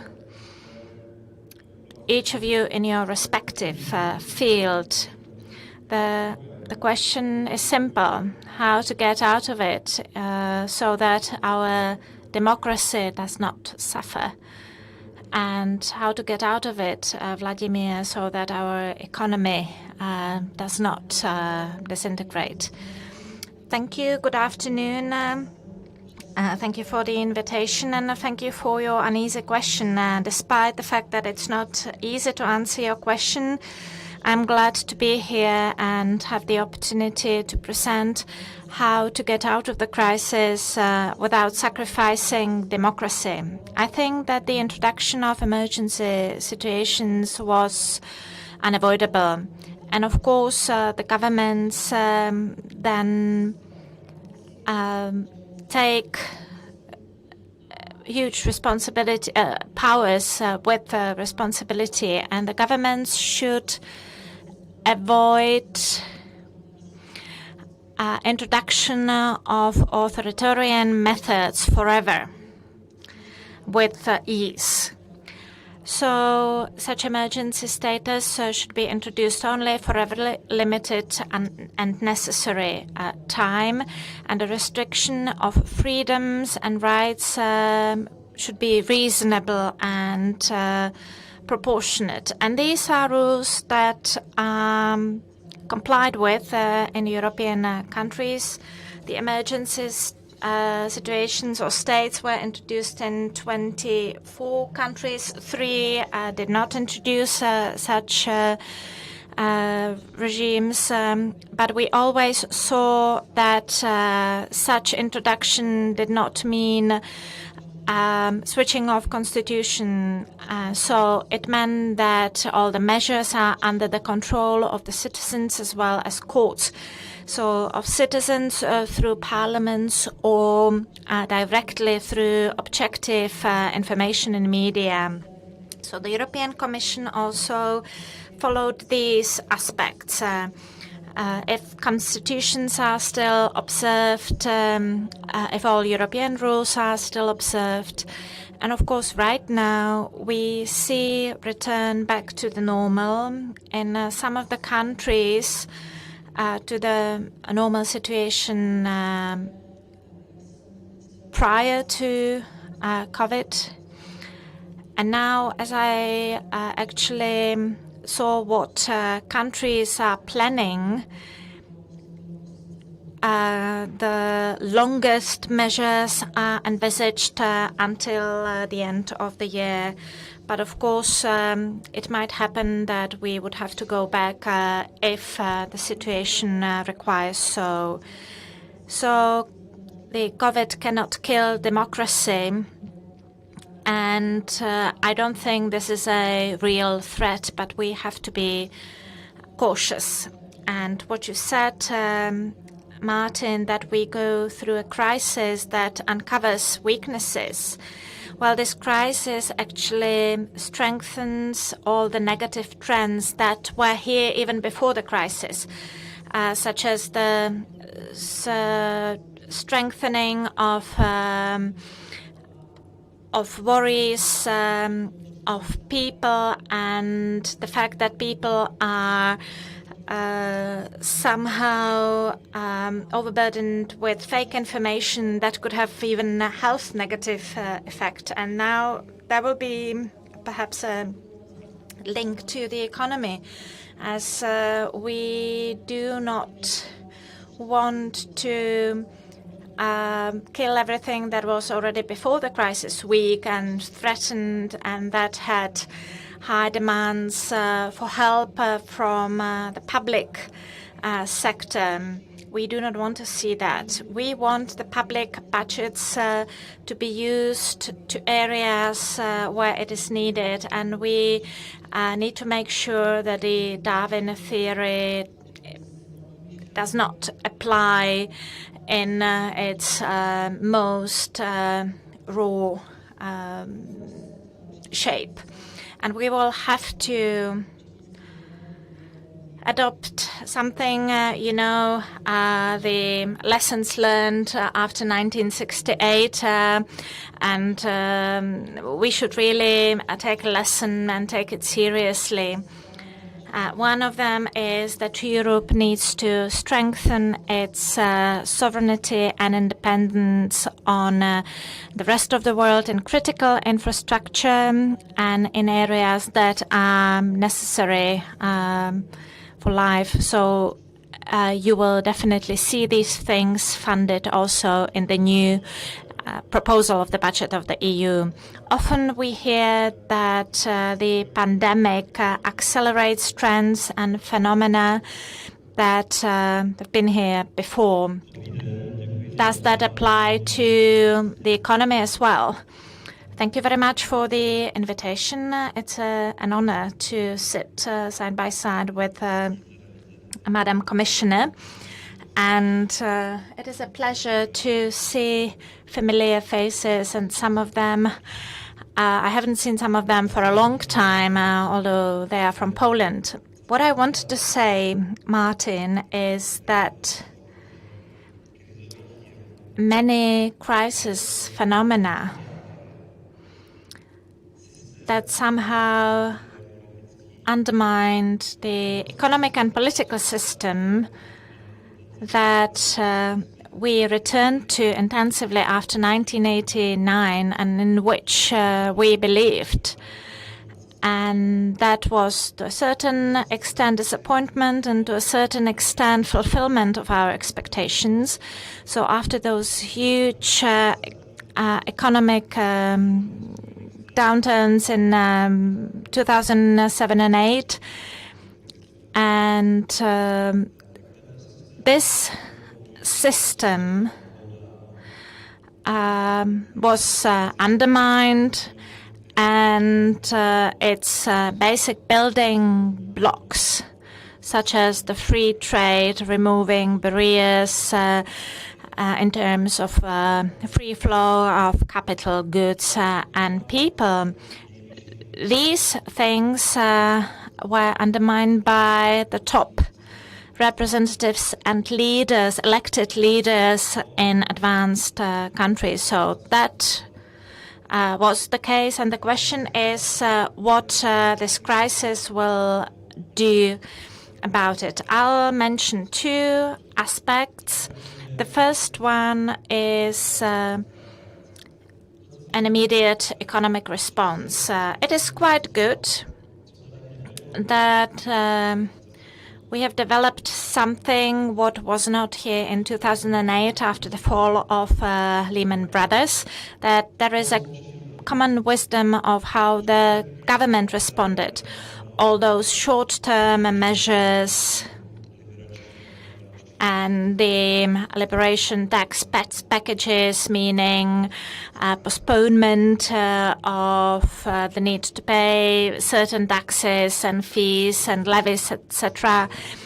Kurzarbeit, that is not a nice word that we actually renamed in Czech, and we use word COVID, various supports for small and medium-sized enterprises and others. It will be important to get sufficient liquidity to the economy, and that leads to various guarantee schemes adopted by various governments. And all governments adopted similar measures, but then different governments with various level of efficiency, success and speed implemented such concepts, sometimes better, sometimes worse. And we, Chamber of Commerce, had some critical remarks on the speed of implementation and the readiness of the state administration to such a shock. That's a second issue. But it's important that certain ideas were created here for the future as well.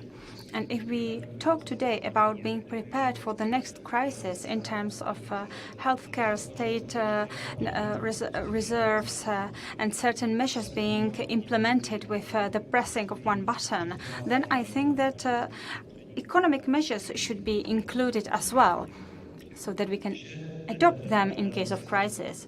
The impacts will be very serious.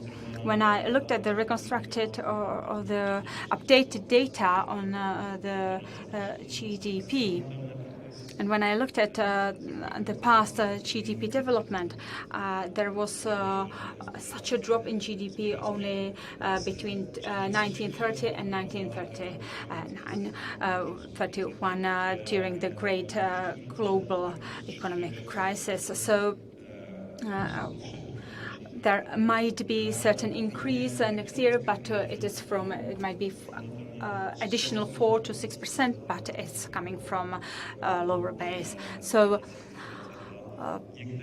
some estimates say when it comes to GNI that there might be even a drop all the way to 2014 levels. When it comes to unemployment, the Ministry of Labour and Social Affairs says that it might be up to 10%. We at the Chamber of Commerce are slightly more optimistic, even though I'm not sure whether it's a good thing or not. But it also says something about low flexibility of our job market. Increased debt and deficit the state budget is something which I myself consider to be something acceptable at this point. But I am afraid that we tell our people that whenever there's a problem again in a year or two from now, we can become in great debt again, and that's okay. So that's the message that we are sending, which is not good. So in the past, we've always had a better fiscal policy and discipline than many countries around, and we should keep that. And another reaction is how we get out of it. And it's very difficult to talk about what comes next, because I'm afraid that the first hard data will not come until the autumn of this year. Most institutions, IMF, the OECD, the World Bank, use two scenarios in their reports. One scenario that there will be one wave, and another scenario that there will be a second wave of the coronavirus pandemic, which will again put extra strain on the economies and will force them to close down to a certain extent again. So I hope that we will not have to resort to any of the previous measures again, but it's very difficult to escape such hard truth. And this brings me back to the world and European system. We cannot allow the measures or the trade, free trade, which is of crucial importance for the Czech Republic, to become disrupted, including free movement of labor force. We have to go back to the policies, to these policies, even at the EU level. Because it would help even deepen our internal market. And we must make sure that our economies are not only inward-looking, because this crisis also showed that we need to strengthen in many areas decision-making at the national level as well. Because many European officials were complaining about closing down our borders during the crisis, but just imagine that just waving a wand would mean that on the 1st of March, the EU actually became a federal state. And what would have happened? Again, individual governments would have resorted to looking themselves inwards and closing down borders. And again, these solutions would be, again, at the national level. And it doesn't really matter if we have national governments here or whether we have a federation of states. The virus doesn't care. So it was the only good solution and logical step to take to close down borders in case of such a pandemic. So we need to make sure that national legislations have the same set of rights as they do have now. Because regardless of what order we have in the EU, come a pandemic like that, we would again resort to these measures. But the main precondition to kickstart global economy is to come back to the fundamental values that we have. And perhaps I could come back to democratic problems again during the discussion, but we should come back to the fundamental values that the post-war development was based on. With new technologies, we need to strengthen the rights of national administrations, which is correct, for instance, the digital tax. But overall, and generally speaking, we cannot overdo it, so to say. So, Vladimir,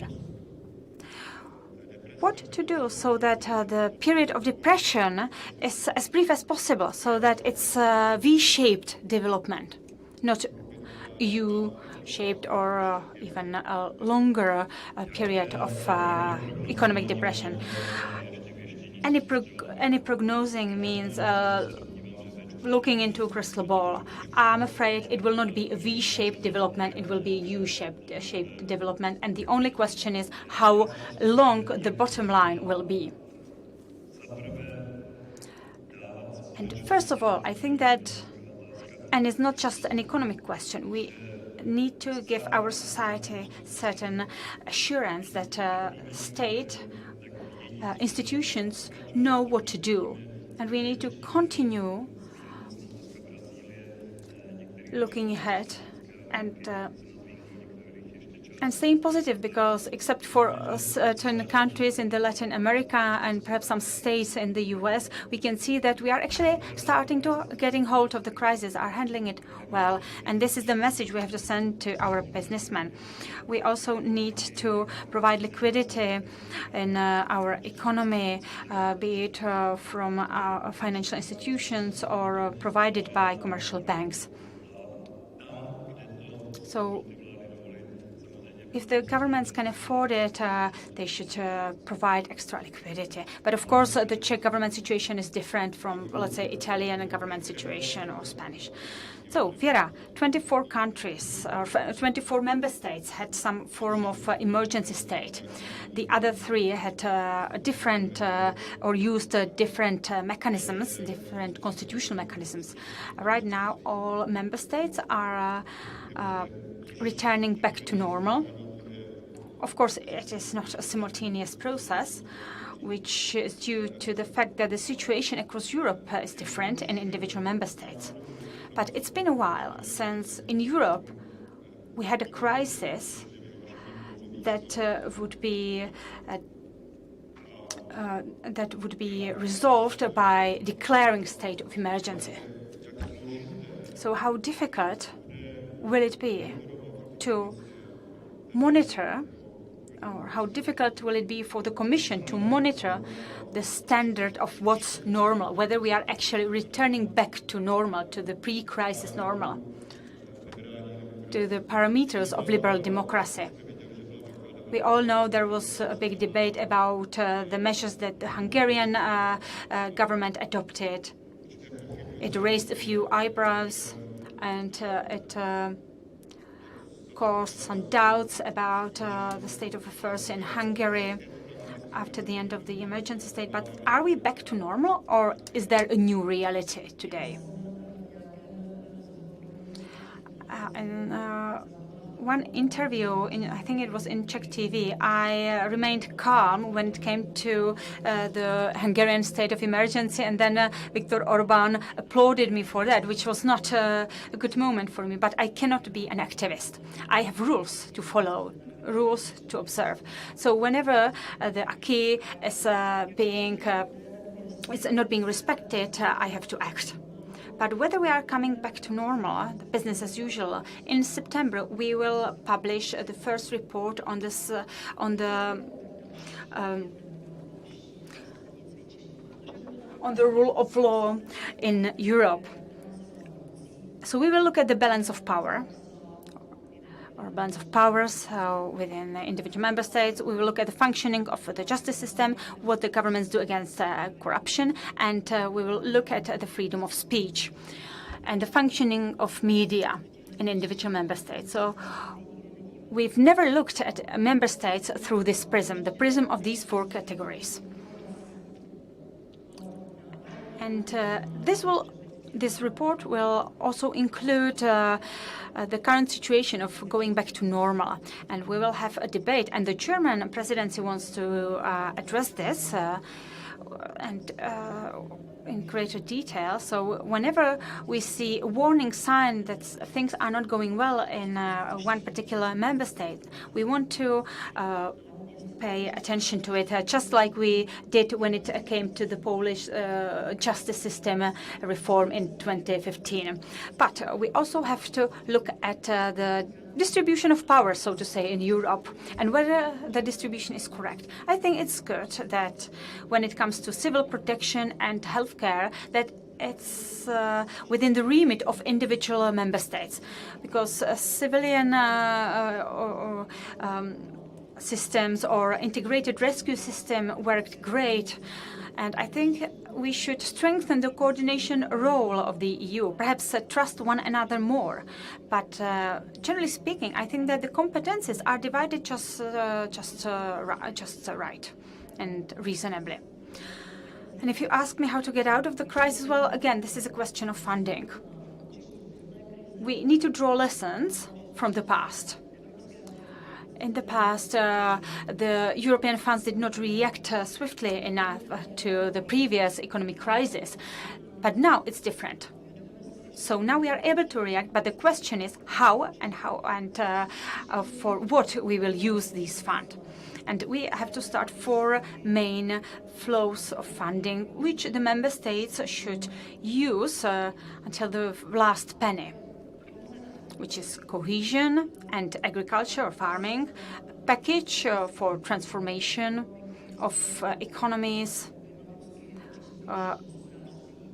towards a more climate-friendly economy, then anything regarding the reconstruction plan, which includes the 750 billion, and then Digital Europe, Horizon, and so on. So these are the 4 areas that the Czech Republic and other member states should focus on. And we should already have an idea of what and how much we want to invest.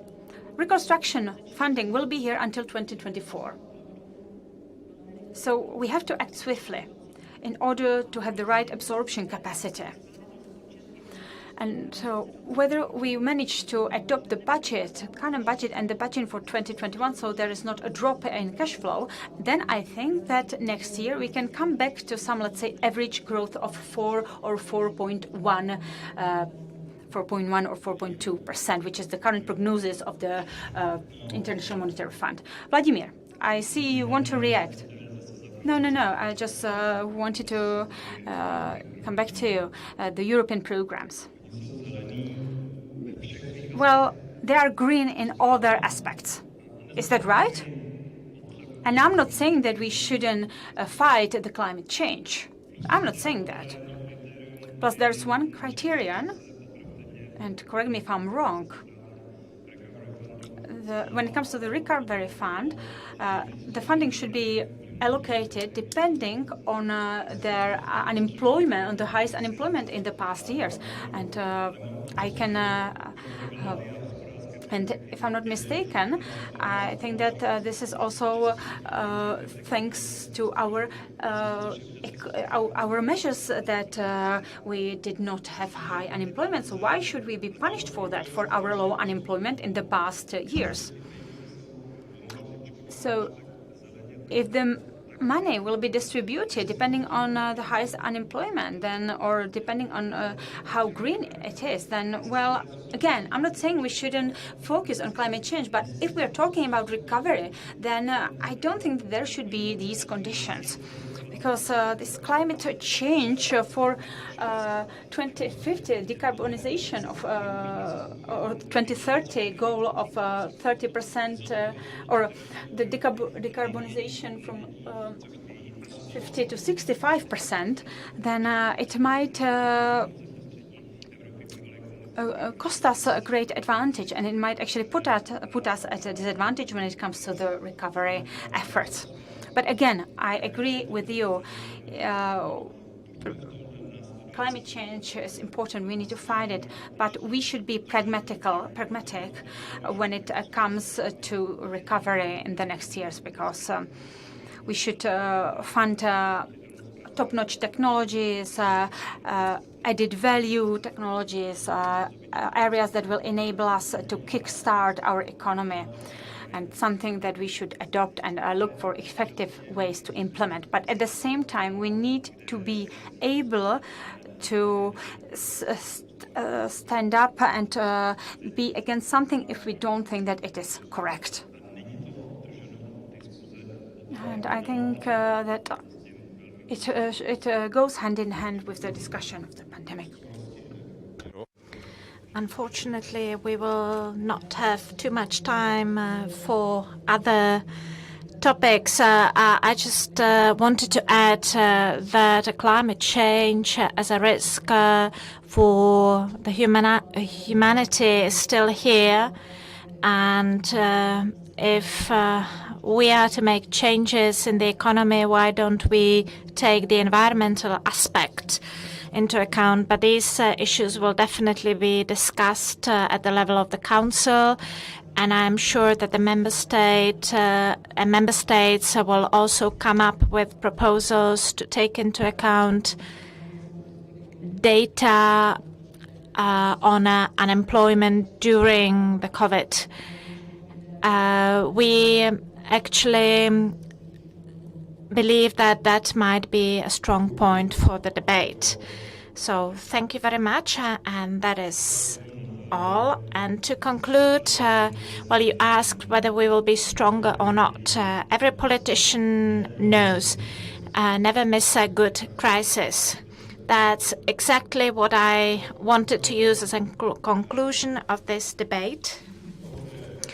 I feel that we are well aware that in both the area of democracy and economy, we are aware of the depth of the issue and problem, but I feel optimism from both of you in that sense that we know that there is a way out and that there is a hope and trust that we do not want to miss out on this crisis. Thank you very much. Thank you.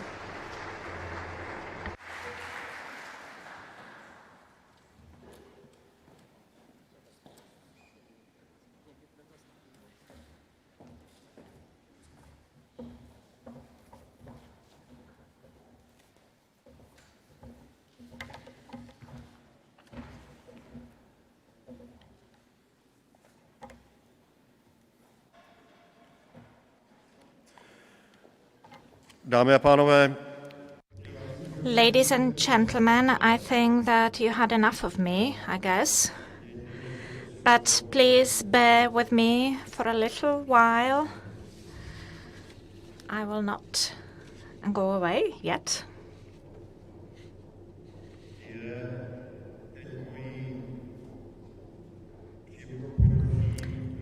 It is a great pleasure for me to open up the next part of our afternoon with a keynote speaker.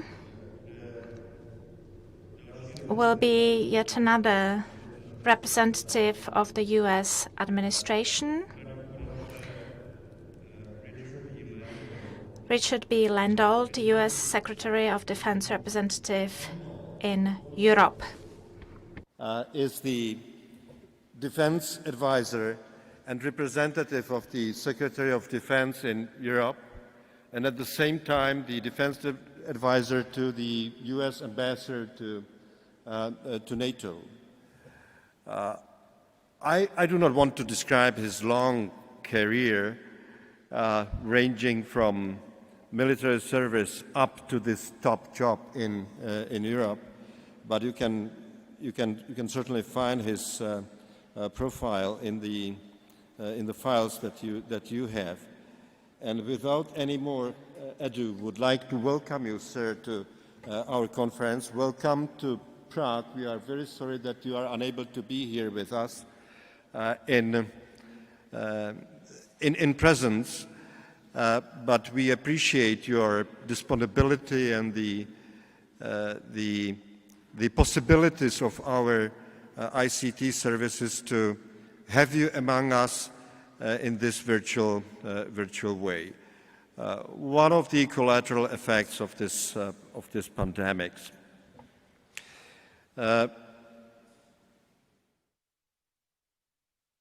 The coronavirus crisis presents us a new set or a renewed set of challenges, and it is our appreciation and overall assessment that NATO has been among those actors in the crisis that has managed to face it and cope with it with success, both in military terms, because the crisis did not reduce or diminish our military readiness, but also in terms of assistance to the civilian sector to cope with the pandemics. This is still an ongoing endeavor and task, and we are certainly confident that NATO as an institution, with the necessary help and assistance of member states, will continue with equal success in this endeavor. The topic for you, Mr. Landolt, is what is the presence and future of NATO under the spotlight of the coronavirus crisis and the months and years ahead of us. Welcome once again, and over to you. Thank you, sir, for that kind introduction. I regret not being there as well. My wife and I have drawn up a list of great cities of the world, and we are already studying Prague and hope to get there someday after we get this COVID issue behind us.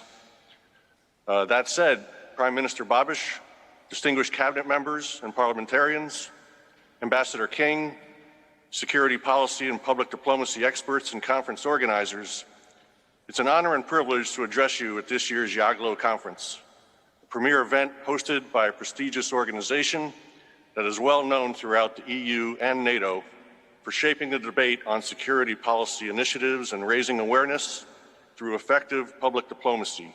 Thank you for this opportunity. Unfortunately, my friend Mike Ryan sends his regrets, but he's traveling with our Secretary of Defense today. A conference with the title, "Our Security Cannot Be Taken for Granted," could not be more fitting given the unprecedented times we live in.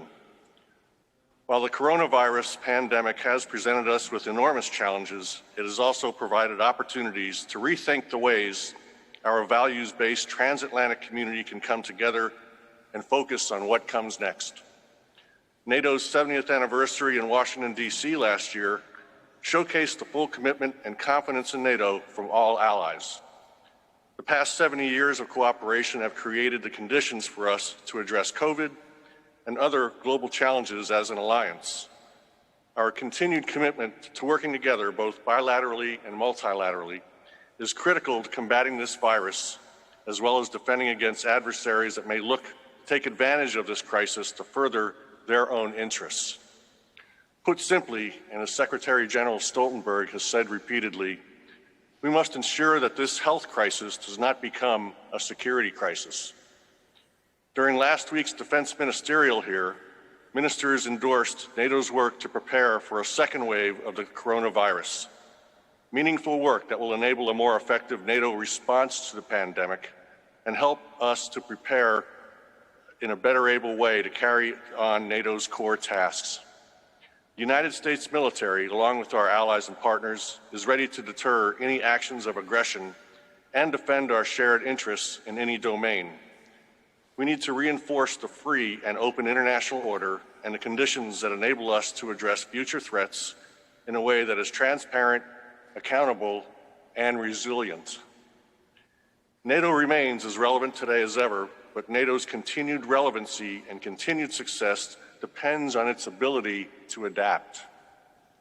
NATO must continue to serve as the security provider for over 1 billion citizens, our freedom, and the values we share.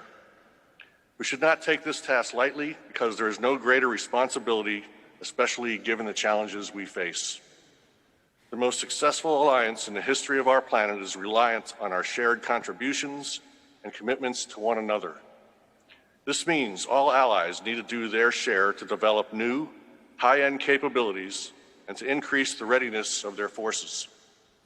NATO also requires a command and control structure that is fit for purpose and the assurance that allies can demonstrate the political will to make tough decisions at the speed of relevance and improve the processes and infrastructure that enable military forces to quickly move throughout the European continent's ports, roads, and bridges, as well as across the Atlantic. An alliance that lacks the required resources, the right capabilities at the highest level of readiness, and the necessary mobility to get these forces to the fight run the risk of being an alliance losing its ability to maintain a competitive advantage. In an era of rising great power competition, this requires our greatest attention, and it's not a time to slash defense investments. We must all work to ensure NATO is prepared to meet the variety of challenges and threats we face. NATO must be able to defend itself and must also provide a continuous, credible deterrent against those that may engage in risky behavior or attempt to outright challenge us. Being able to successfully perform these tasks relies on, first and foremost, allies showing the willingness and solidarity needed to both individually and collectively prepare for any crisis or confrontation. Article 3 of the Washington Treaty and fulfillment of the Wales Defense Investment Pledge commitment is at the heart of this. I know this is not far from the hearts and minds of the Czech Republic's leaders. Prime Minister Babiš, your recent editorial called for all countries to contribute to collective defense and emphasized the need for the Czech Republic to step up its combat capabilities for the defense of your country, because despite all the might NATO brings, delivering those capabilities is not as simple as ordering a pizza, and I couldn't agree more. I want to highlight the Czech Republic's significant contributions to NATO and your efforts to enhance security in our shared security environment. The United States has and will stand with the Czech Republic, and we have a deep appreciation for your contributions to NATO missions, particularly in Afghanistan. While I know your current mandate for future operations is under review, we look forward to continuing our strong cooperation. We also commend your leadership of the European Union training mission in Mali. While not a NATO mission, it's supported by the United States and will enhance the security of NATO's southern flank. In the face of an unprecedented global pandemic, I applaud your leadership during the COVID crisis, not only at home, but as an ally helping allies. Your selfless donations to both Spain and Italy serve as an inspiration to all. I mentioned earlier about the importance of readiness, mobility, fulfilling commitments, and the need for allies to develop and procure new high-end capabilities. We commend the Czech Republic for keeping its focus on NATO capability targets as it pursues modernization goals that not only strengthen your own defense, but also strengthen NATO. Last December's bilat meeting between Secretary Esper and Defense Minister Metnar to commemorate the signing of a sale of 12 U.S. helicopters is an example of the considerable gains the Czech Republic has made over the past 30 years to modernize its armed forces and to increase NATO interoperability and move away from Russian-sourced equipment. The Czech Republic continues to deliver on its NATO capability targets, significant steps that move you closer to the goal of 2% of GDP by 2024. Furthermore, acquiring 210 infantry fighting vehicles will put the Czech Republic well on its way to meet its 2026 NATO commitment of fielding a heavy mechanized brigade. This new infantry fighting vehicle will improve the brigade's combat effectiveness, eliminate risks faced by soldiers in operating outdated equipment, and make the Czech Army a more effective fighting force, which enhances the safety and protection of Allied soldiers as well. I would be remiss if I did not also address the important issue of cybersecurity, which is in essence national security. This topic continues to receive increasing attention both nationally and within the alliance. I mentioned earlier NATO's need for a command and control structure fit for purpose. That structure depends on safe, secure, and reliable communication infrastructure to deliver effective command and control of NATO forces. This critical communication infrastructure can come under threat from both state and non-state actors, where threats and attacks can emerge even during the most difficult times. The recent malicious cyber activities and threat of cyber attacks on your healthcare sector serve as a reminder that actors and adversaries may test our resolve even while nations grapple with the COVID-19 pandemic. Secretary Pompeo's strong public statement from April, supported by the Department of Defense, outlined U.S. concerns of malicious cyber actors that would seek to impair hospitals and healthcare systems' ability to deliver critical services. To use his words, these actions could have deadly results, and anyone that engages in such actions should expect consequences. Furthermore, NATO's statement on June 3rd showcased Allied unity and solidarity on this incident and served as a reminder to our adversaries that NATO is ready to assist allies with cyber threats. Cyber threats are becoming more complex, destructive, and coercive. NATO and its allies must continue to adapt to the evolving cyber threat landscape. Cyber is identified by NATO as an operational domain, and we must deter and defend the cyber domain as effectively as we do the air, land, and sea domains. Cyber is one of many venues for malign influence, and I'm watching how Russia is targeting the Czech Republic over this fake poison plot and over the naming of memorials in Prague. These efforts amount to coercion, and they aim to divide. And it is happening, as you well know, across our alliance. Our adversaries are increasingly looking to compete and gain strategic advantage with hybrid activity, including malign influence, and they are linking that activity to military doctrine, planning, and potential use of force. This is the modern front line, and NATO needs to be relevant, ready, and responsive to deal with hybrid threats as they emerge. The United States will continue to urge that allies and the alliance collectively are improving our preparedness. A few words on 5G. This technology has the potential to transform the lives of people and how we interact with millions of devices. While modernizing telecommunication networks with 5G not only presents an economic opportunity, it also provides a timely opportunity for malicious actors to set the future cyber stage to their advantage, to potentially deny or disrupt a nation's access to telecommunication networks or other critical infrastructure. The Czech Republic has been a leader in Europe in recognizing 5G as a national security issue, and we commend your courageous action to defend your 5G network against potentially unsafe and unsecure equipment. The Czech Republic's 5G Security Conference in 2019, which led to the Prague proposals and to the joint declaration signed by Prime Minister Babiš and Secretary Pompeo last month, emphasized the need to protect communication networks from disruption and manipulation, and further underscored why the security of 5G networks is crucial for national security. We appreciate the Czech Republic's leadership in calling attention to the security of 5G networks in Europe and at NATO. In closing, I ask if you are ever faced with questions about the effectiveness of NATO or whether NATO remains a relevant institution. I hope you share two prominent themes I've shared with you this afternoon.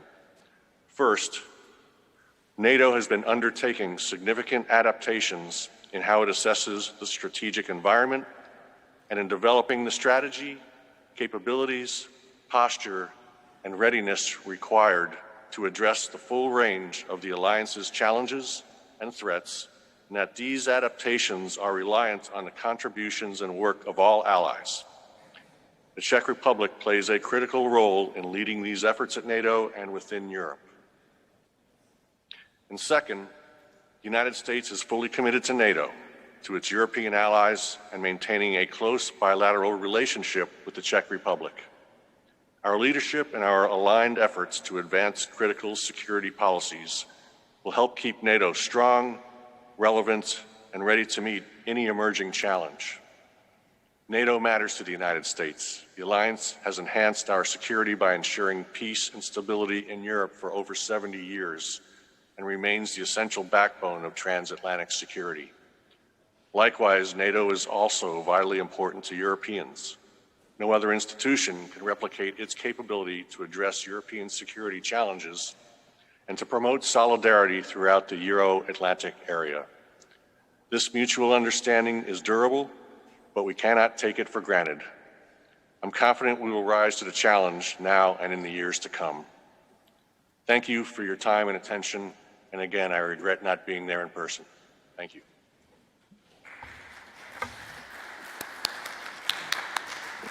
Thank you.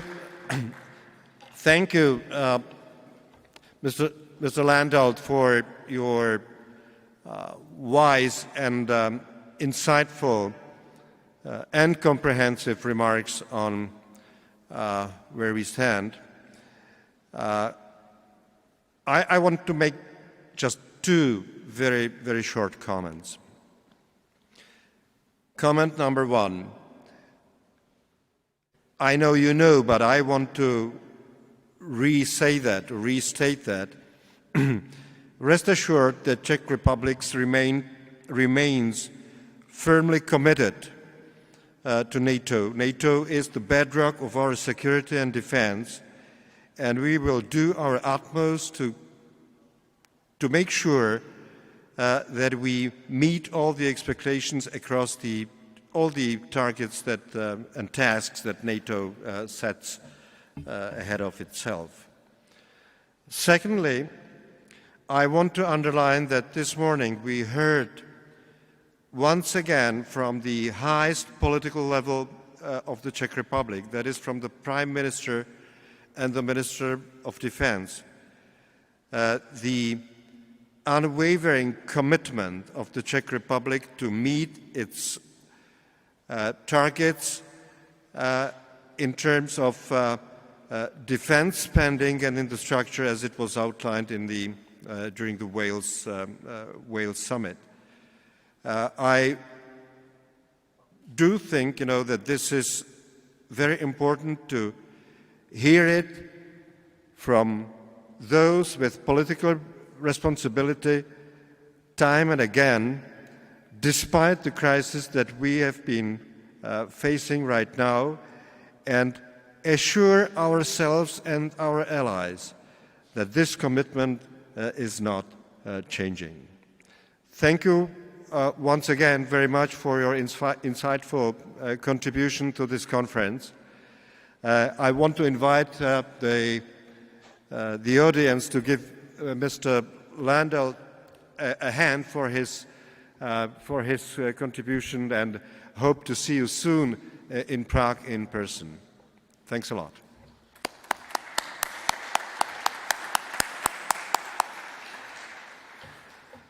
Dámy a pánové, teď nastal ten okamžik. Ladies and gentlemen, now is the time that you get rid of me. So, now I would like to pass the floor to Zbigněk.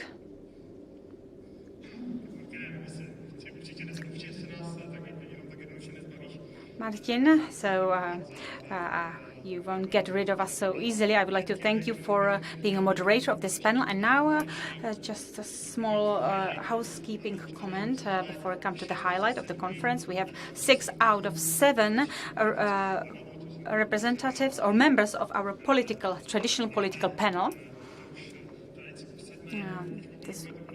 This is already a tradition. Now the colleagues will have to rearrange the seating, so I would like to ask you to come back in, let's say, 10 minutes. So please do not leave or do not go far, and we'll reconvene in 10 minutes.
Tak, dámy a pánové, prosím. So, ladies and gentlemen, please take your seats so that we start with the final highlight of today's event. I would like to welcome here once again chairpersons or vice chairpersons of political parties that were elected into the parliament. And perhaps the new political parties members of the parliament will be invited later. You can see that the participants actually sit in alphabetical order by the names of their political parties. Well, it doesn't seem right that Ivan Bartoš should be the first one, but the name of the political party is Czech Pirates, not Pirates. And they will actually speak in this order with one small change. And the topic of this political debate is the Czech defense and security in the pandemic times. And hopefully soon in post-pandemic times when we will face economic and perhaps some other issues. As you can see, there are 9 speakers and they have all 3 minutes. And I would like to ask them to stick to these 3 minutes so that we have a chance to ask questions. You might ask through Slido. I will have some issues as we do want to finish on time. So without further ado, I would like to first of all invite the only lady on this panel to start and to have her 3-minute speech, and then we will stick to the alphabetic order. So Markéta Pekarová Adamová, chairperson of TOP 09. Good afternoon, ladies and gentlemen. Thank you for the invitation, for giving me the opportunity to speak as the first one here and to use my 3 minutes to introduce the policy of TOP 09 in the area of defense and security, even though it will be just a summary. The past few months have been a great trial, not only for the Czech Republic and Europe, but the whole world. There are countries where the pandemic is still in its peak or hasn't even reached its peak. And it was very demanding and difficult for all areas of our country. Of course, my primary focus is not on security and defense. It is on healthcare and social affairs, as I'm sure you all know. So I would like to extend my gratitude to everyone involved, because over the past few weeks, when things were bleak, one of the greatest help or assistances that we received was from the Czech army. I would also like to express my gratitude to the integrated rescue system and the security forces, because it is in these crises that we realize how important the Czech army and security forces are. So we stood the test. And of course, there might have been a few obstacles and procedural issues that we should draw lessons from. But overall, the crisis, we must say that we handled the crisis. And now the post-COVID crisis might spill into an economic crisis, but we shouldn't use it as an excuse to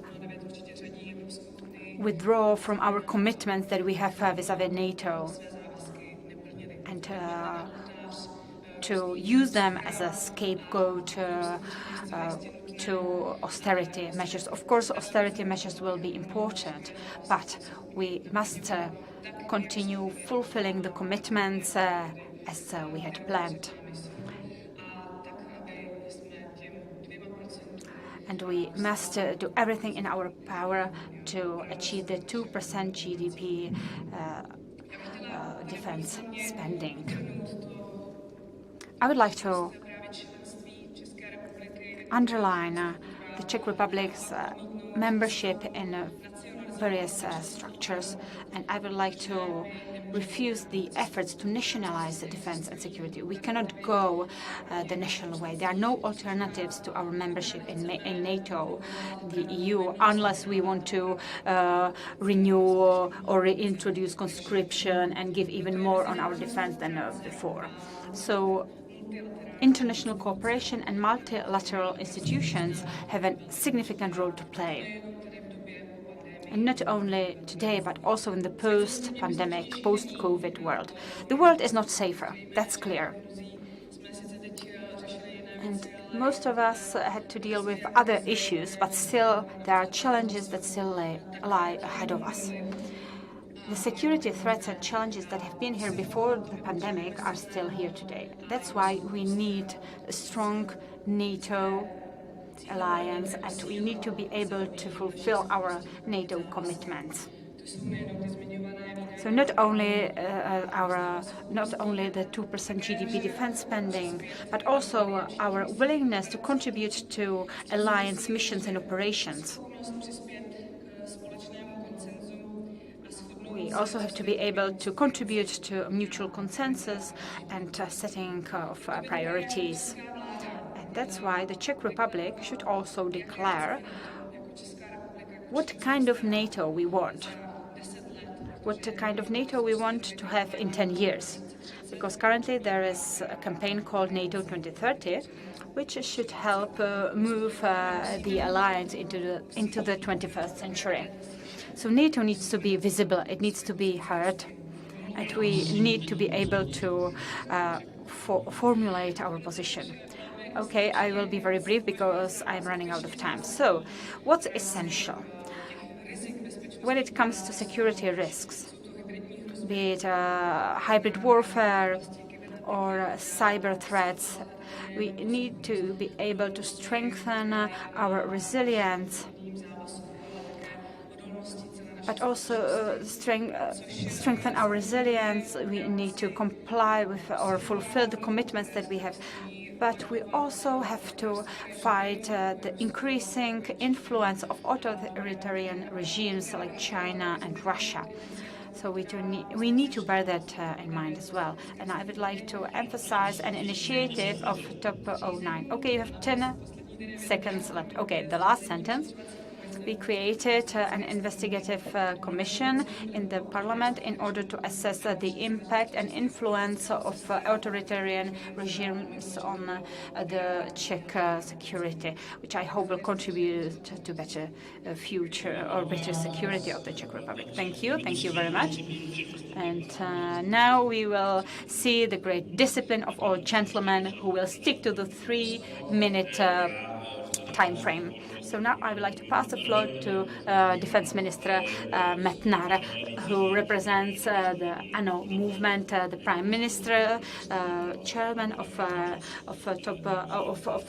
ANO movement was here in the morning. Thank you very much. Thank you for the invitation. Dear guests, ladies and gentlemen, today's conference on security aspects of the coronavirus crisis. It is an important topic, but we have to realize that pandemic is one of several crises that we face. And although the Czech Republic is one of the most safe countries, the security situation has been deteriorated for 6 years. And it all started shortly after we started to recover from the previous economic crisis. And because of the coronavirus, further economic problems await us. Our government is aware of the value of security in its manifesto. The preamble starts with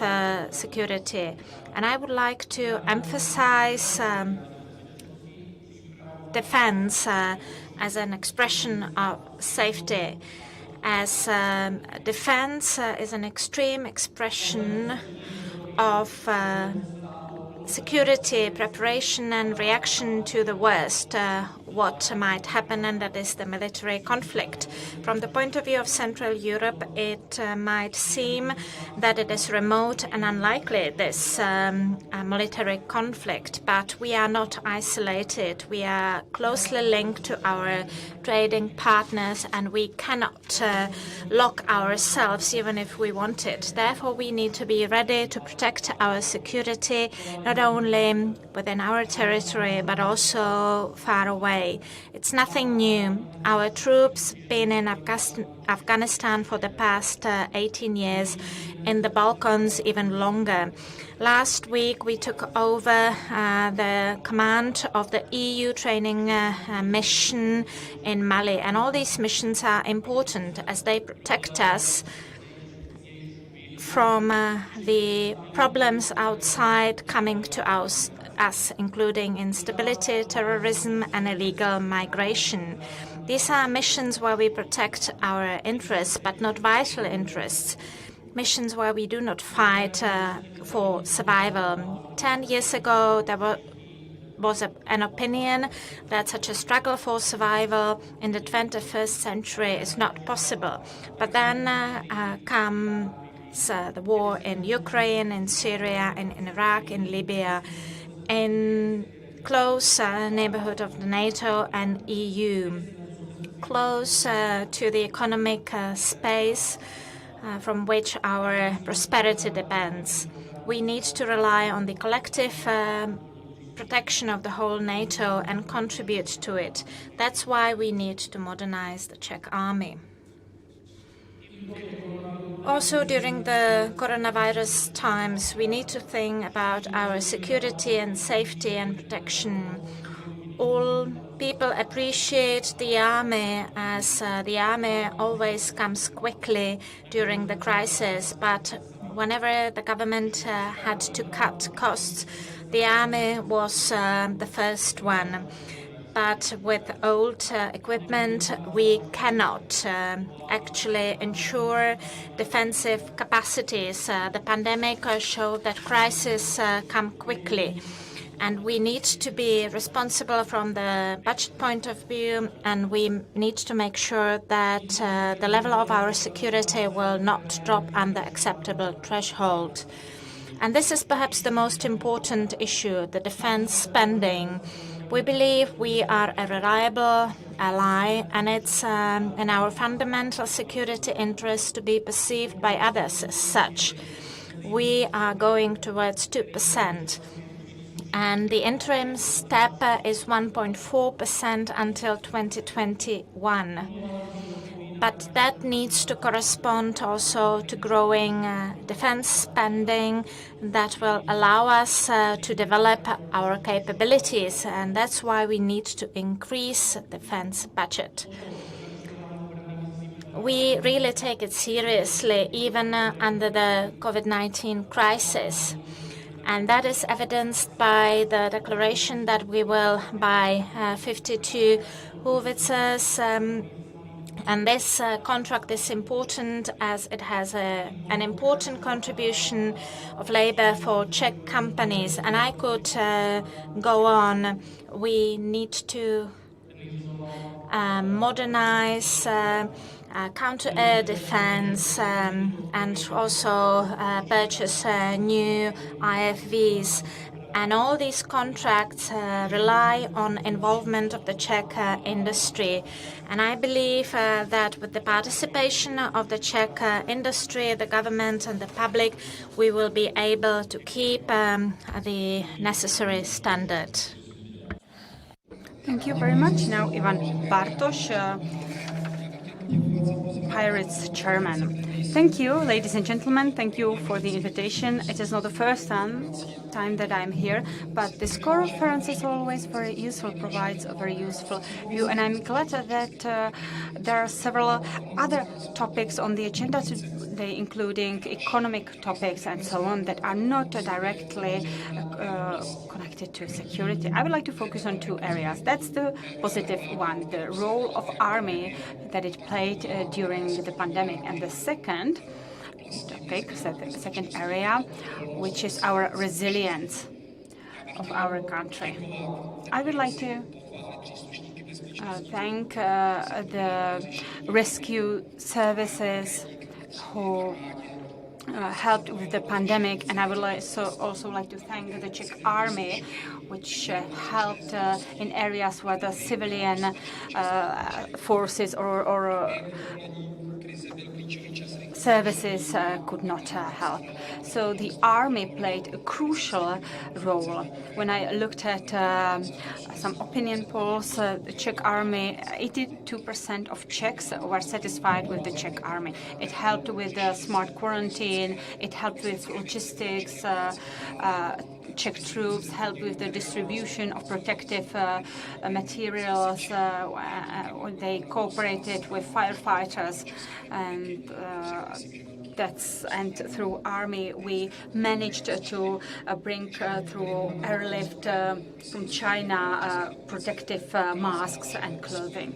So I think that the Czech army proved itself useful during this extraordinary crisis. And the second area I want to focus on is the area of resilience of our society. With new technologies, we become more and more vulnerable. These threats and challenges can come from blackouts or disruptions in water supply or internet, and things like that can basically cripple our society. So we have to be prepared for disinformation campaigns, we have to be prepared for cyber attacks, and we have to be ready to respond to these challenges. When we talking about or discussing 5G is also important, but we also have to fight disinformation such as and fake news, and we have to make sure that resilience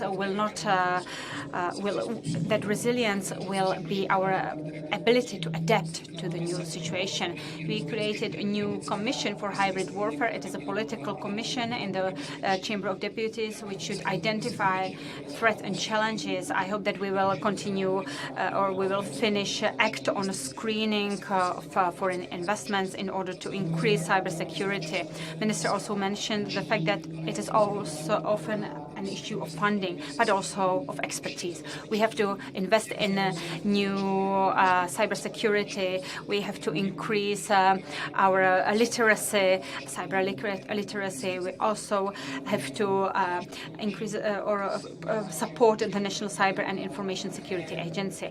But the crisis showed how important the army is also in domestic crisis. Therefore, it is important for the government to have a complex approach to security and defense.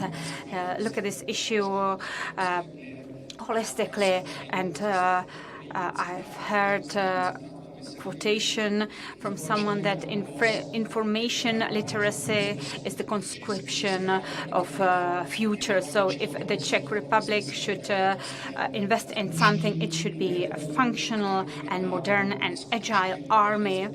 And we should also strengthen information and cyber literacy of people as well as officials. So thank you very much, and I would like to also thank the representatives of the Czech army for helping us resolve or deal with the pandemic. Thank you very much. It was not 3 minutes, but your time was the best so far. Now I would like to pass the floor to Ondřej Veselý, Deputy Chairman of Social Democrats. Unfortunately, Mr. Hamáček is not here, but he was here in the morning. Okay, so if I finish right now, I will be the best. Okay, you will be the best exactly if you finish in 3 minutes without 5 seconds. Okay, good morning or good afternoon, ladies and gentlemen. Well, colleagues have mentioned it before that the pandemic crisis showed us security issues in a completely different light. I can only agree that security forces, firefighters, army, and integrated rescue system played a crucial role. And if we want our citizens to feel safe, to have the feeling of safety, of being protected, of having their assets protected, we need to have the right equipment for our army and security forces. If the army uses outdated technology, which is older than its troops, if our police officers drive cars which should not even be on the streets anymore, if you see firefighters in equipment which looks like from a museum, then we have to divert our investments in these areas and increase the investments in these areas. When it comes to the 2% defense spending, I think the more important question is what we invest in and not really how much. So we have to focus on the right type of investments, invest in reasonable acquisitions. Poland and France are headed in this direction, and I hope that we will go in this direction as well. Cybersecurity is a great challenge as well. It's a challenge which trespasses the current borders, and literacy in this area is important. We have our experts, but people, individual citizens, are not very well educated in this area, and therefore perhaps the Ministry of Education, Youth and Sports could focus on increasing cybersecurity literacy, because there are people who still believe disinformation campaigns, fake news, and so on, and therefore we would like to support increasing cybersecurity literacy. So where should the focus of our security lie? Security is important when it comes to foreign or overseas operations or missions. That's important because we have to fight these threats where they are, so they do not come here. But we also have to focus on security here on the domestic soil, especially by modernizing the army. Thank you for your attention. Wonderful time. Last time it was Chairman Filip who won. It was exact. So Marian Jurečka, Chairman of the Christian Democrats. Thank you. Good afternoon. A lot has been said. I'll try to be brief. I experienced floods in 2008. I lived 3 kilometers from Trubky nad Bečkou. I was a volunteer. I was a member of the Security Council of the state for 4 years. I saw our troops working in Kabul. Thank you for your efforts. And we as citizens can do a lot. We can sew masks, we can prepare sandbags, but our possibilities are limited. And the past showed to us what needs to be improved in order not to repeat the mistakes. And what I miss: vast discussion about defining strategic sectors for the Czech Republic and the EU, such as the medical supplies, what we want to produce either in the Czech Republic or in Europe, so that we are not that dependent on other countries that might be a security threat for us. Then we need to be able to keep on our promise, because sometimes the biggest threat is the internal threat. So work well within these organizations. Then we need to move forward. I'm glad that during the last government, the National Cyber and Information Security Agency was established. So I appeal to the ministry, let's complete the act on the control of foreign investments, because it is closely related to it. Since 2016, we lack a strategy of the Czech Republic for fighting hybrid threats. We need it. We need to have the rules and mechanisms set. We talked about cyber attacks, hybrid threats, impacts on healthcare. We need to not only talk about it, but we need to make sure that we are able to resolve specific issues. And then investments into army, we will support it, and these investments need to actually correspond to the threats we are about to face.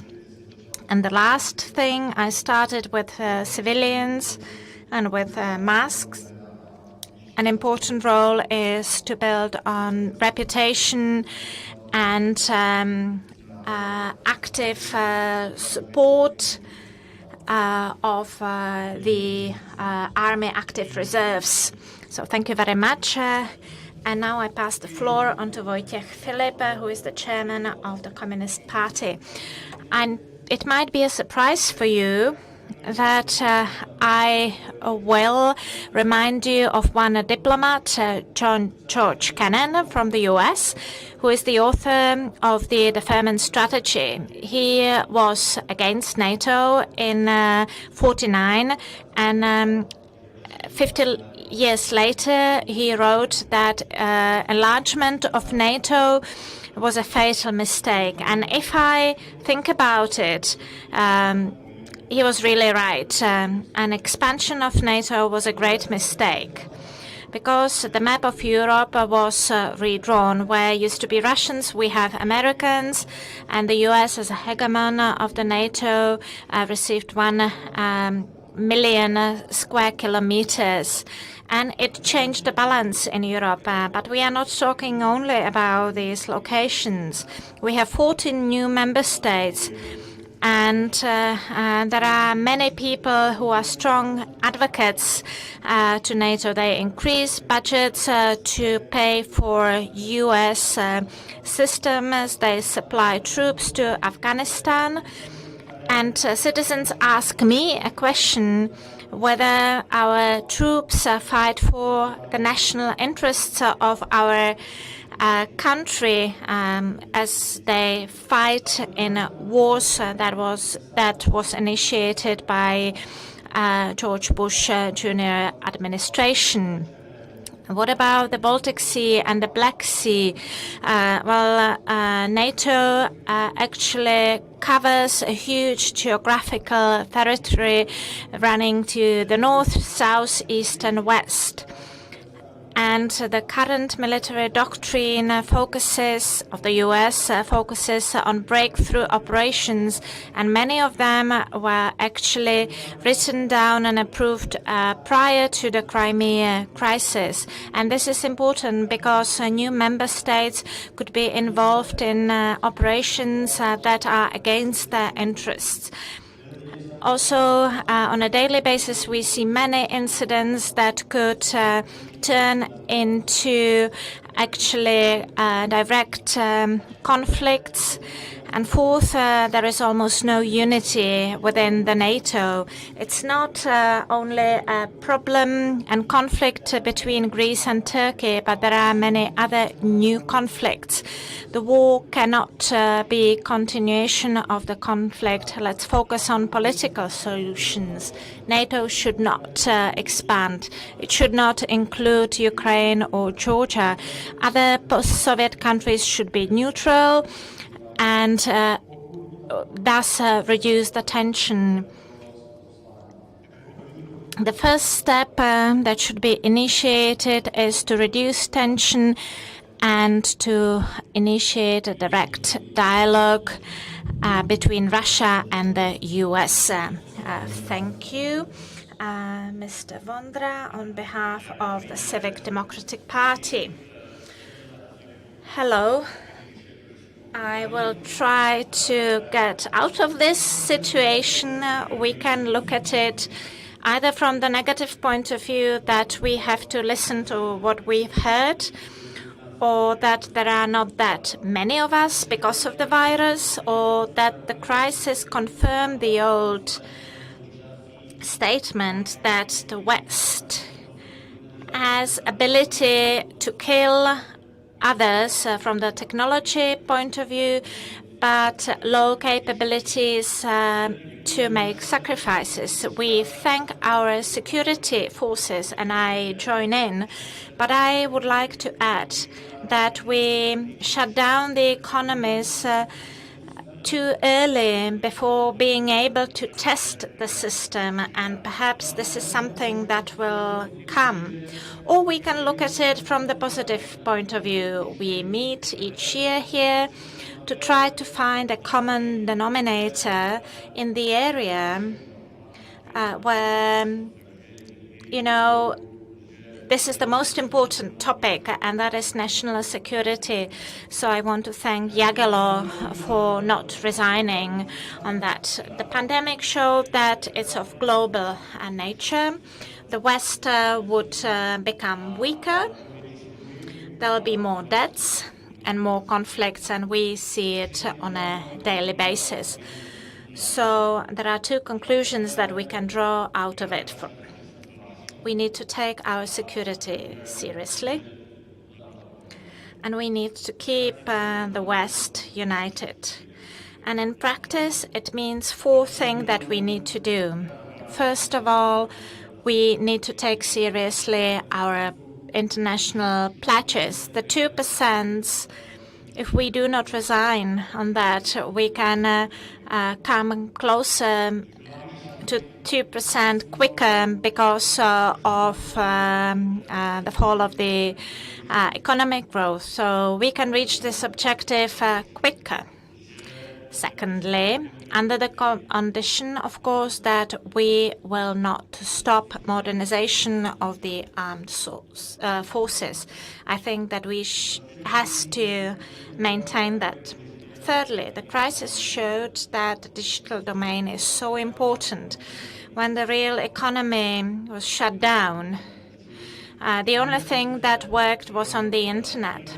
So investment into cyber security, to robotics, to AI, and other breakthrough technology is the third most important thing. And the fourth, do not forget to help the Czech industry. And I'll finish by giving you one example.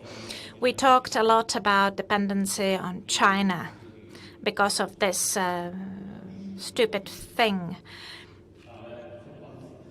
But what about armor? Should not the government actually insist that the emission limits do not apply to heavy defense industry so that we are able to manufacture armor ourselves? And now, Tomio Okamura. Thank you very much for your invitation.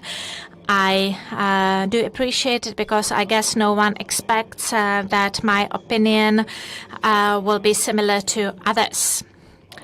Yes, we need to protect our security, and we cannot take security for granted. Our country survived only because of the fight, and it is a never-ending fight. The stronger states always win over smaller ones and weaker ones, and those are weaker who stopped fighting. A small Switzerland is strong as every man has a gun at home and are ready to fight. France and the UK were weak when they were not ready to fight Hitler. Generals actually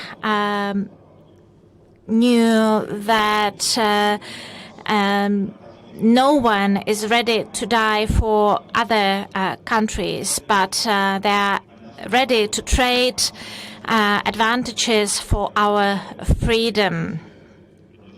And Greeks actually also protect the Czech borders with the guns in hand. And Greece is threatened by Turkey, and that is another member state of the NATO. Why? Because the guarantee of security is not NATO that protects the member states from invasion of migrants. The European Union and NATO currently are organizations that are not beneficial for the Czech Republic. The Czech Republic should be aware of that and try to build a combat-ready army that will be able to protect our country. Israel has the same number of inhabitants and the territory. They are surrounded by adversaries, and despite that, they've never give up, and it's one of the most prosperous countries in the region. We can build an army that will protect your country. You don't have to be a member of the NATO and have good relations with the US and Russia and fight against Muslim attacks. And I blame the Czech politicians, including Alexandra Vondra, who suggested a NATO base to be built in Ostrava. We have to fight against it. And please do not get into this unpleasant situation, the whole country. I do not want the NATO to have a base on the Czech territory. Thank you very much for the time. And now I pass the floor on to Vík Rakušan. Chairman. Good afternoon, ladies and gentlemen, and thank you for the invitation. I would like to come back to the corona crisis. So what have we learned from the corona crisis? What has it taught us?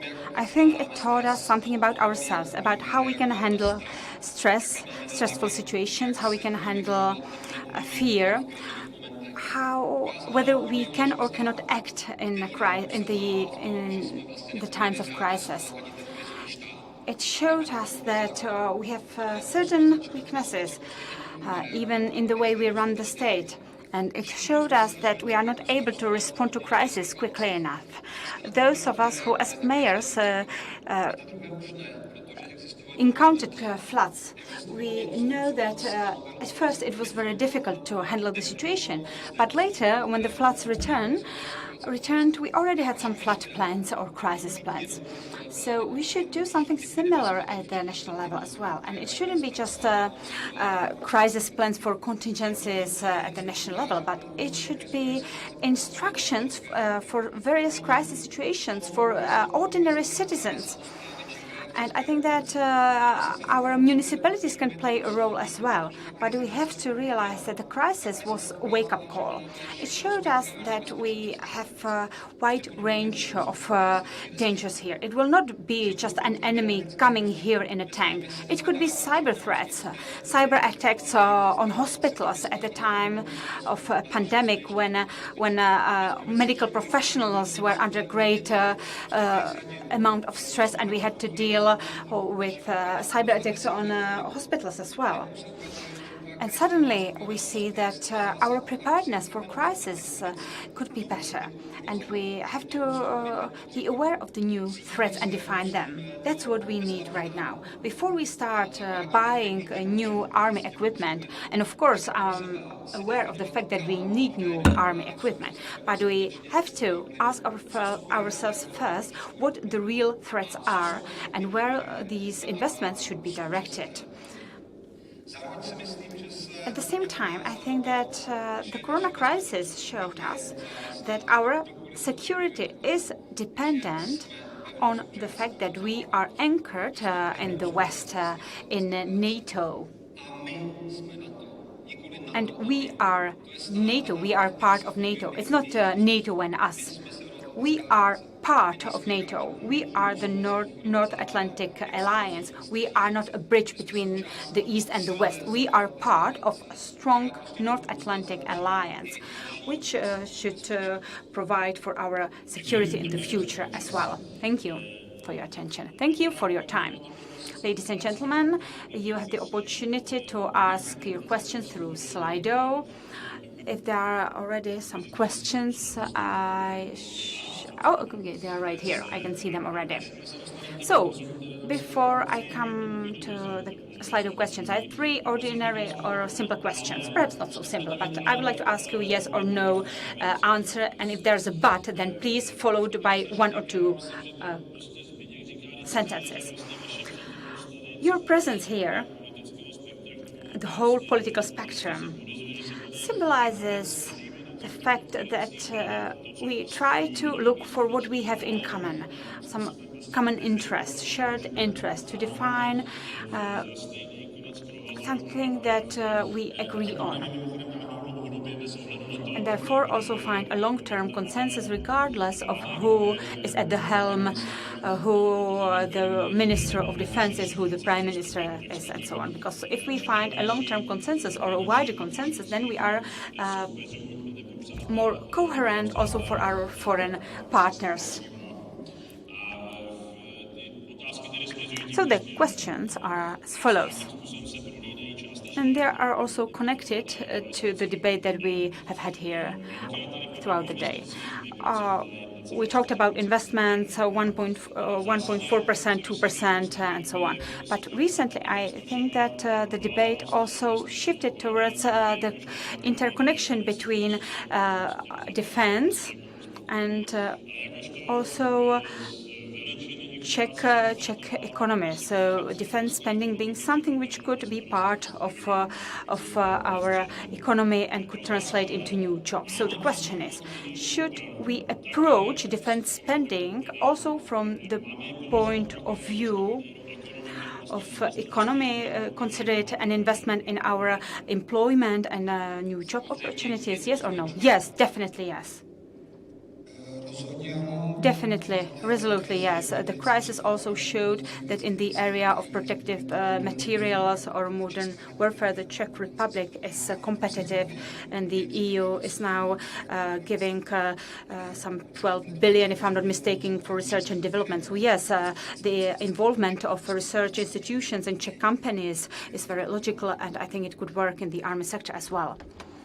Yes, as I mentioned before in my speech, involving Czech companies in fulfilling the GDP spending or the modernization of army is very useful. Yes, definitely yes.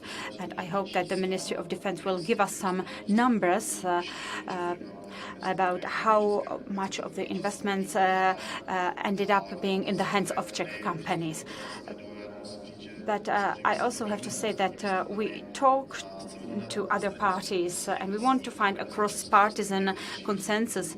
But as was clear from our speeches, it's very difficult to find a consensus with 2 parties at least. Yes, definitely. Yes, we even have state enterprises for that. And we also have some tactical interests here. So yes, definitely yes. When it comes to traditional industrial acquisitions, we are quite successful. For instance, Pandours were assembled here. But an area where there is a room for improvement are new technologies. And that's a pity, because new Czechs are often top experts worldwide.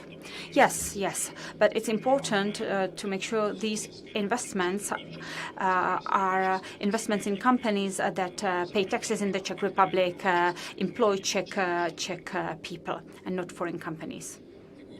Definitely, yes.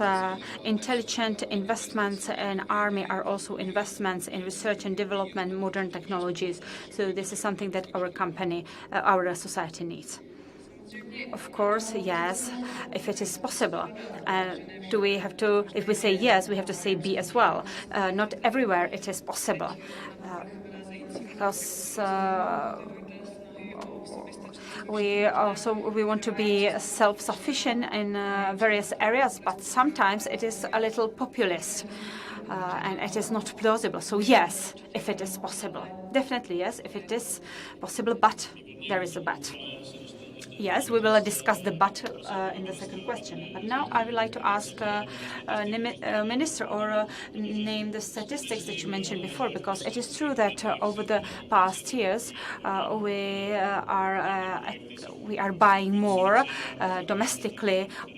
There are some consortia of foreign and Czech companies, and it is visible when we look at the strength of Czech industry. When we look at employment numbers and so on. Thank you very much. Yes, I definitely agree, but to give you more details. Based on renowned studies, European studies, I would like to give you an example of buying of some strategic acquisitions, tracked IFVs and missile complex Shorat. So when if we involve the Czech industry, the ministry can declare that if we involve 40% of the domestic industry. I would like to give you the concrete statistic. The amount of these projects is 68 billion Czech crowns. On the condition that 40%, or on the presupposition that 40% will head into the Czech industry, it will be 27 billion that will go into Czech companies.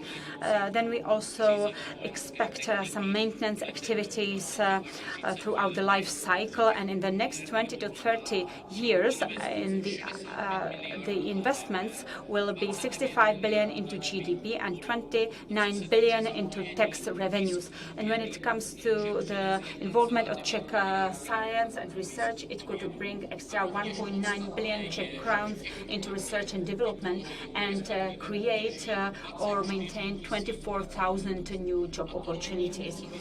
And this is not something that the Ministry of Defense would simply come up with, or something that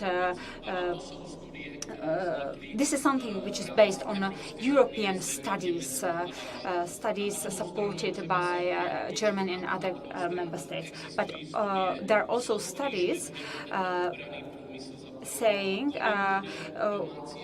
how much we would lose if we did not involve our Czech defense and security industry. Because this is something that we have to address. Always we talked about army acquisitions,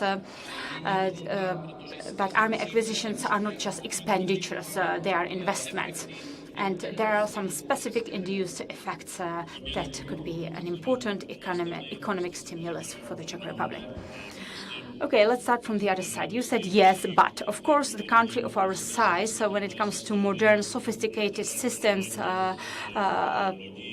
like battleships or UAVs or submarines, of course they cannot produce them. That's why we buy them abroad. Even though we try to engage or involve the Czech industry. When Poland buys something, we had ministers of V4 here today, when Poland buys, they buy in the USA. When Hungary buys, they buy in Germany. We bought radars in Israel, artillery guns in France, our aircraft are borrowed from Sweden and so on.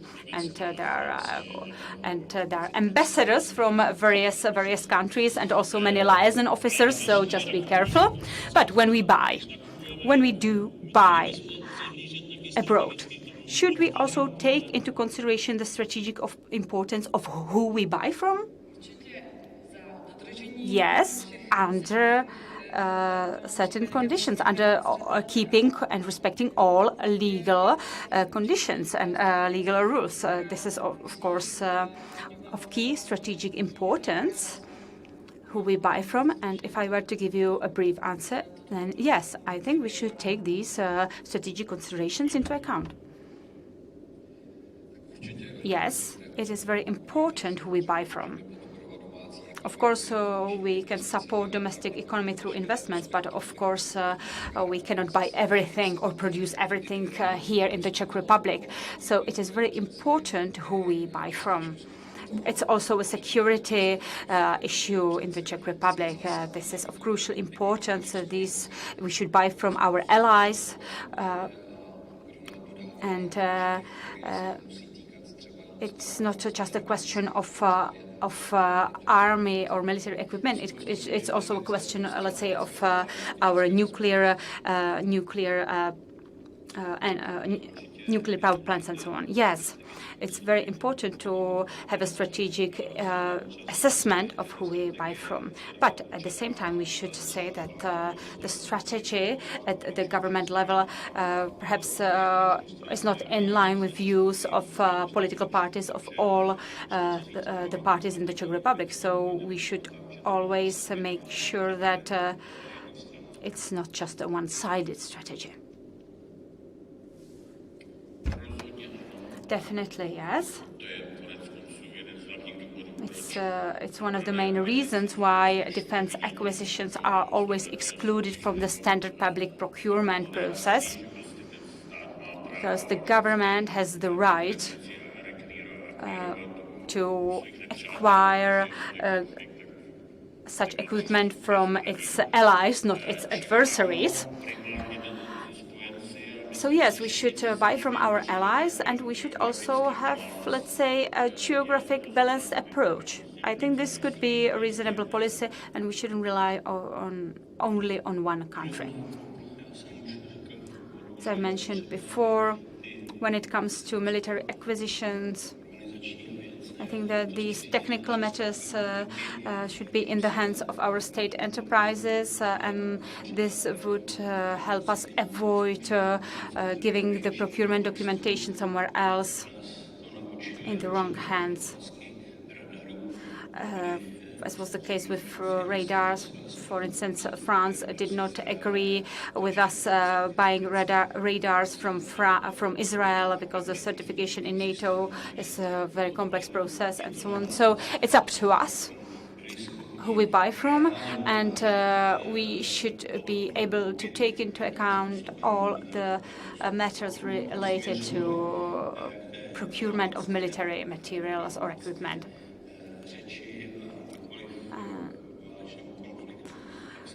And such acquisitions perhaps could be even cheaper. Only a fool would say no. I like a long-term strategy of the State of Israel. What we can produce, not only in the security area, let's do it ourselves, and if we can't, let's buy it from our friends and allies. So it makes sense to me that if we can't produce it here, let's purchase it from countries that are members of the NATO. And I will mention one important thing, and that is we are not quite clear what are the countries with security risks, because top leaders would actually argue, and we mentioned the NPP Dukovany, even the cybersecurity from whom we buy systems, and I do not believe that Russia and China are countries without any risks. I agree with Mr. Jurečka. You know, only fools would say no. And I also follow on what Markéta Pekarová has said. If possible, buy it from the local sources. Only if it's not possible and it has got nothing to do with protectionism. If we do not produce it, then abroad, and then from strategic partners. We can't buy from countries that we consider countries with a risk. Almost everything has been said. I would just add that we can look at the question from three different perspectives, and the first one was a surprise. It should be a strategic issue from whom we buy. We heard from a minister about the life cycle of the equipment with sufficient type of support.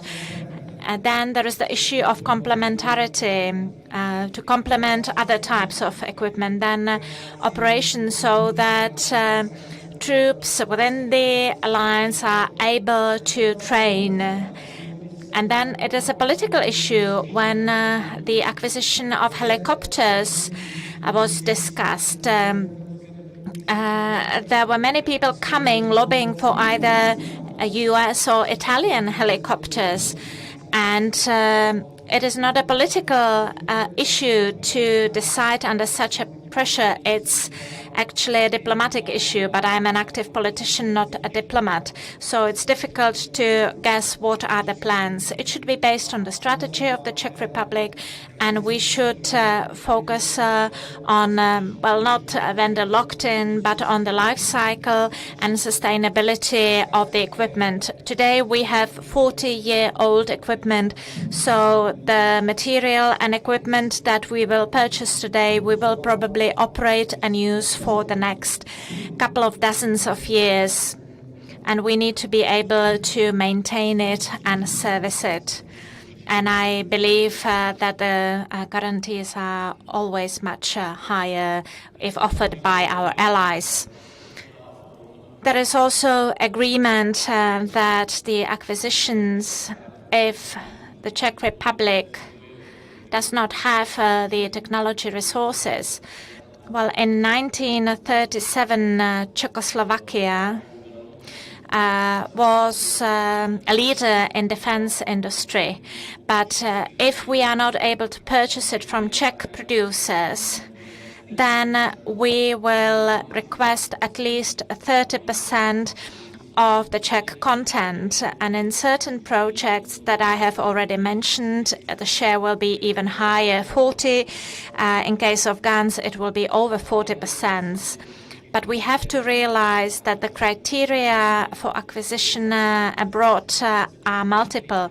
It's security, but not only security of the technology, but also of supplies in the years to come to support the whole life cycle of this equipment. Then it's the question of dependency.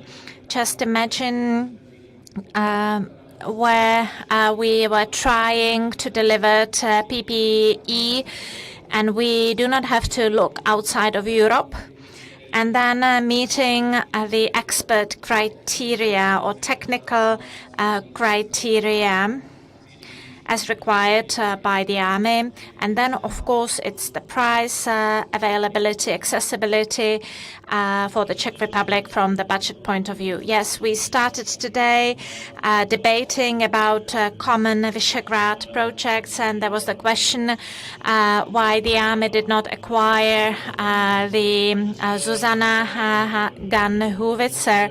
And the reason or one of the reasons is quite simple. The French gun was by 1/3 cheaper. Just briefly, yes, this is exactly as we heard. Our experts from the army assessed 8 such gun howitzer systems, and the best as for the range was concerned was Caesar. As for the ammunition assortment, schedule of supplies, and also truly, Zuzana was by 30% almost more expensive than the French gun. And the third question, and we've heard about it already, is whether we truly need an act on control of foreign investments. We'll start with the defense minister. Yes or no? The Czech Republic needs to protect itself in all areas. So yes, for me. I mentioned this act in my introductory words. Yes, the practical examples are obvious even today. Even the presence of a certain company close to a military area is something that is noticed not only by the Czech authorities as a potential risk, but also by our allies. So we need to know who is the true owner of companies, as there could be political influence through these acquisitions. Yes, I also agree. It relates to the arms systems and other types of acquisitions, such as the extension of NPPs. So definitely yes.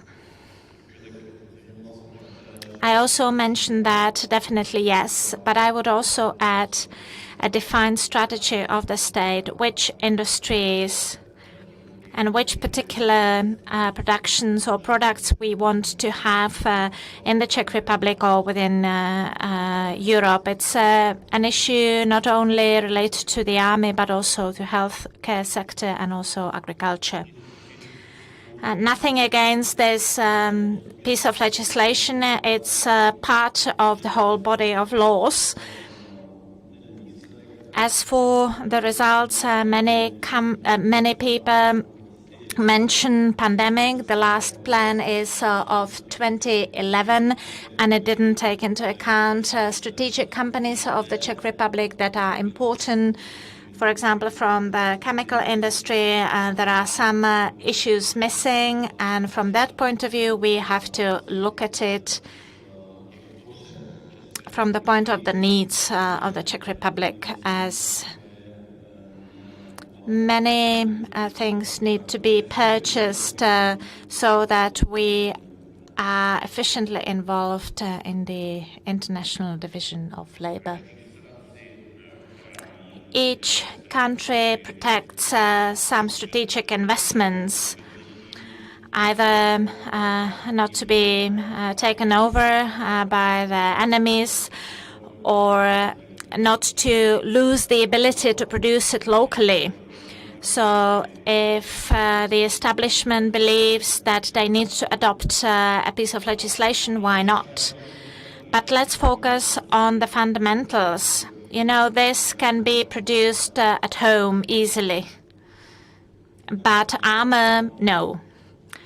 Well, such an act, while everybody is protecting their strategic issues, I just do not want to have this as a strongly political issue, and I do not want the European Commission or the Brussels saying that most of the countries within the EU have it, let's have it too. No, it's because we need it for the security of the Czech Republic. This law is part of the body of laws in general, and including the defense legislation. It seems that it would not be that difficult to adopt it, as we all agree. I also add our yes. But then we should not actually make excuses.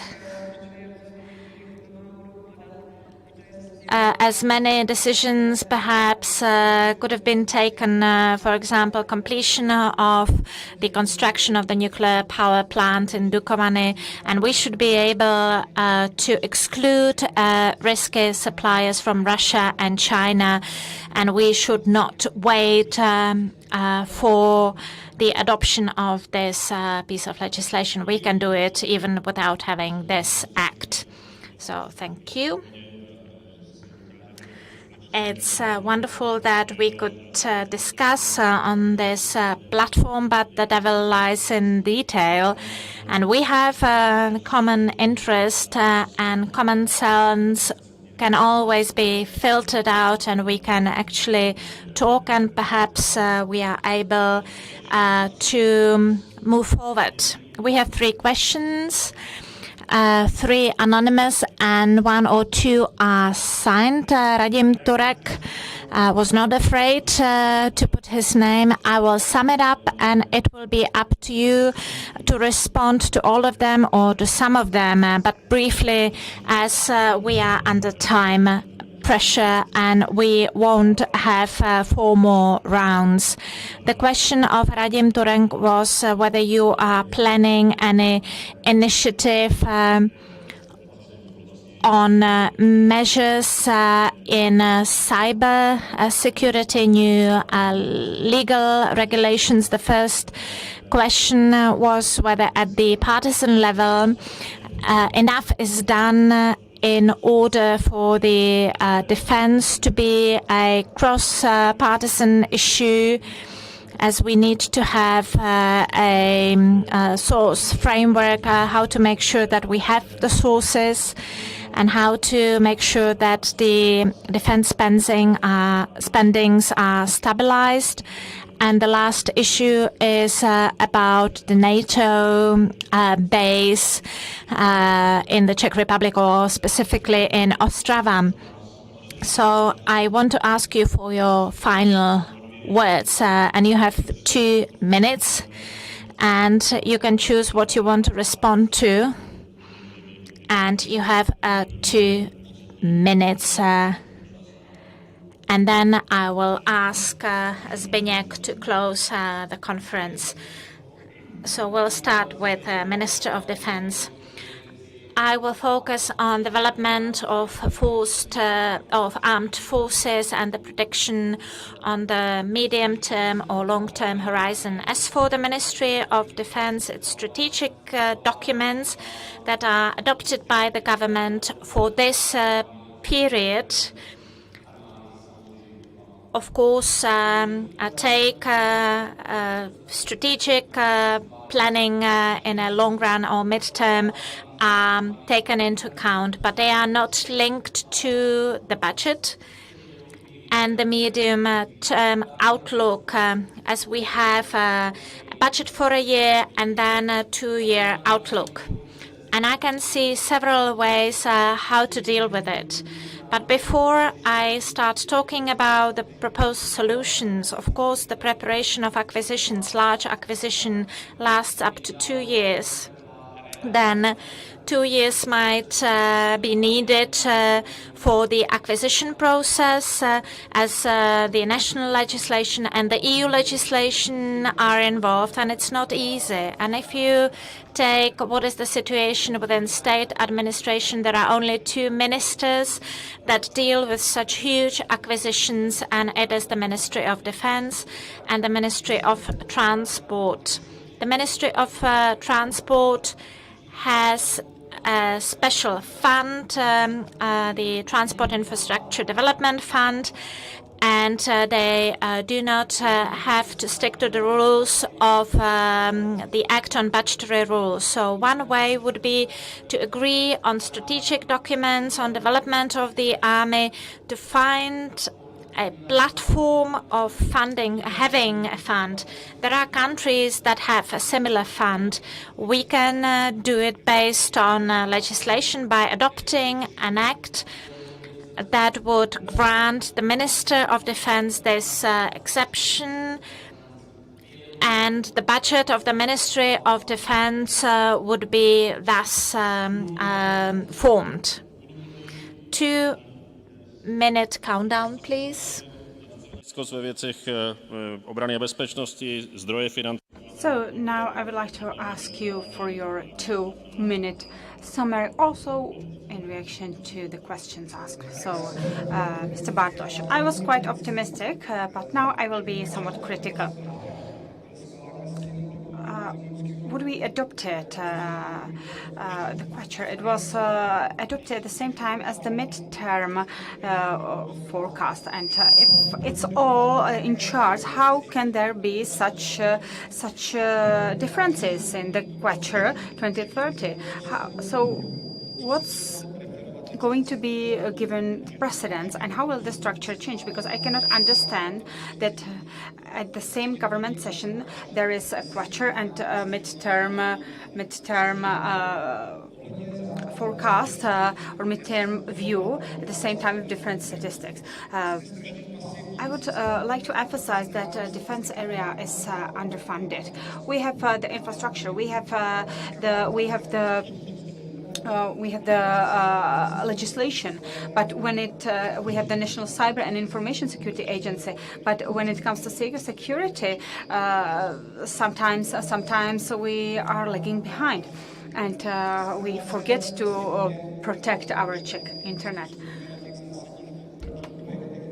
I'm glad that in the Chamber of Deputies we are able to agree on certain important projects when it comes to internet or cyber security, and I hope that the government will listen to us so that in 5 years we are not faced with unexpected situations.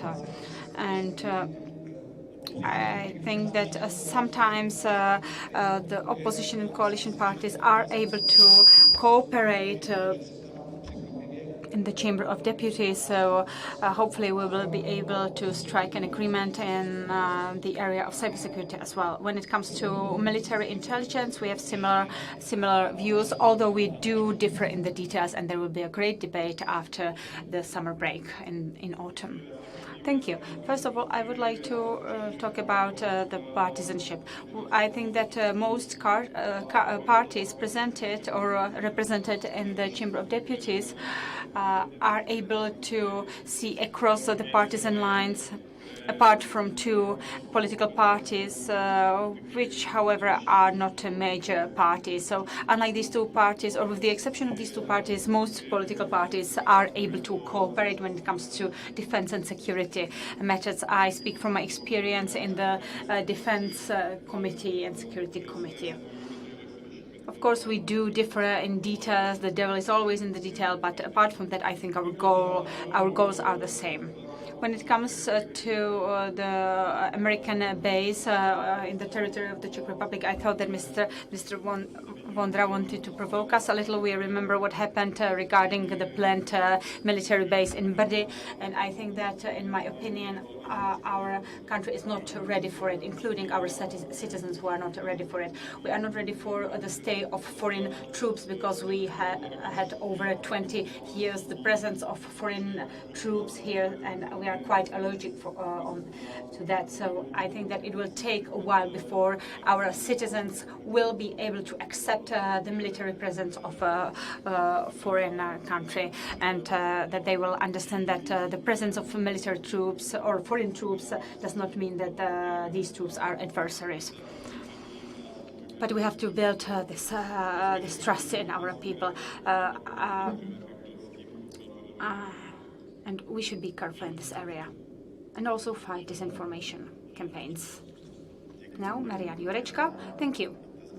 As regards the base, I think we could put this topic to rest for now. I think now is not the time to discuss the presence of foreign troops here in the Czech Republic, and also it wouldn't really bring us much. We are members of NATO, we have a security guarantee, and as regards the midterm outlooks when it comes to the budget, it's a big problem. For 4 years, I was in the government, Minister Vondra as well. Well, midterm outlooks are often disregarded. These numbers are completely different numbers from the numbers which are then reality in the budget next year. That's the problem. Even now, in the times that we are now, it's very difficult to predict economic development, and it's very difficult to say what will be in 2022 or 2023. But I think the most important thing is to focus on the issues that are the most pressing issues when it comes to our security and defense, even though we might be faced with economic crisis. And I would like to ask the government, or say to the government, we would like to see higher interconnectedness in times of crisis. There are some weaknesses. We have some competencies gaps. We need to be able to react to crisis more swiftly. We need to be able to communicate better in times of crisis, because right now, in times of social media, communication is very important, because only this way we are able to face communication. And I think we should conduct an analysis and simply analyze these matters before we adopt any decisions. First of all, please allow me to say a few remarks. I think that our citizens will not accept the presence of any foreign troops. And I think that in the USA they understood it better than some Czech politicians.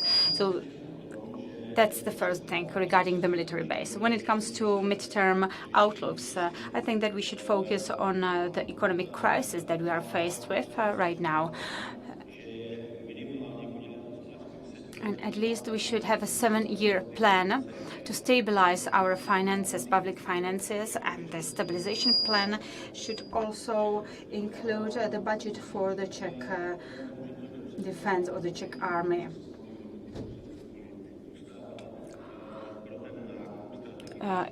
So we should have a clear budget so that we can buy the equipment that we have, and we should have a stable outlook. The third thing is a matter of strategic decision-making. For me personally, the most important strategic decision-making is in the area of energy security, so that no one switches off our economy by turning off the switch or causing a blackout. We are, if we want to be dependent on, or we shouldn't be dependent on gas supplies, and I think we should continue focusing on nuclear energy and continue in the Russian-American projects such as Temelin and BP, the nuclear power plant, because only this way we have the guarantee that someone would simply switch off the grid. It's a project which has a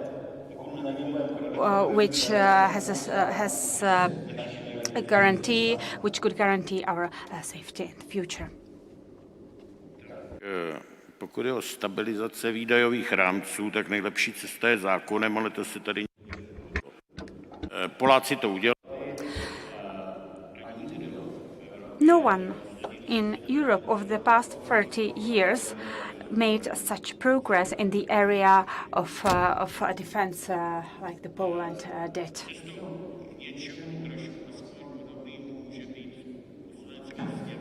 In the Chamber of Deputies, a declaration is being prepared, and I think Jana Černochová, on behalf of our partner, is contributing, and I think they deserve great appreciation because it is a step in the right direction. Whether they succeed, no one knows. So, the military base. It's not it's not about me. I just mentioned it to see how you are able to talk about important issues. I will be here for the next 10 or 15 years, and I still think I will live in the security framework that we created some 30 years ago, and that's why you all live. You have the standards of lives that you have. And then we have Ostrava with great airport, which cannot survive in the regime that it is. So either it will cease to exist or the military will take over.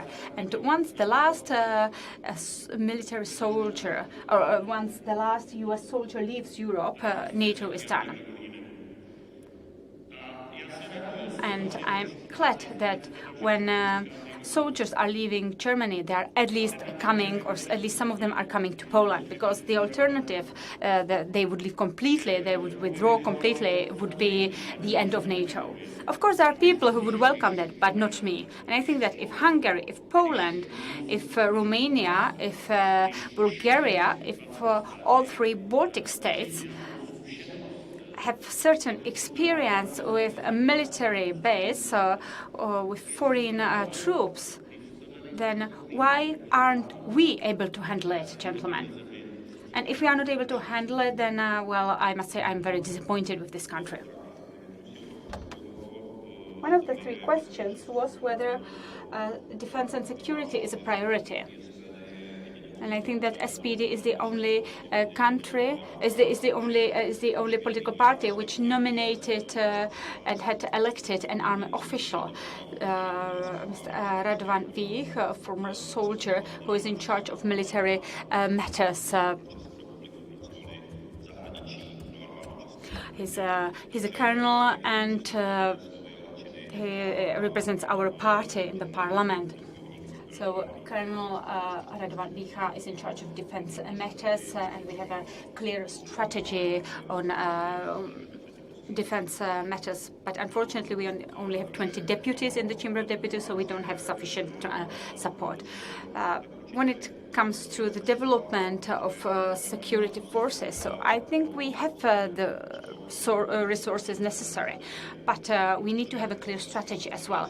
Funding is not enough. We need to have a strategy, and the current strategy is not sufficient in our view. We need to change it. We need to increase the trust in our army. We need our citizens to trust the Czech army. We hold the Czech army in great regard, in high regard,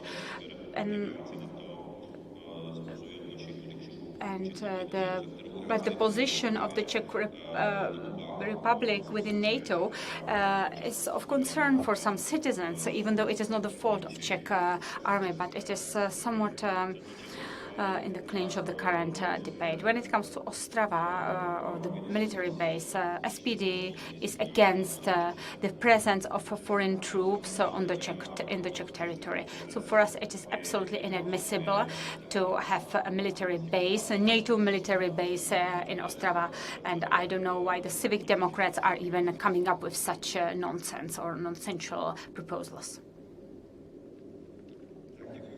Thank you. Thank you very much. As regards the first question regarding the cross-partisan discussion and view of security issues, well, you can see representatives of individual parties and movements in the Chamber of Deputies, and you can form your own opinions. At least in the case of two parties, we cannot really have any reasonable discussion because they are against the very membership of the Czech Republic in NATO. They refuse to accept the fact that Czech soldiers are in foreign missions. They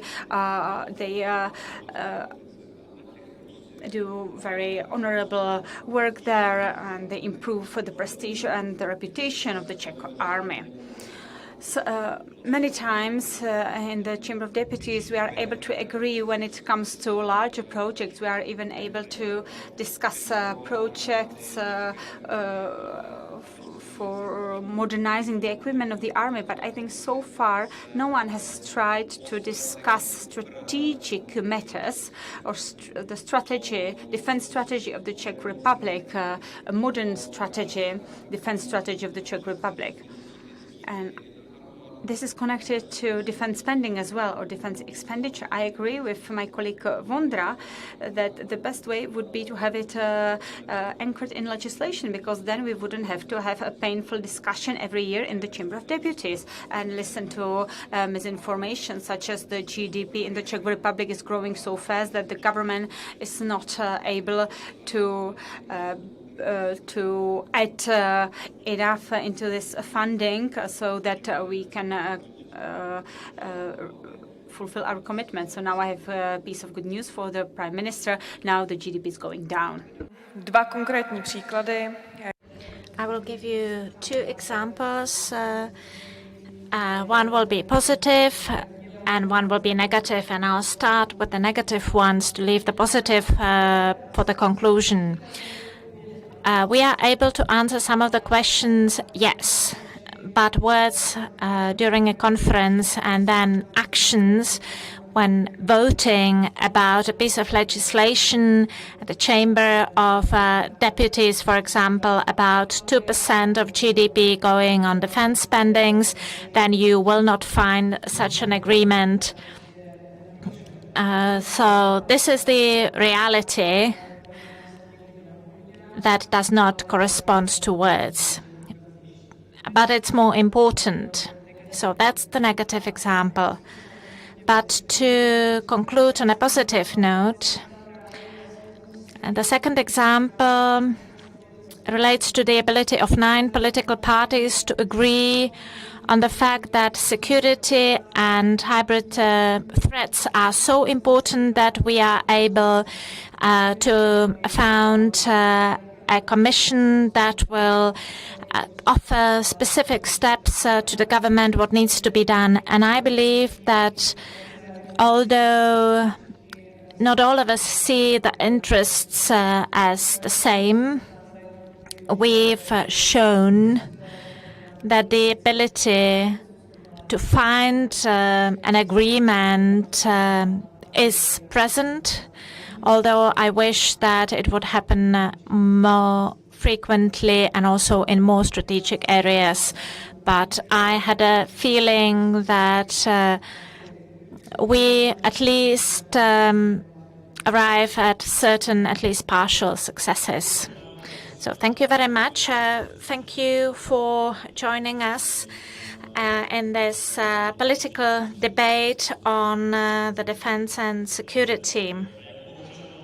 And as a citizen, I thank you for having such a debate and being able to have such a debate on an effort to trying and finding a compromise, and it might be quite unique, and many representatives of other European countries might tell you that something like that is perhaps not possible in their respective countries. So it is really positive that we are able to do it at the moment, and we are able to reach an agreement in several areas, as it means that we perhaps are able to take a decision and then to deliver on the promise. And there are not many persons who are able to put together persons representing various political parties, and one of them in the area of security is Zbigněk Pavlavčík. He comes from Ostrava, from Klimkovice, and I would like to invite him to close this conference. Well, I am not from Klimkovice, I'm from Studenka. I do apologize for making this mistake. But I would like to perhaps say that this political panel was for the first time organized in 2014, and Tomio Okamura and Mr. Philip were here. And all the chairpersons and vice chairpersons regularly participate in this debate, as we believe that security is the foundation of the Czech Republic. You were all elected in free parliamentary elections, so you have the power to present your opinion. And of course, we do not expect to find consensus in all the areas, but we are glad that we found a common denominator, and we want to continue in that, because one thing is to have expert debates, but then it's up to you whether they will be implemented or not. So I would like to thank all of you. And of course, hopefully a conference in 2021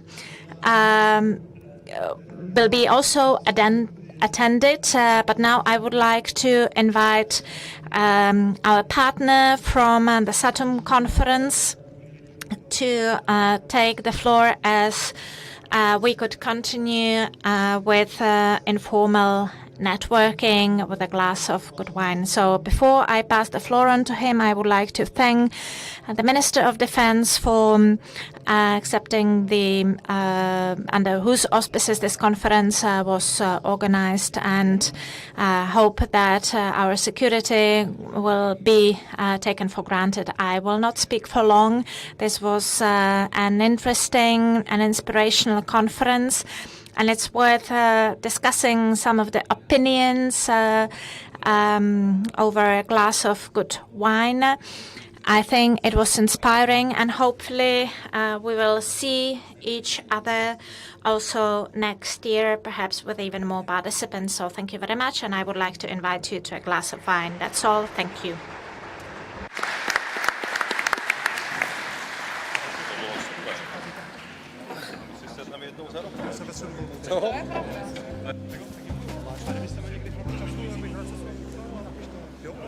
No, na ten pirát, jo. Tam to rovnou.